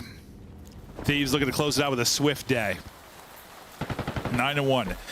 As you said, looking to push it. You already have them spawn trapped to double digits, and yeah, that's a quick spawn trap job. They're looking to get out of it though. Fellow looters, both ARs, both find kills. Next up though is going to be Envoy and Ghosty. So you deal with 2, and then you got the next 2 to deal with. They're able to do so. So I mean, 40 seconds off the clock. Got to start working the objective. Yes, you do. Got to start working it. And where's the working it going to come from, Joe? Over towards A. All right. Heading out towards ALB Fellow. He's looking for kills top middle as well. He's able to find 1, 2 down, and now a chance to potentially get some objective work done. But behind all those kills, they've yet to really get a body onto the objective. Yeah, that's a problem. They've just been slaying. Looked at for like the last player. So now you don't have the player pushed up A. Should be free reign of nades. Able to get 1 tick in, but Johnny's locked it down top middle. Yeah, you're kind of hoping by the time like Fellow gets the position he is, you got a body on the point. And it wasn't that far after, but you know what I mean? Hopefully a little bit sooner. But now you've gotten into your setup, and you're starting to take advantage. Second tick done. Extension is coming. Comms seemingly on point. Oh, that would have been nasty from Lunars, by the way. Just one in the window, quick little snap and pre-fire to pick up a second one, but as even nastier out of Hydra. I mean, he just flies on through. Chiz, though, does get the final kill. A is done. So nice little rebound there. Yeah. Nice little rebound after you were getting kind of slammed in spawn early on, or potentially going to. And Scrap is, oh my God. Well, Lunars gets 2, thankfully, so it's not as bad as it could have been, but that was about to be 4 dead and back to the building blocks here in round 1. Is Scrap gunned you? Stabbed you. Yeah, I mean, he literally just clotheslined him. Yep. Sure did, Joe. Nobody likes being clotheslined. No, it doesn't sound fun. Doesn't at all. Especially with a knife. Clothesline with a knife, yeah. That sounds horrible, Joe. It's like you're... Never mind. Anywhere I'm going to go with that, it's just going to be stupid. I think everybody got it. Yeah. Fight towards top mid goes the way of Thieves, so regain control of the map. 40 seconds to go, but no lives remaining, or no respawns remaining for LAG, just their current lives. Yeah, I think the problem is like every time you retain map control, yes, you got done with that 8 point, but it just feels like Thieves just someone found a multi-kill and then you were right back to square one. Last player up is Kiz. Kiz 1v8. He's dead. All right, so take the first defense. Nothing too surprising there for Thieves to get it done. This is probably the round that decides how this map is going to go. And if LAG are able to take the defense, maybe things get a little interesting. Maybe they can battle back and forth. I don't know. Maybe it comes down to ticks or something for a round 5. If they just get punched in the face on this offense, we're probably done. Dude, I'm sore from golfing, Joe. Everywhere. I need help. You're an old man. I know. Sore. Just using muscles I didn't know I had. Dude, what are these guys clowning about? They're always laughing about something. Maybe they're laughing about their Major 2 finish. That's crazy. That's not bad. We're still a top 4. Is that good enough for this team, Joe? All right. Nice little spree there from LAG. Let's see if they can take advantage of kind of the early spawn control that Thieves weren't really able to do. But it's 5 straight for Guerillas. Still keeping the pressure here. Wrapping around the backside is going to be Lunars. Or sorry, it's going to be Fellow actually wraps around the back, so he's still alive and well. But you've already got 6 life advantage. This has been brilliant out of LAG so far defensively, but we're still early in it. Fellow's going to be dealt with. He tries to wrap back maybe to deal with people towards A and finds a bad timing. This is going to be the question now. Like, once you start to get forward, if you are LA Thieves, how does LAG get out of this? Yeah. Or can they? Or is the objective just going to get done that quick? This is kind of your setup that you want, but Envoy's going to get found out by Kismet. Kismet having a good game. Solid one right now. Maybe you can contest this for a bit. It's all down to Ghosty. He's going to have the help, though, of Envoy. And Envoy's going to fly at it. He's going to lose the fight, but alleviates pressure from Ghosty for now. His trophy is probably doing the most work and keeping him up. Lunar's hitting him down. Ghosty needs help. Hydra's trying to. Envoy's going big this time. Couldn't win the gunfight versus Fellow last time around. This time, Envoy takes out everybody. He kills all 3 players around Ghosty. Brilliant job by Ghosty playing his life, feeding comms to his teammates, and the help comes in. Now, it's still going to be a difficult round to win. You're down 3 lives. Make it 4. Still a lot to do, but you've got a chance behind the Ghosty play and the teamwork. Yeah, it's just really, it's just a great job by Dan to just play his life. I mean, that's what we talk about in Control. Can you buy an opportunity? And this time, it's Envoy's turn over towards the B zone. He's able to find a double. Now all focus over to him because they dealt with the players. So LAG coming off a spawn, and they have to retake this. They want a chance in this map. Here goes the first retake chance. Envoy gets plucked right away. Ghosty gets 1, but has to back up. Not a lot of help there close. They're still fighting for top mid control, and Scrap loses the fight. Once again, Ghosty playing his life so well, though. Just extend a presence out towards these objectives. Just been a thorn in their side for the past minute and a half. Just not giving them an easy gunfight at all. And he should be coming. The Kismet got through. I think he's getting hunted by Hydra. Hydra lost him. They're all looking for him. Yeah. Now it's Kiz's turn to be elusive. Still 40 seconds to go. Kiz is going to walk away with the kill. Despite getting spotted early on in his route, he manages to get away, get through, and continue the strong map you talked about. 18-11. All right, 5 versus 6 now. Tick advantage does go to Thieves because you got that 1. No respawns remaining. They just got to deal with Kiz, and they've not been able to deal with Kiz. I feel like they've seen him multiple times, knowing his location, but it doesn't matter. Great shots on the Hydra. Up the zip, but still possible. 2 versus 3. It's really, what's the call? Looks like they're going to try to hunt down Ghosty here. 1 player's already through. That's going to be Johnny. Scrap gets another pick, though. You just have to get together if you're LAG, and you just haven't. Scrap's like, give me 4 gunfights. Cool. That sounds like a blast. Ghosty finds the time to get info on 1. You're pausing the clock at 6.2. Both going to get on it. Just force them to make a play now. It's progressing so much quicker. Second tick now going to be done. Nice nade combination there. Scrap, give me all 4.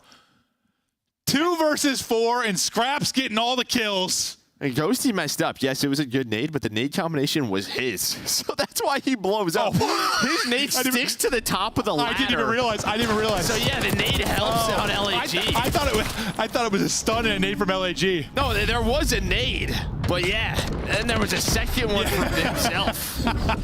But it doesn't matter. Just Scrapped. Yeah, he just slides on down and says hello. No, that's somebody I'd want to have alive in a 1 versus 4.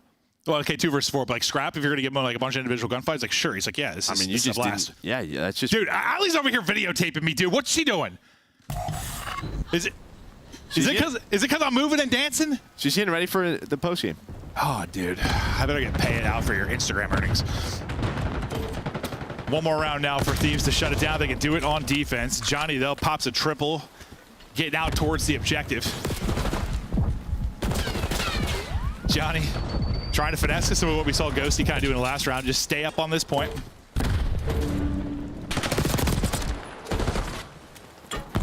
Eventually drops, and what, you get 1 tick done, but it's a journey to take this. Down 2-0 in the series, down 2-0 on the map. You fellow pushed up again, right? We saw him on the first attack round in this position. A lot more impactful, though. He's able to find 3, quickly trade it out, but he's allows his team to get to this point. Second tick now done. Progress.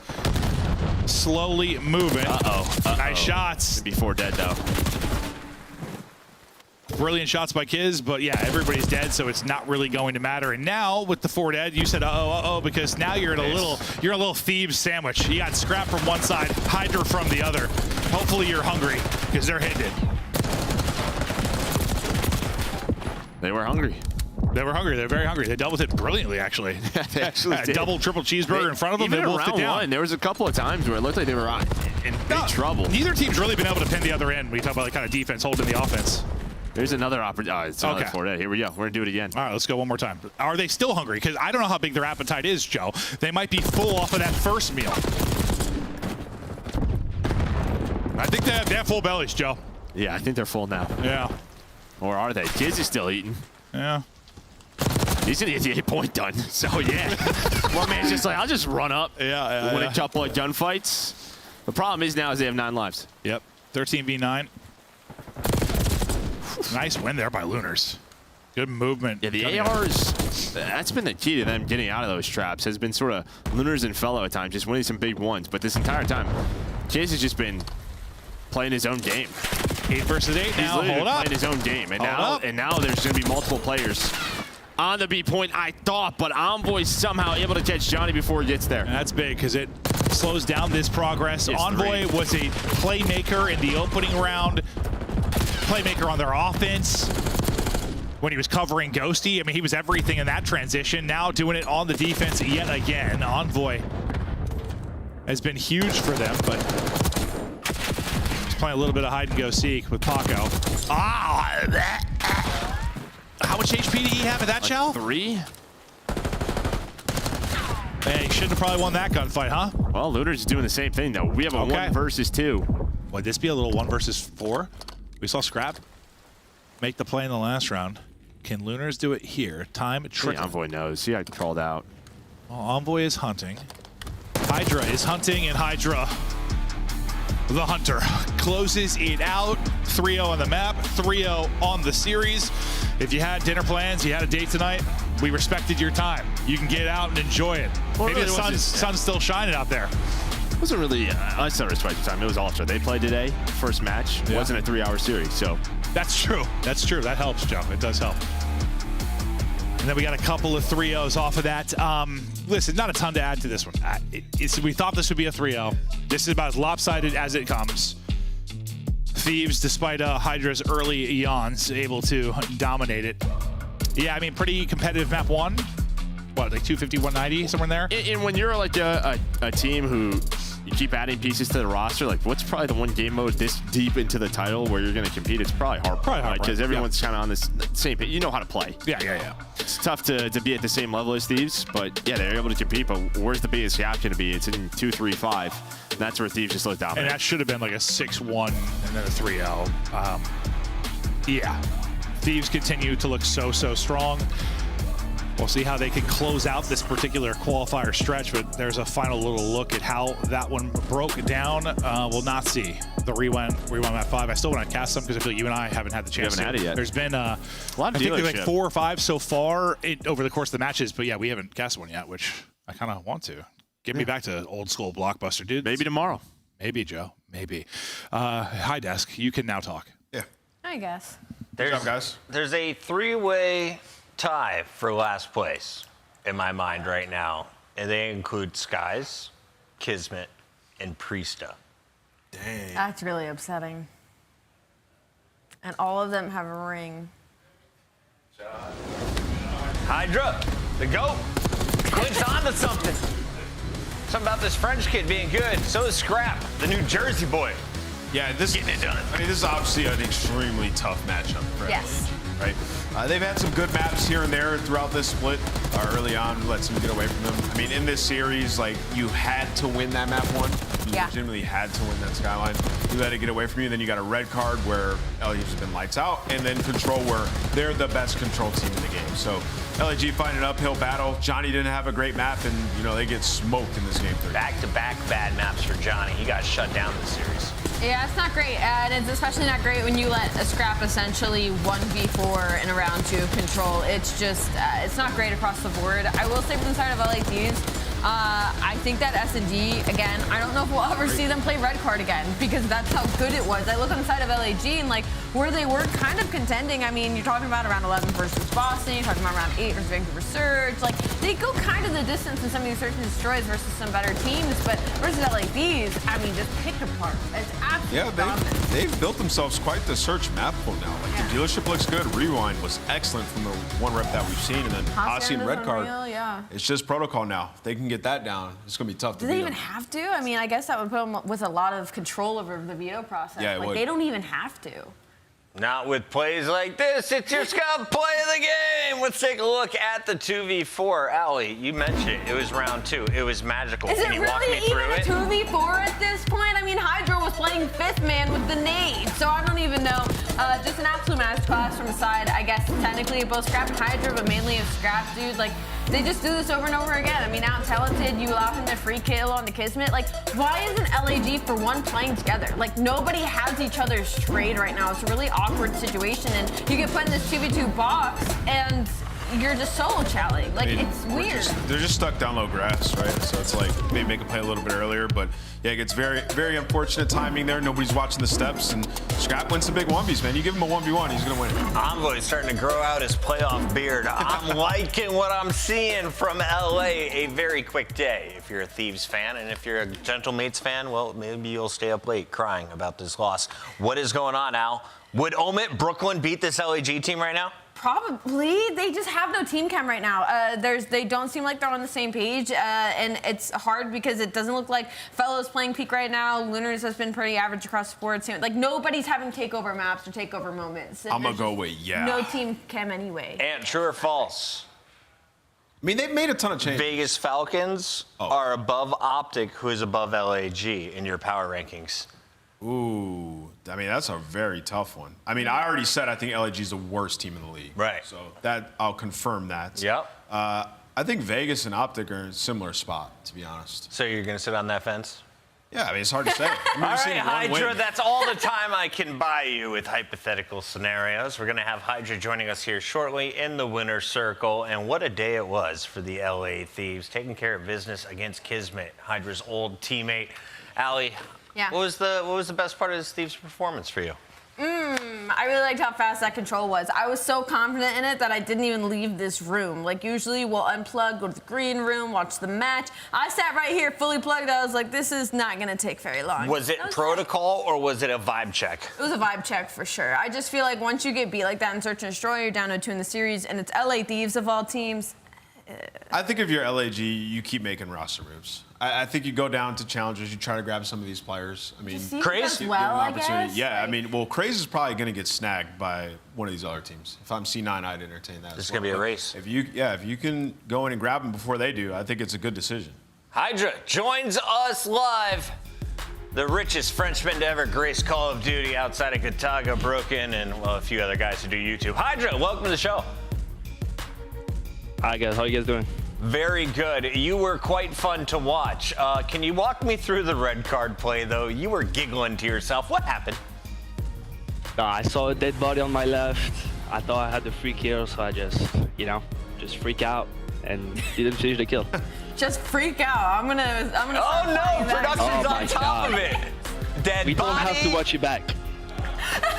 We really didn't have to do this. Oh, the giggle's worth it, though. You look so wonderful at the top right there. It's not often we get to poke a little fun at you because you guys are so good at the game, and I want to ask you about that. It's kind of like we got to talk to Scrap, and he said that like at the past major, because you guys were put in uncomfortable situations for one of the only times that it's really happened is why you got caught off guard. How have you guys been trying to counter that heading into Major 3 because you've still been basically dominating teams? I mean, we've been working on our comms when we are in bad position in game. You know, we're getting spawn travel protocol or whatever, making sure we have a game plan, working on the bad situation instead of just working on all the good situation that we are on every day.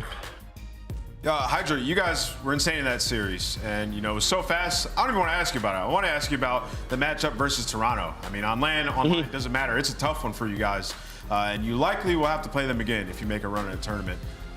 What about them gives you so much problems, so many problems?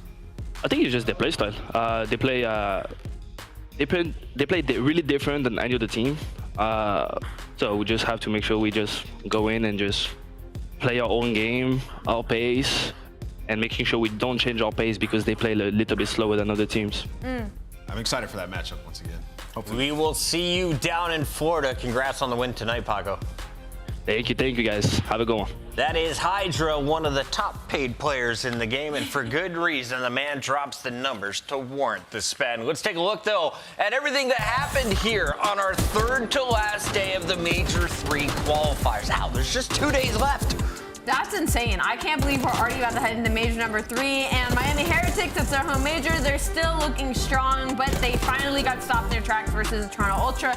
Now, this was a banger of the series. I advise you to go watch that map 1 back. I think it was a really good hard point. Both these teams playing peak right now. Toronto Ultra, though, looking to squeeze themselves up top. I'm really excited to see them play on land once again, especially against some of these top teams, because they've got some really solid W's during this split. Yeah, I mean, if we're talking about just this split, Toronto's been the best team this split, in my opinion, right? So they've taken down some really good teams, and you know, they're championship ready. Control's improving. You heard Kleenex talking about it. Like, Jamie's starting to feel super comfortable with the sub in some of these situations, switching things up, and you know, Joe Thieves and Beans picked up right where they left off. Toronto looking good and gonna be one of your favorites coming into Major 3. Toronto Ultra, can they hold a trophy in 2025? They've been knocking on the door the last 2 majors. Let's take a look, though, at the guy who could lead them. Kleenex today against Miami, 101. He drops a 116 in the lobby, leading in search, and also over 100 in Slayer rating. Listen, when Toby's playing like this, Toronto is a top team. Not even top team, they could be a top #1 team, because the Kleenex always is playing strong, but when he's putting up numbers like that, it is so difficult to match. When I first saw this team at EWC, I was shocked to see them finish in the top 6 there. Now Boston Breach performing at this level to be in a top 3, if not top spot on our leaderboard. Yeah, Boston Breach has been impressive. They've been great. I mean, they've been quietly one of the better hardpoint teams the entire year, top 5 there. And then this is the product of like now figuring out your search and control. I mean, search has been unscathed this split. Control, excuse me. And search, they've been solid. Their only losses are 2 round 11 losses, right? So for Boston Breach, they're in a very good spot. And I think at the last line, even though they bowed out in lose bracket, they proved to us they can beat top teams with that win over LA Thieves. So now, I mean, you just gotta go to the lane and perform. And on the flip side, the downfall of Cloud9 needs to be studied. I don't know if that's technically our job, but like, they went from the conversation of being a top 4 team to they've now fallen down to not even in the top 6 conversation. I'm hoping to see more from them when we come land time, but Purge, I mean, it's unreal. It's your Puckets Powerhouse Player of the Day, Papa Purge. He only flies first class on Delta. I always ask for seat 1C or 1D. I couldn't get it to champs last year. Why? Because this Challengers player was sitting in it. Purge, shout out to my guy. You deserve first class for performance like this. First in the lobby across 4 different categories. Wear a Breach on your standings. They are top 3. They're right behind LA Thieves. They're ahead of Vancouver Surge, and Toronto Ultra now joins a 5-team tie at 3-1. It's going to get weird in these final 2 days. It is really weird because I feel like in the past qualifiers, like we had a bigger bubble, right, of like teams in the middle of the pack. Anybody could take on anybody. It was like LA Thieves, Atlanta FaZe, and everybody else. And now we're starting to see some serious disparity between the bottom 8 teams, the bottom 6 teams, and the top 6 teams. Top 8, that is the magic number here in the CDL. Top 8 gets into champs, and top 8 at the end of Major 3 qualifier gets into our winners bracket, where you have 2 lives in the event. Which of these games goes to a game 5, nameless? Vegas and Atlanta FaZe. All right. Are you serious right now? AG takeover. AG takeover? Maybe, actually. Are you calling it now? Yeah, they'll lose the game 5. Vegas Falcons, if you overnight a jersey, Ant will wear it on air. That's going to do it for us today. Thanks for tuning in, everybody. Ant saves his beard for one more match. We'll catch you for Saturday. I needed it. even though it is Drake.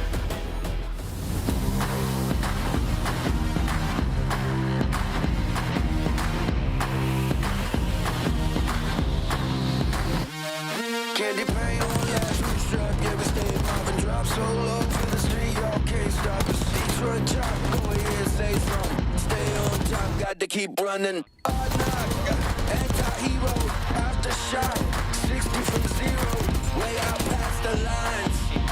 What's up, here to get what's mine.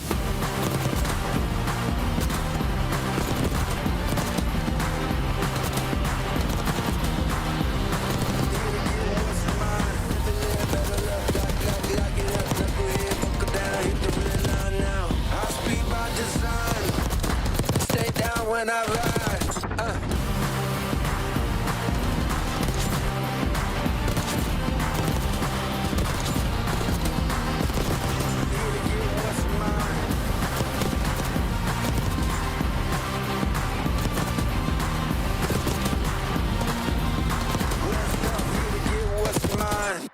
Nice.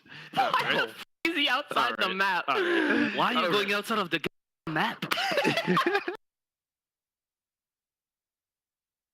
One's got front door, you guys. Front door. Hold front. They're clearing Back door. One shot. Back right. Back. She went back. And inside calls game. Come on, baby! That's what Go! El primer P4, tío. 30 seconds. You see him? Got it, one bullet. Both of them. God, 81 bullet. I just shot the ball. Good try. I didn't know it looked like that, bro. Bro, I saw the guy on the left and I just tweaked.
it.